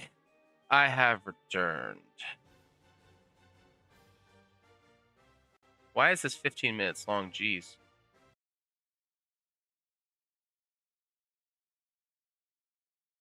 Why are these all so long? All right, no, we're changing music. We're changing music.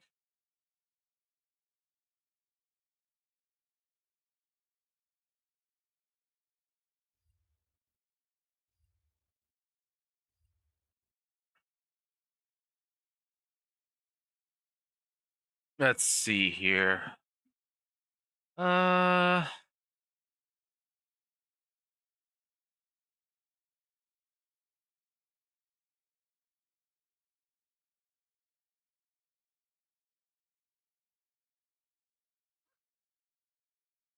yeah, let's do P5 Scramble. Why not?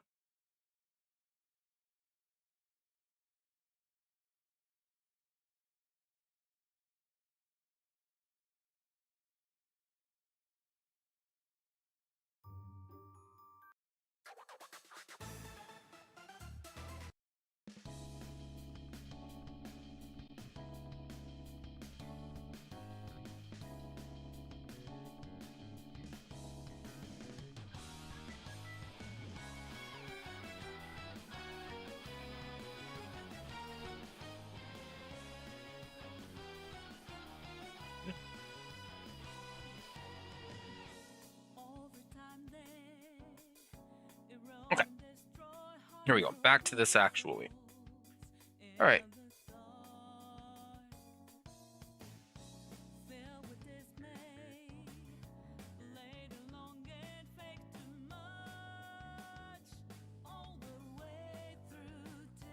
Impact bit boons.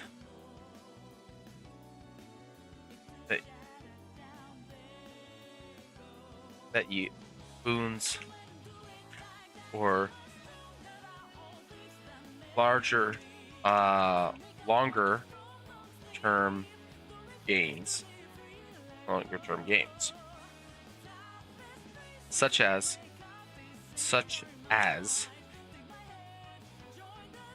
one of the options for character progression, character level progression,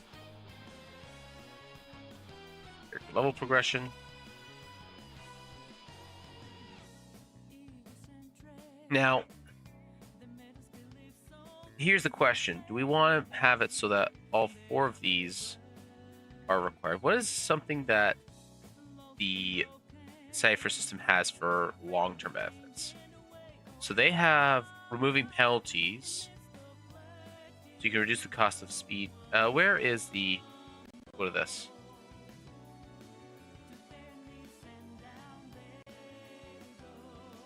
Experience points. Or affects the character. Affects the character for 4. You can gain training in a skill, increase your pool, increase your ability to use effort, and so on. When you do this, most characters spend half their X points. This is just a... No, this is just...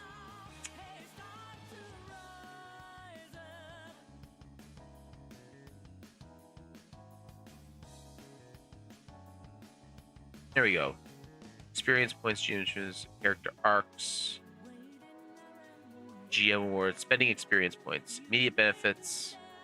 So they have immediate benefits in the case of reroll any roll in the game, even ones that didn't make, even ones they didn't make. They can choose, and this one is choose the best result. I think I might make it as a choose the best because I have the crit effect here.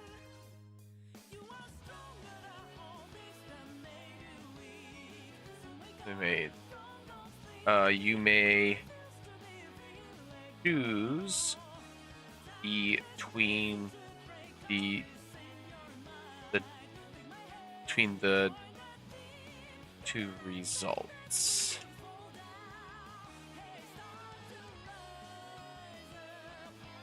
You may choose between the 2 results. But this can quickly become an expensive proposition.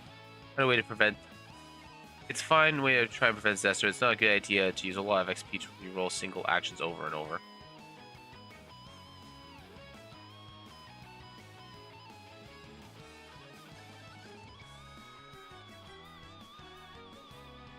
It can also be used to create intrusions or to deny intrusions.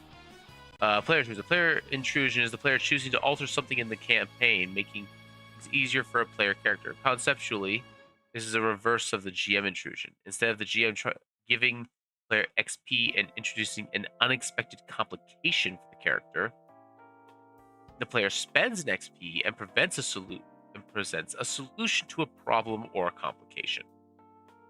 What player intrusion can do usually includes the changing of the world or current circumstances rather than directly changing the character. For instance, an intrusion indicating that the cipher just used still has an additional use would be appropriate.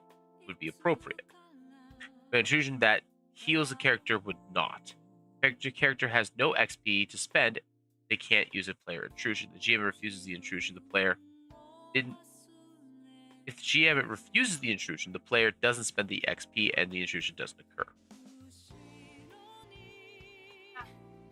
Yes, dear? Oh, okay.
Okay. I don't know about the intrusions. I think we're gonna hold off on the intrusion aspect. Short and medium terms. By spending 2 XP, you can get in a skill or more rarely an ability that provides a short-term benefit. Say a character notices the your terminal and facility their inventory are similar to those used by the company they once worked for. They spend 2 XP to gain they have a great deal of experience using this.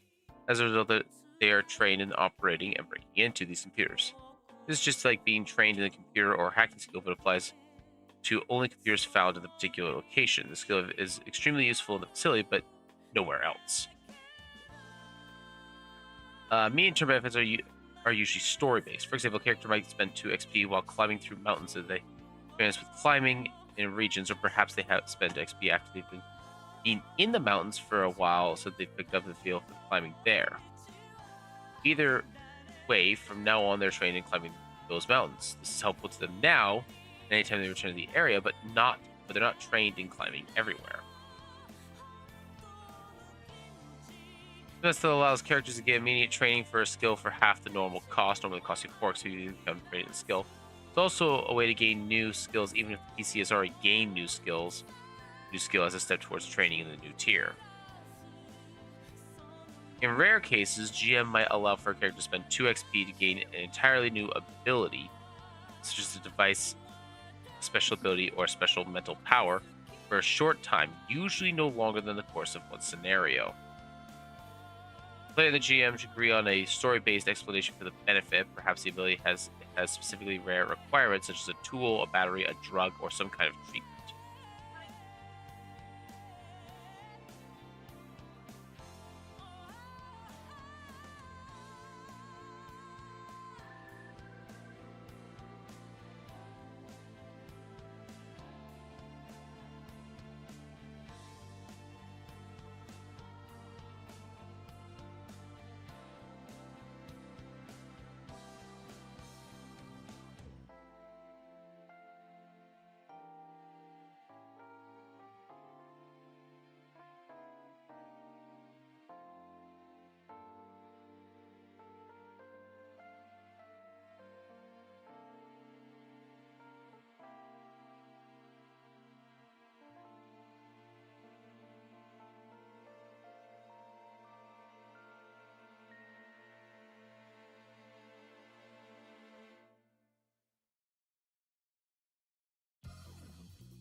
For example, a character who wants to explore submerged locations has several biotech enhancements and spends 2 EXP to cobble together a device that lets them breathe underwater.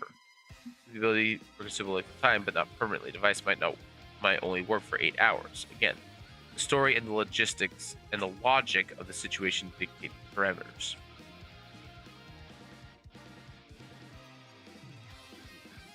Long-term benefits. In many ways, long-term benefits a PC can gain by spending XP means integrating mechanics of the game into the story. Players can modify things that happen to their character by talking to GM and spending 3 XP. Things that PC can acquire as a long-term benefit be thought of as story-based, and allow for the player to have some narrative control over the story. In the course of play, a player might decide that their character gains a friend, a contact, or builds a log cabin, a home. Because a player spent XP, however, they should have some agency over what they've gained, and it shouldn't be easily taken away. The player should help come up with the details and the context or the design of their home. It's possible to gain these benefits, though, through events in the story without spending XP. New contacts come to the PC and start relationships. The new home is granted to them as a reward for service to be powerful.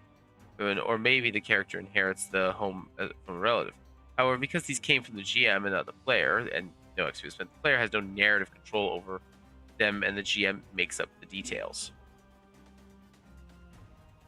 Long-term benefits can include contacts,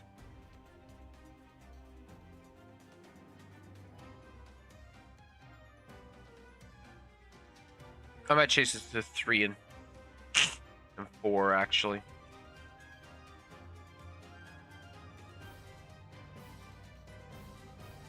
And this is more of a long-term benefit, but that's besides the point.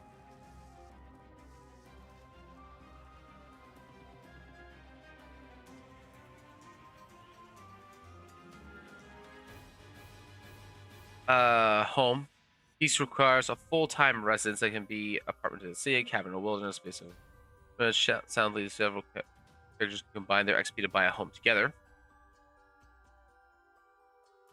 Title or job. The PC is granted a position of importance or authority. It might come with the responsibility, procedure, rewards, or it might come with a honorary title. Wealth. PC comes into a considerable amount of wealth, whether it's a windfall, inheritance, or a gift. It might be enough to buy a home or a title, but it's not really the point.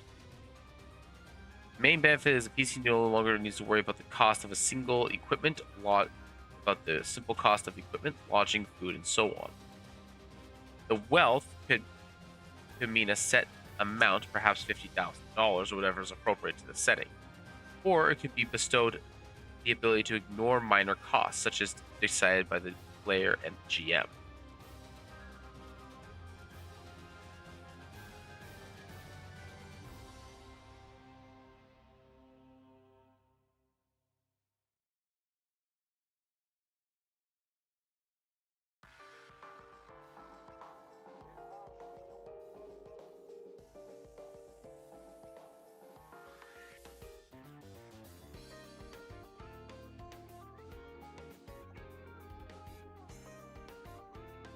based on context.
All right, here we go.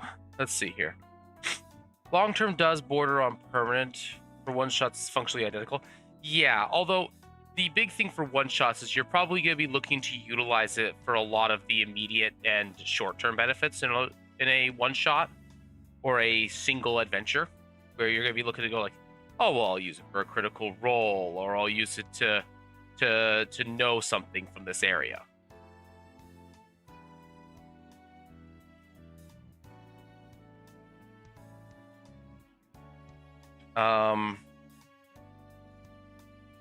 Such as one of the options implies a long-term gain, such as one of the options for character level progression.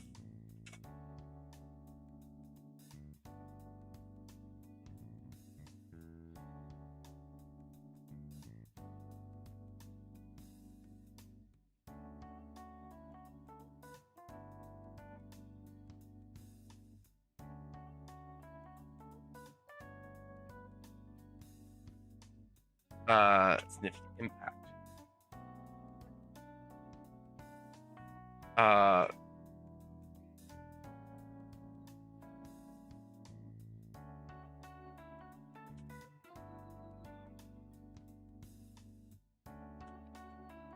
Such as a home.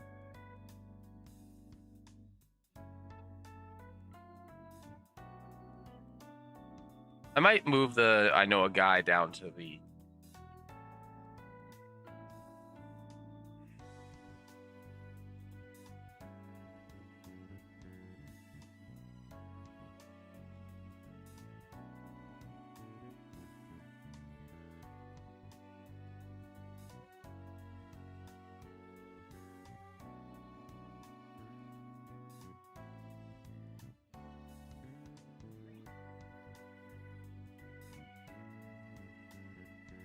I'm gonna remove that.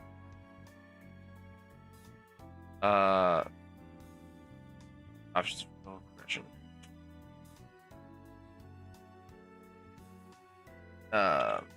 Nope.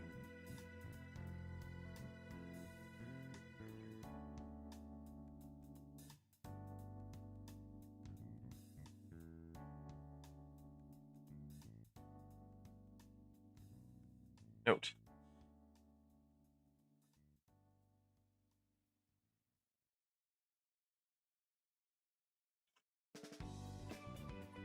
In regards to players spending EXP,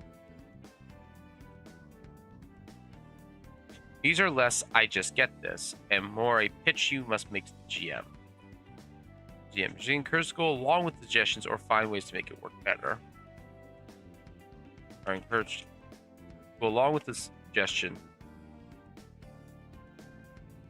Along with the suggestion.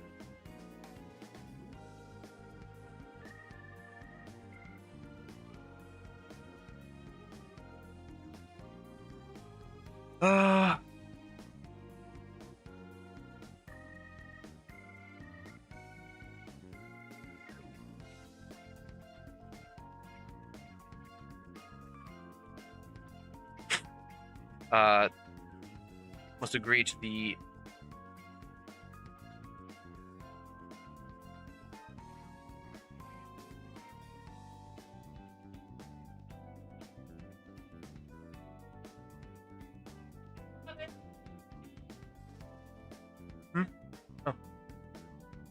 and the spending.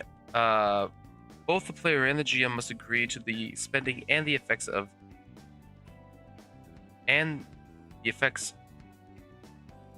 the spending and the effects of the spending and the effects of must agree to the spending and the effects of the EXP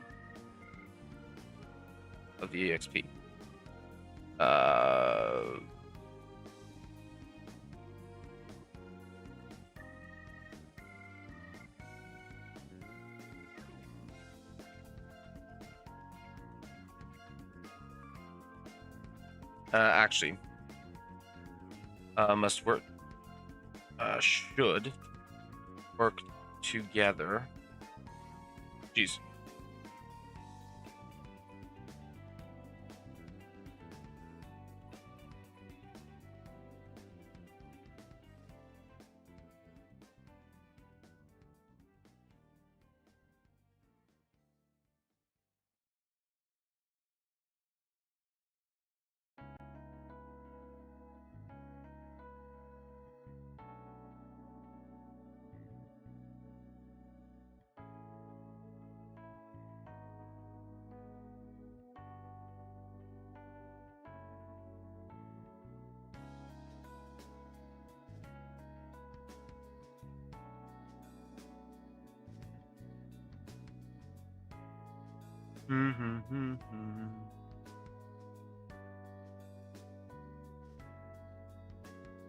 Should work together in order to agree on the spending and the effects of the EXP and the effects of the EXP.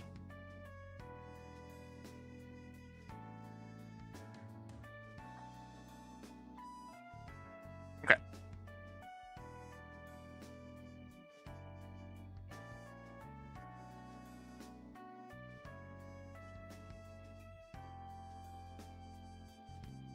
Bold. I'm gonna move the I know a guy from here.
All right. Let's see. Okay.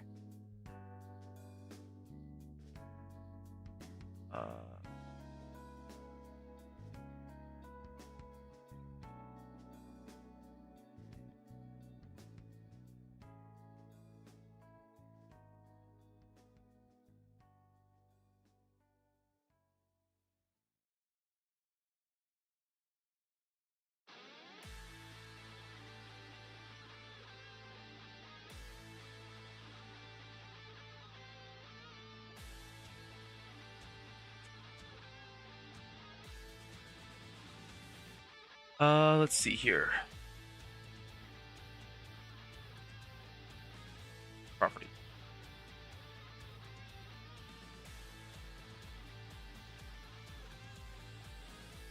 Into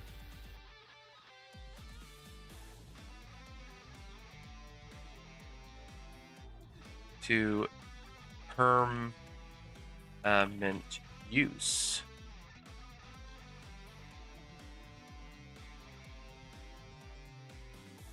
Of property. Oh, I should actually put a thing in here.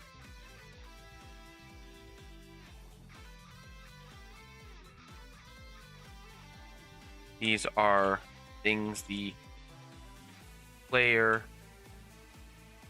has spent EXP on.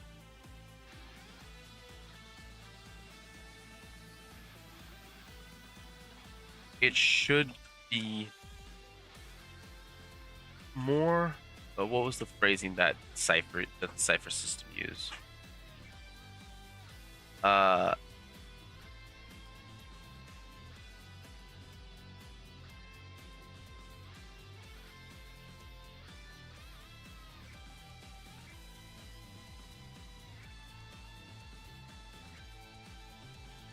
Okay.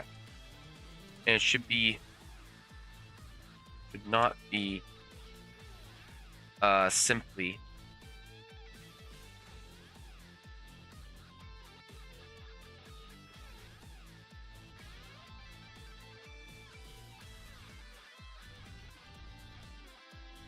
Considering that these are things that the player has spent EXP on, it should not be simply taken away at the whims of the GM.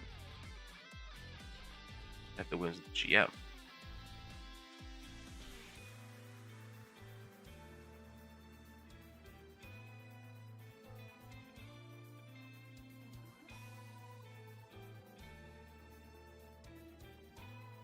Yeah.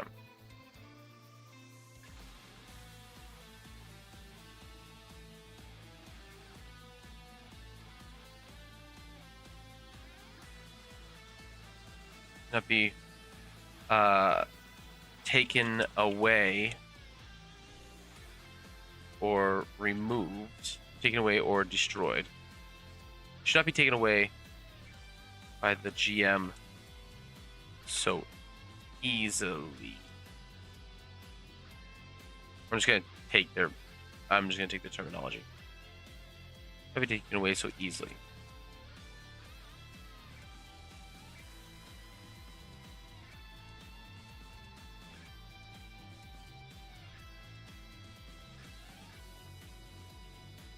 They threaten to do so.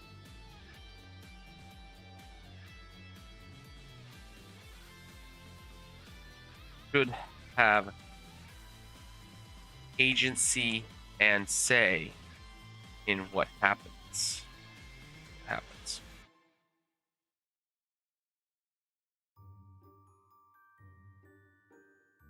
Comes into permanent use of a property.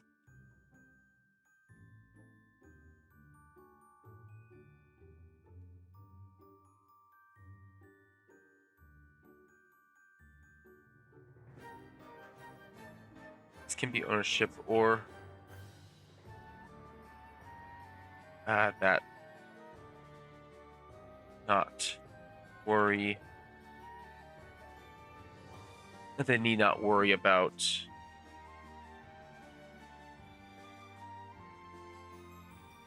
this could be ownership or renting that they need not worry about paying.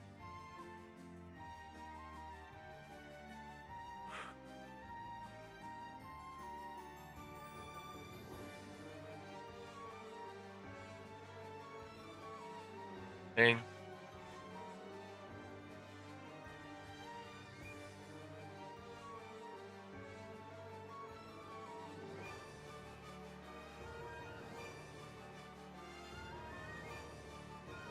And things with relative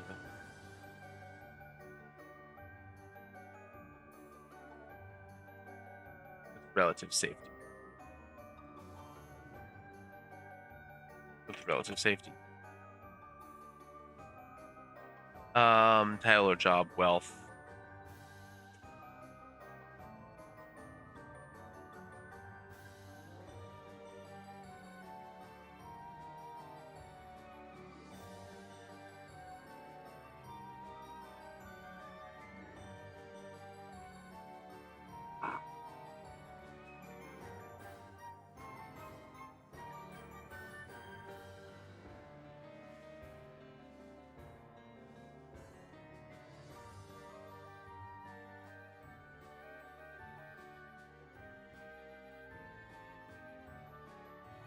Enough wealth. Wealth that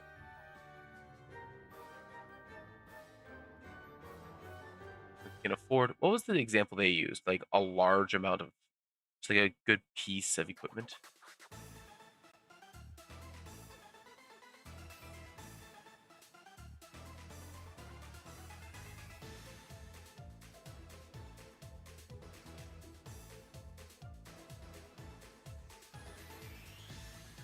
That they can, the lifestyle.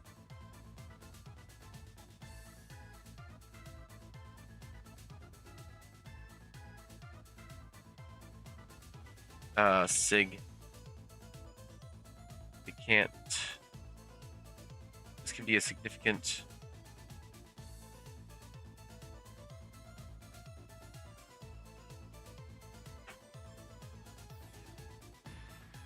To their gear. This can be a significant upgrade to their gear.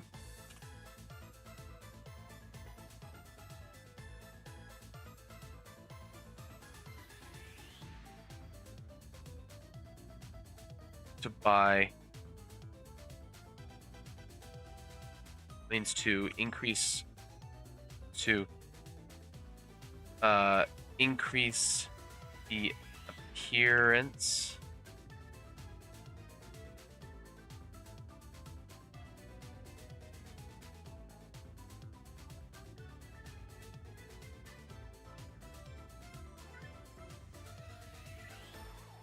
to increase their social status.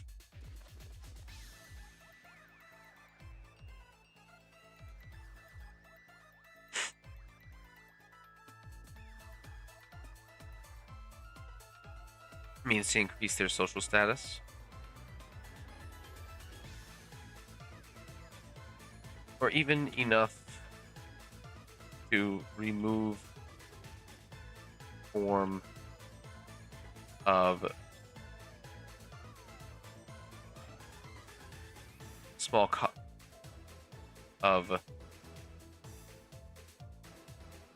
full mundane of simple small costs.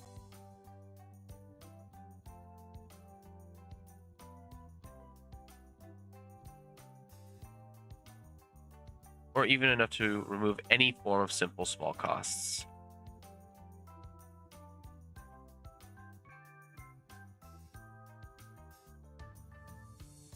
Such as lodging, food, and basic gear, basic supplies. There we go. Jobs or titles or jobs, no. You don't get those. You can't spend EXP to get those for free. That's part of the whole. That's part of what the whole point of the game is.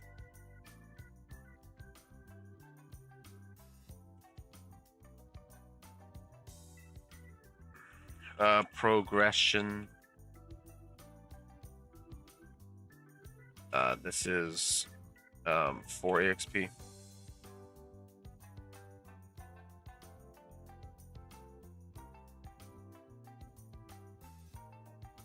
Progression.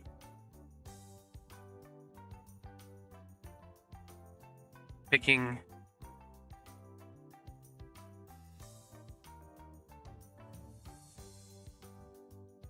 one of the 4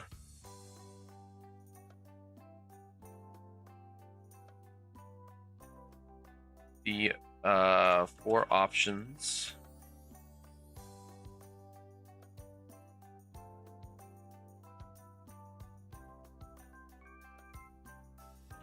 to advance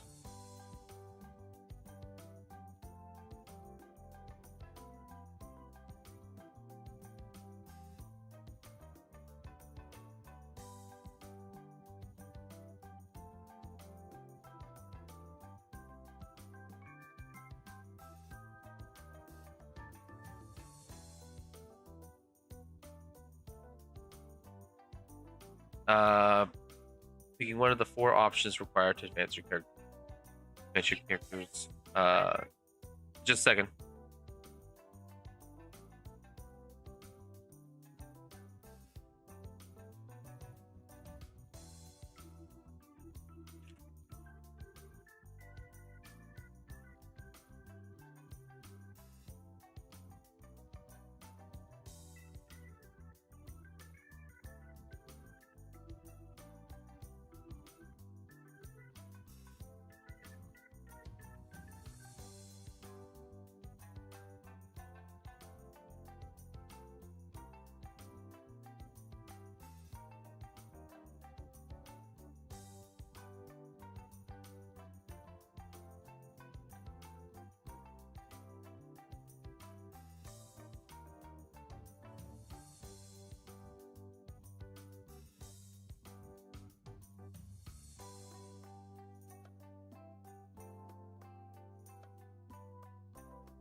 It's character progression.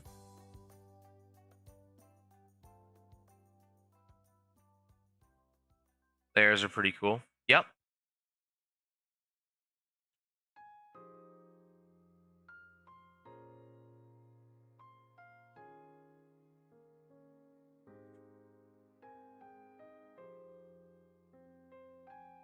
Okay. All right.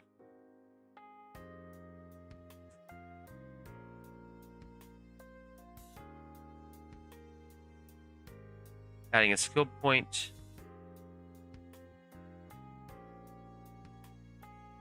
Increasing an attribute.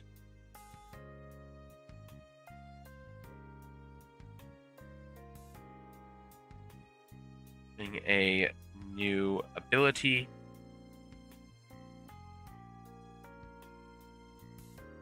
I think I might change the boon from something to something else. We'll see.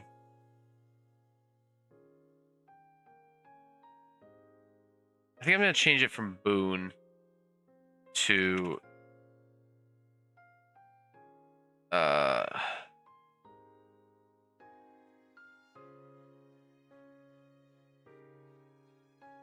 actually, I know exactly what I'm going to do.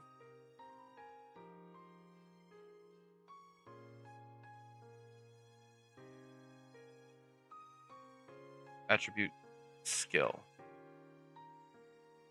There we go. You get to pick one of the three.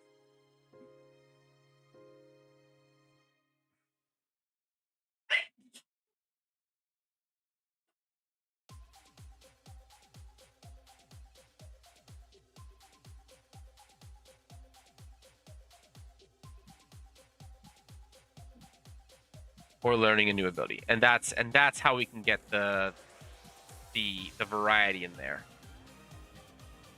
You can have two different skill boosts. You can have one ability.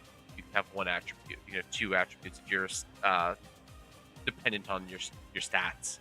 There we go.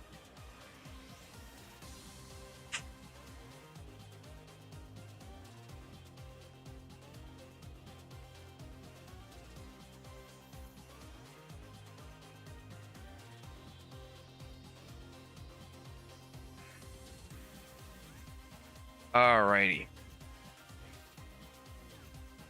There's the variety. There's how you can change how you progress by your own thing. And you can even do a thing like, oh, I'm in tier 4. Okay, I pick all three, each one at a different time. Okay. Should be one of the three options though. Oh no, wait, one of the four. Options required to answer character's tier progression. Adding a skill point, increasing attribute, or learning a new ability. I'm gonna change this to. No, I can leave it as now. Are these 2s or 3s? These are 3s.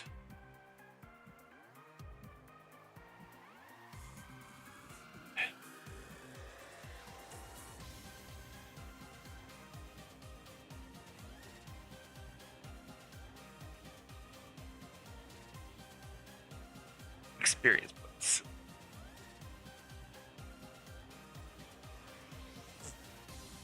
Okay.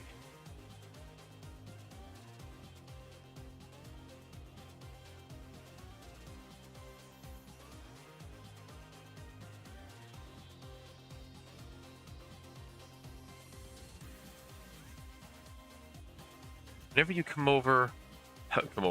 overcome a challenge. Whenever you overcome a challenge, you increase your knowledge,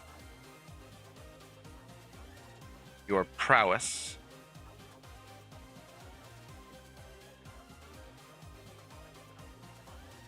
oh, it's 2 S's, okay. You increase your prowess,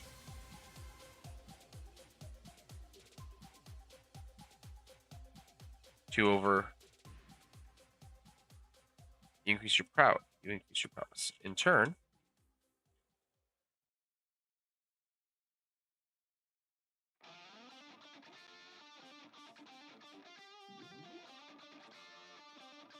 the next time you are more capable, the next time a challenge comes your way.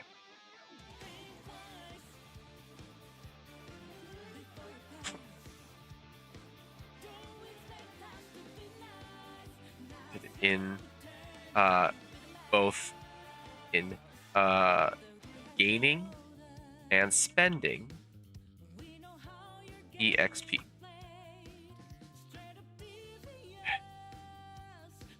Experience points. EXP.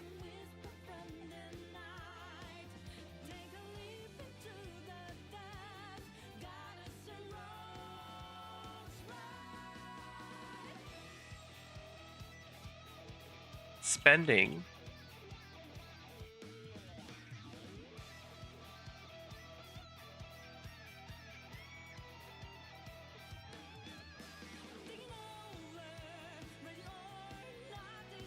one by gaining EXP is a result of learning. Is a result of learning and overcoming.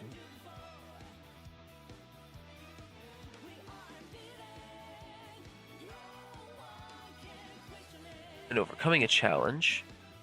And overcoming a challenge.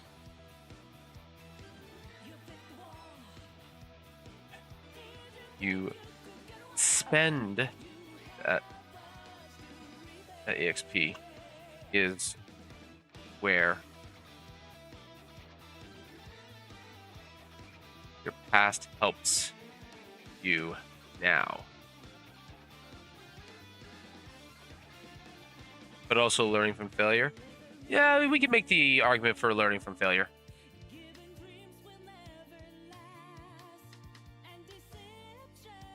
Well, that's why I said like overcome doesn't necessarily actually hold.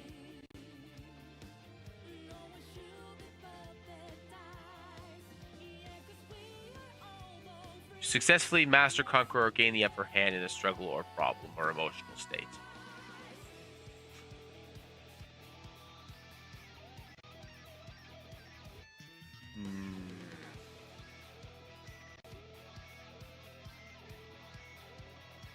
Okay.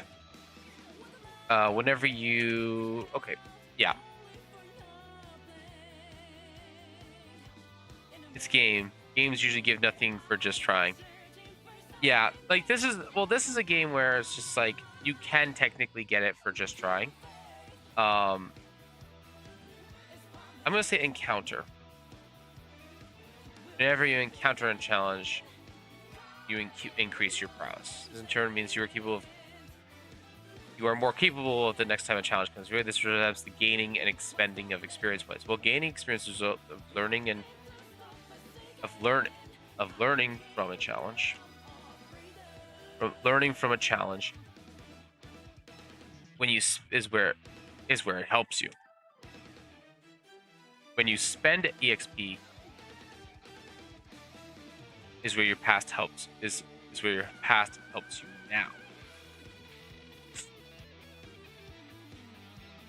Okay. I'll talk to her in a second.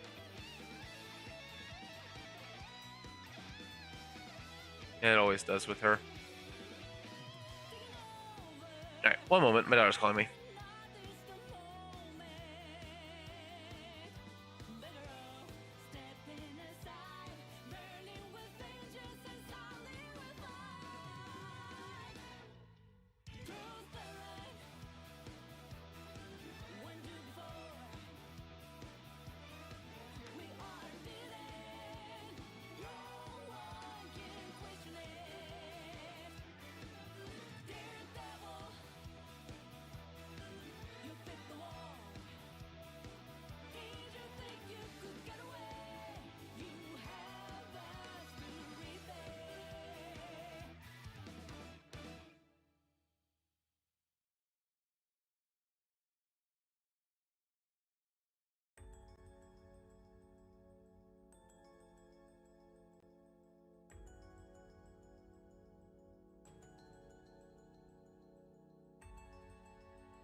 All right, I have returned. A friend of mine had a system where XP was given for initiative, plan, execution of plan, and one thing I forgot. Yeah, like the idea is that I'm trying to keep it really, really simple, where you gain XP for the encounter. Like, you don't get more because you're not getting XP because you're winning a battle. Although that you might get more for winning a battle, but you get XP for for surviving it effectively, whether you win or not. Is kind of the idea. You're always in a forward motion.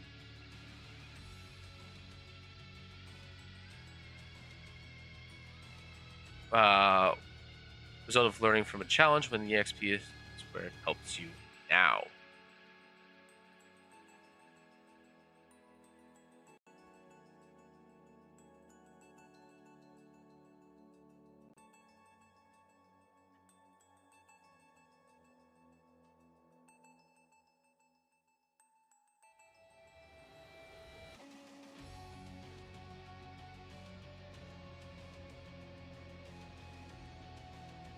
Yeah.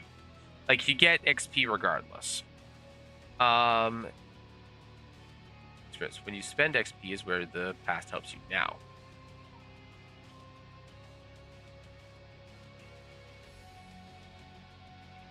Actually, I'm going to put this as a separate paragraph here. This represents the gaining and spending of XP, while gaining XP is a result.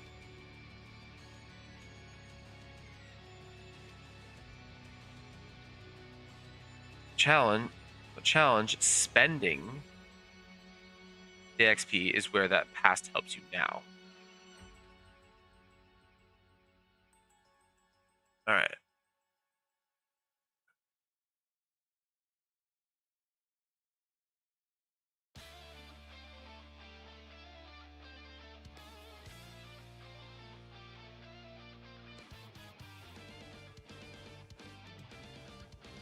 I'm going to say 4 to 8 XP to each character over the course of an adventure, over the course of a job. And try and make this a little bit.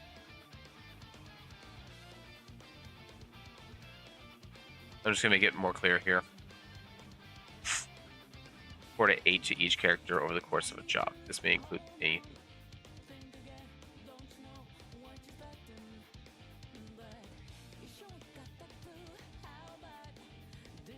Okay.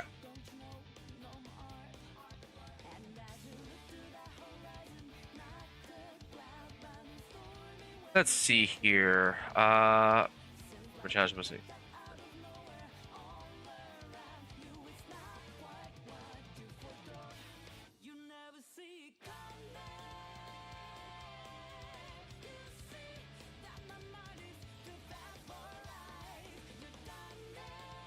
All right.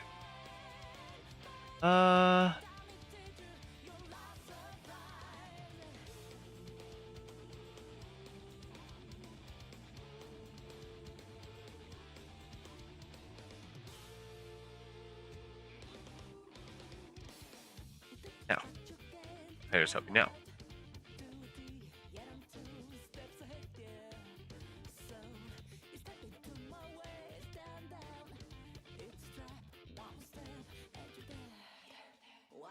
This actually there. But should be looking for ways to spend XP.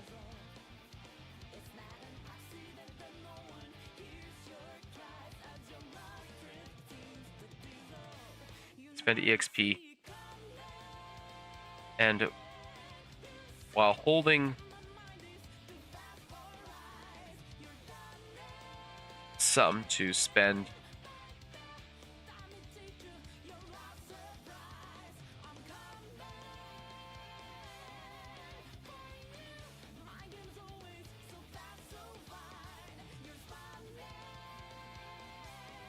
and while holding onto some to spend over the course of a job,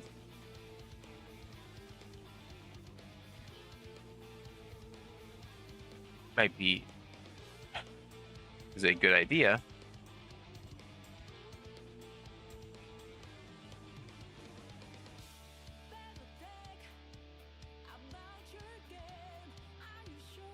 player is just holding onto EXP.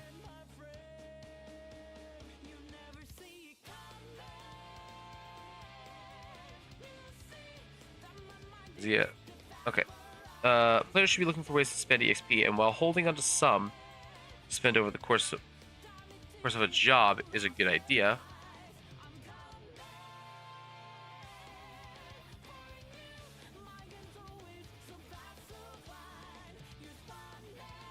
There we go. It's a good idea.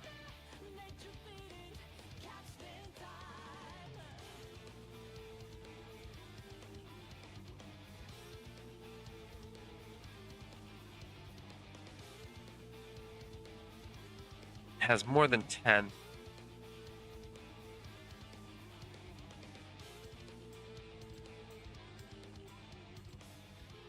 Has more than 10 XP.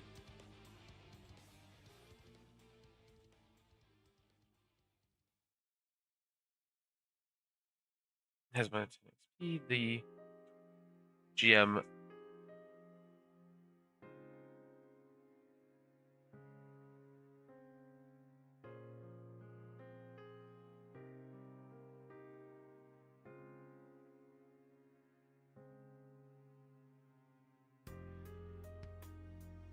spends some of it.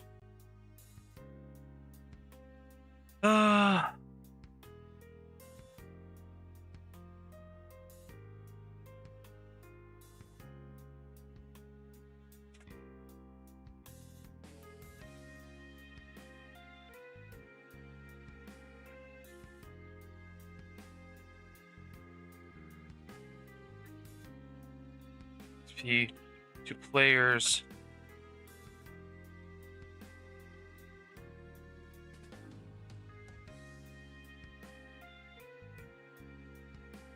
They feel deserve it most.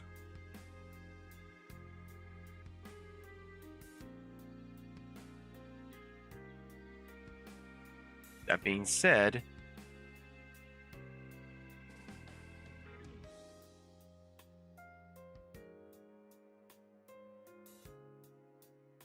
it is generally best practice to keep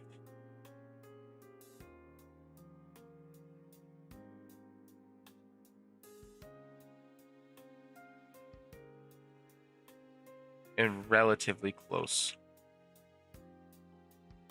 range to each other.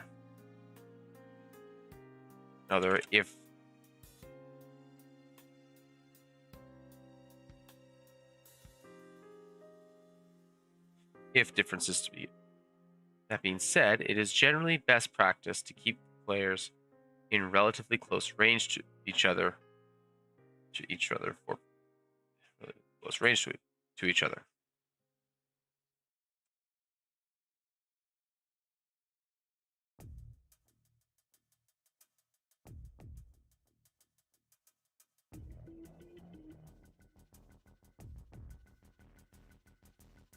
From taking the limelight.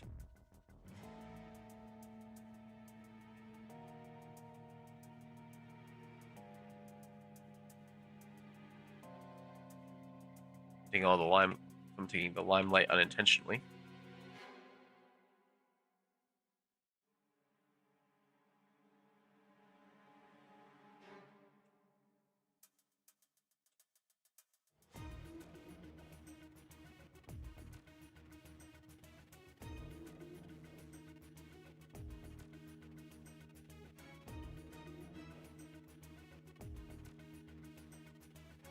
Being stronger.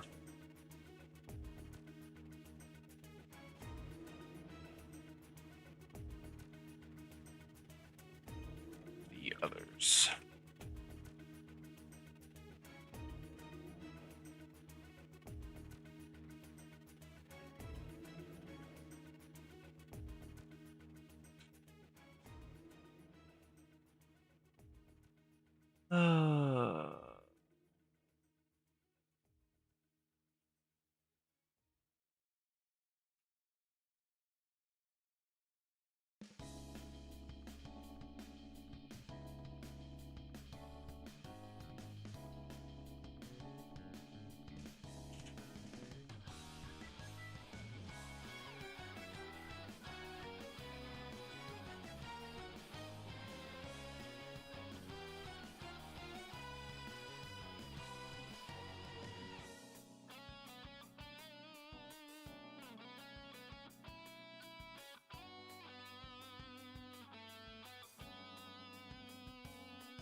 Players that are sorry.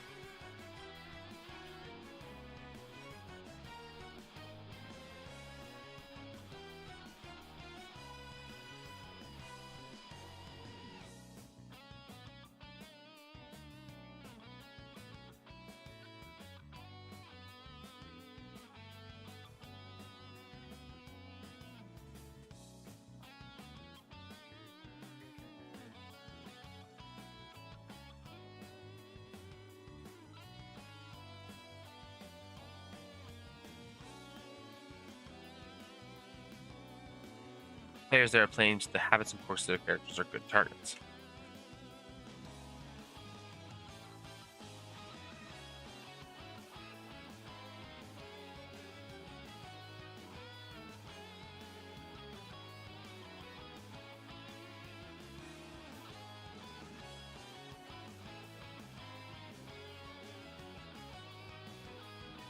Towards a character.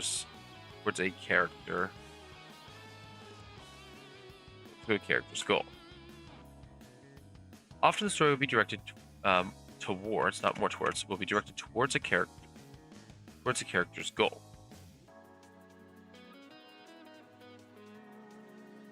The goal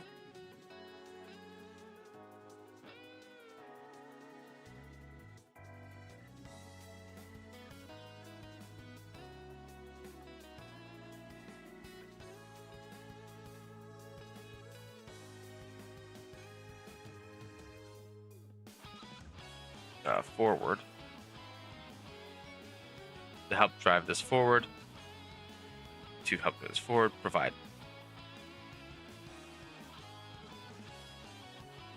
complications.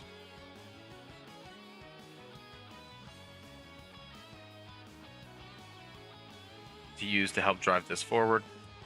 To drive it, not this, it. Drive it forward, provide complications.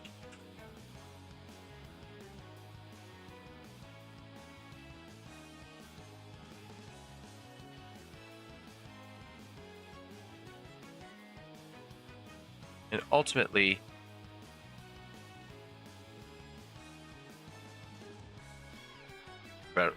allow change of the character.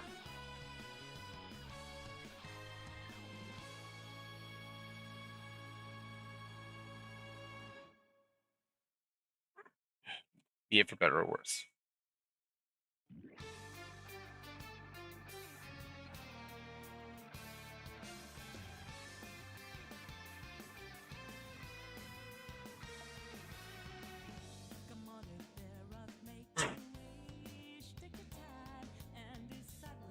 That is the focus of the session or arc. Session, job, or small arc.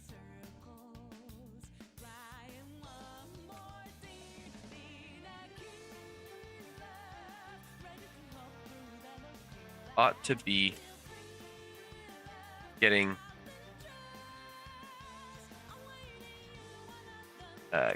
oh my gosh, getting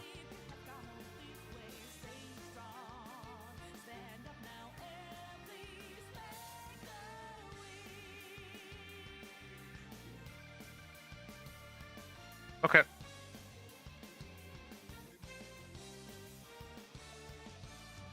Of the XP being awarded.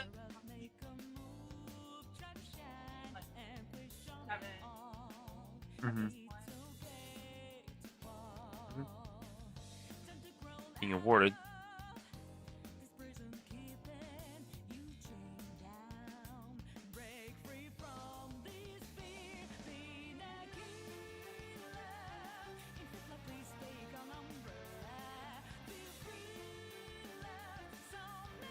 To other players, they feel deserve it most after them.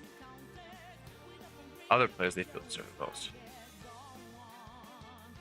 Players that are playing to their habits and quirks, those are good targets.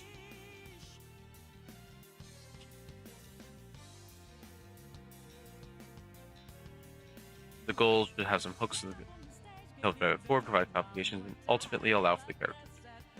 or allow for change of the character. Change of the character, be it for better or worse. Player that is focused on the session, that is the focus of the session, job, or arc. There we go. Or arc ought to be getting more of the XP being awarded.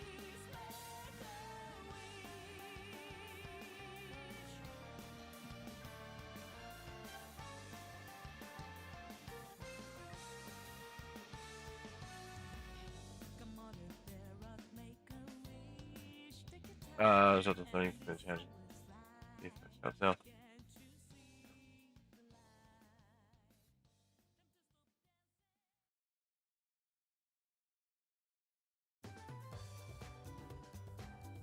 An encounter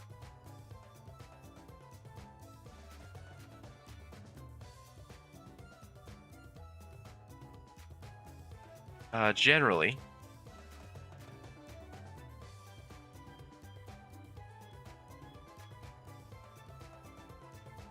to EXP.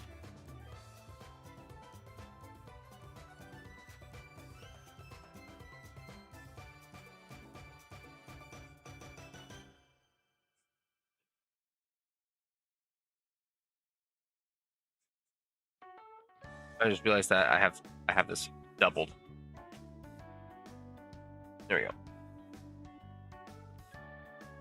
The encounter provides 2 XP for the GM to hand out. Handout.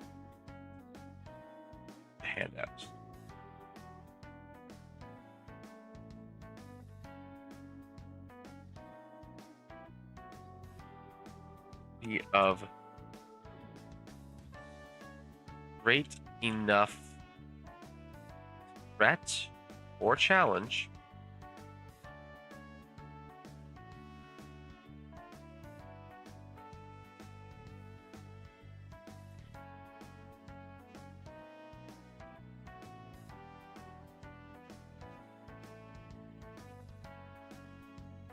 from it. There's anything from it. Needs to be dangerous. Dangerous is the wrong word. Learn something from.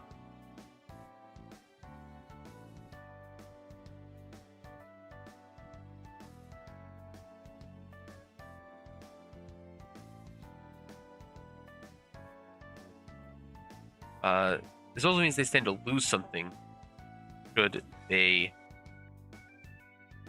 fail. Should they fail,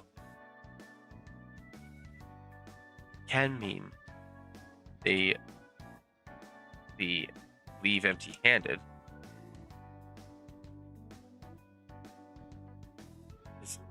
This can mean they simply leave empty-handed, but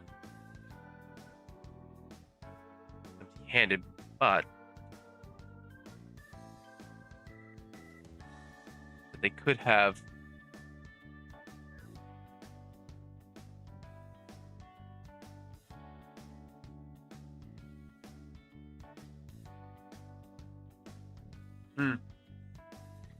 Modular provides 2 XP for the GM handling characters must be of great enough threat or challenge to the players for them to be able to learn something from it.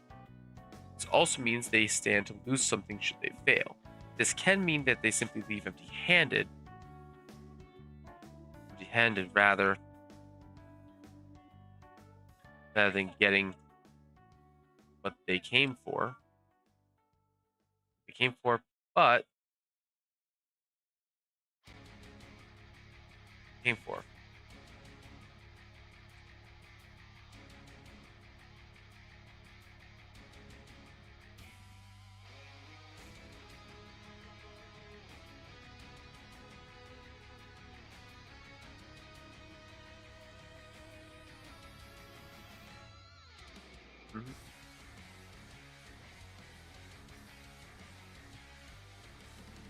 So it's getting tossed to jail regardless.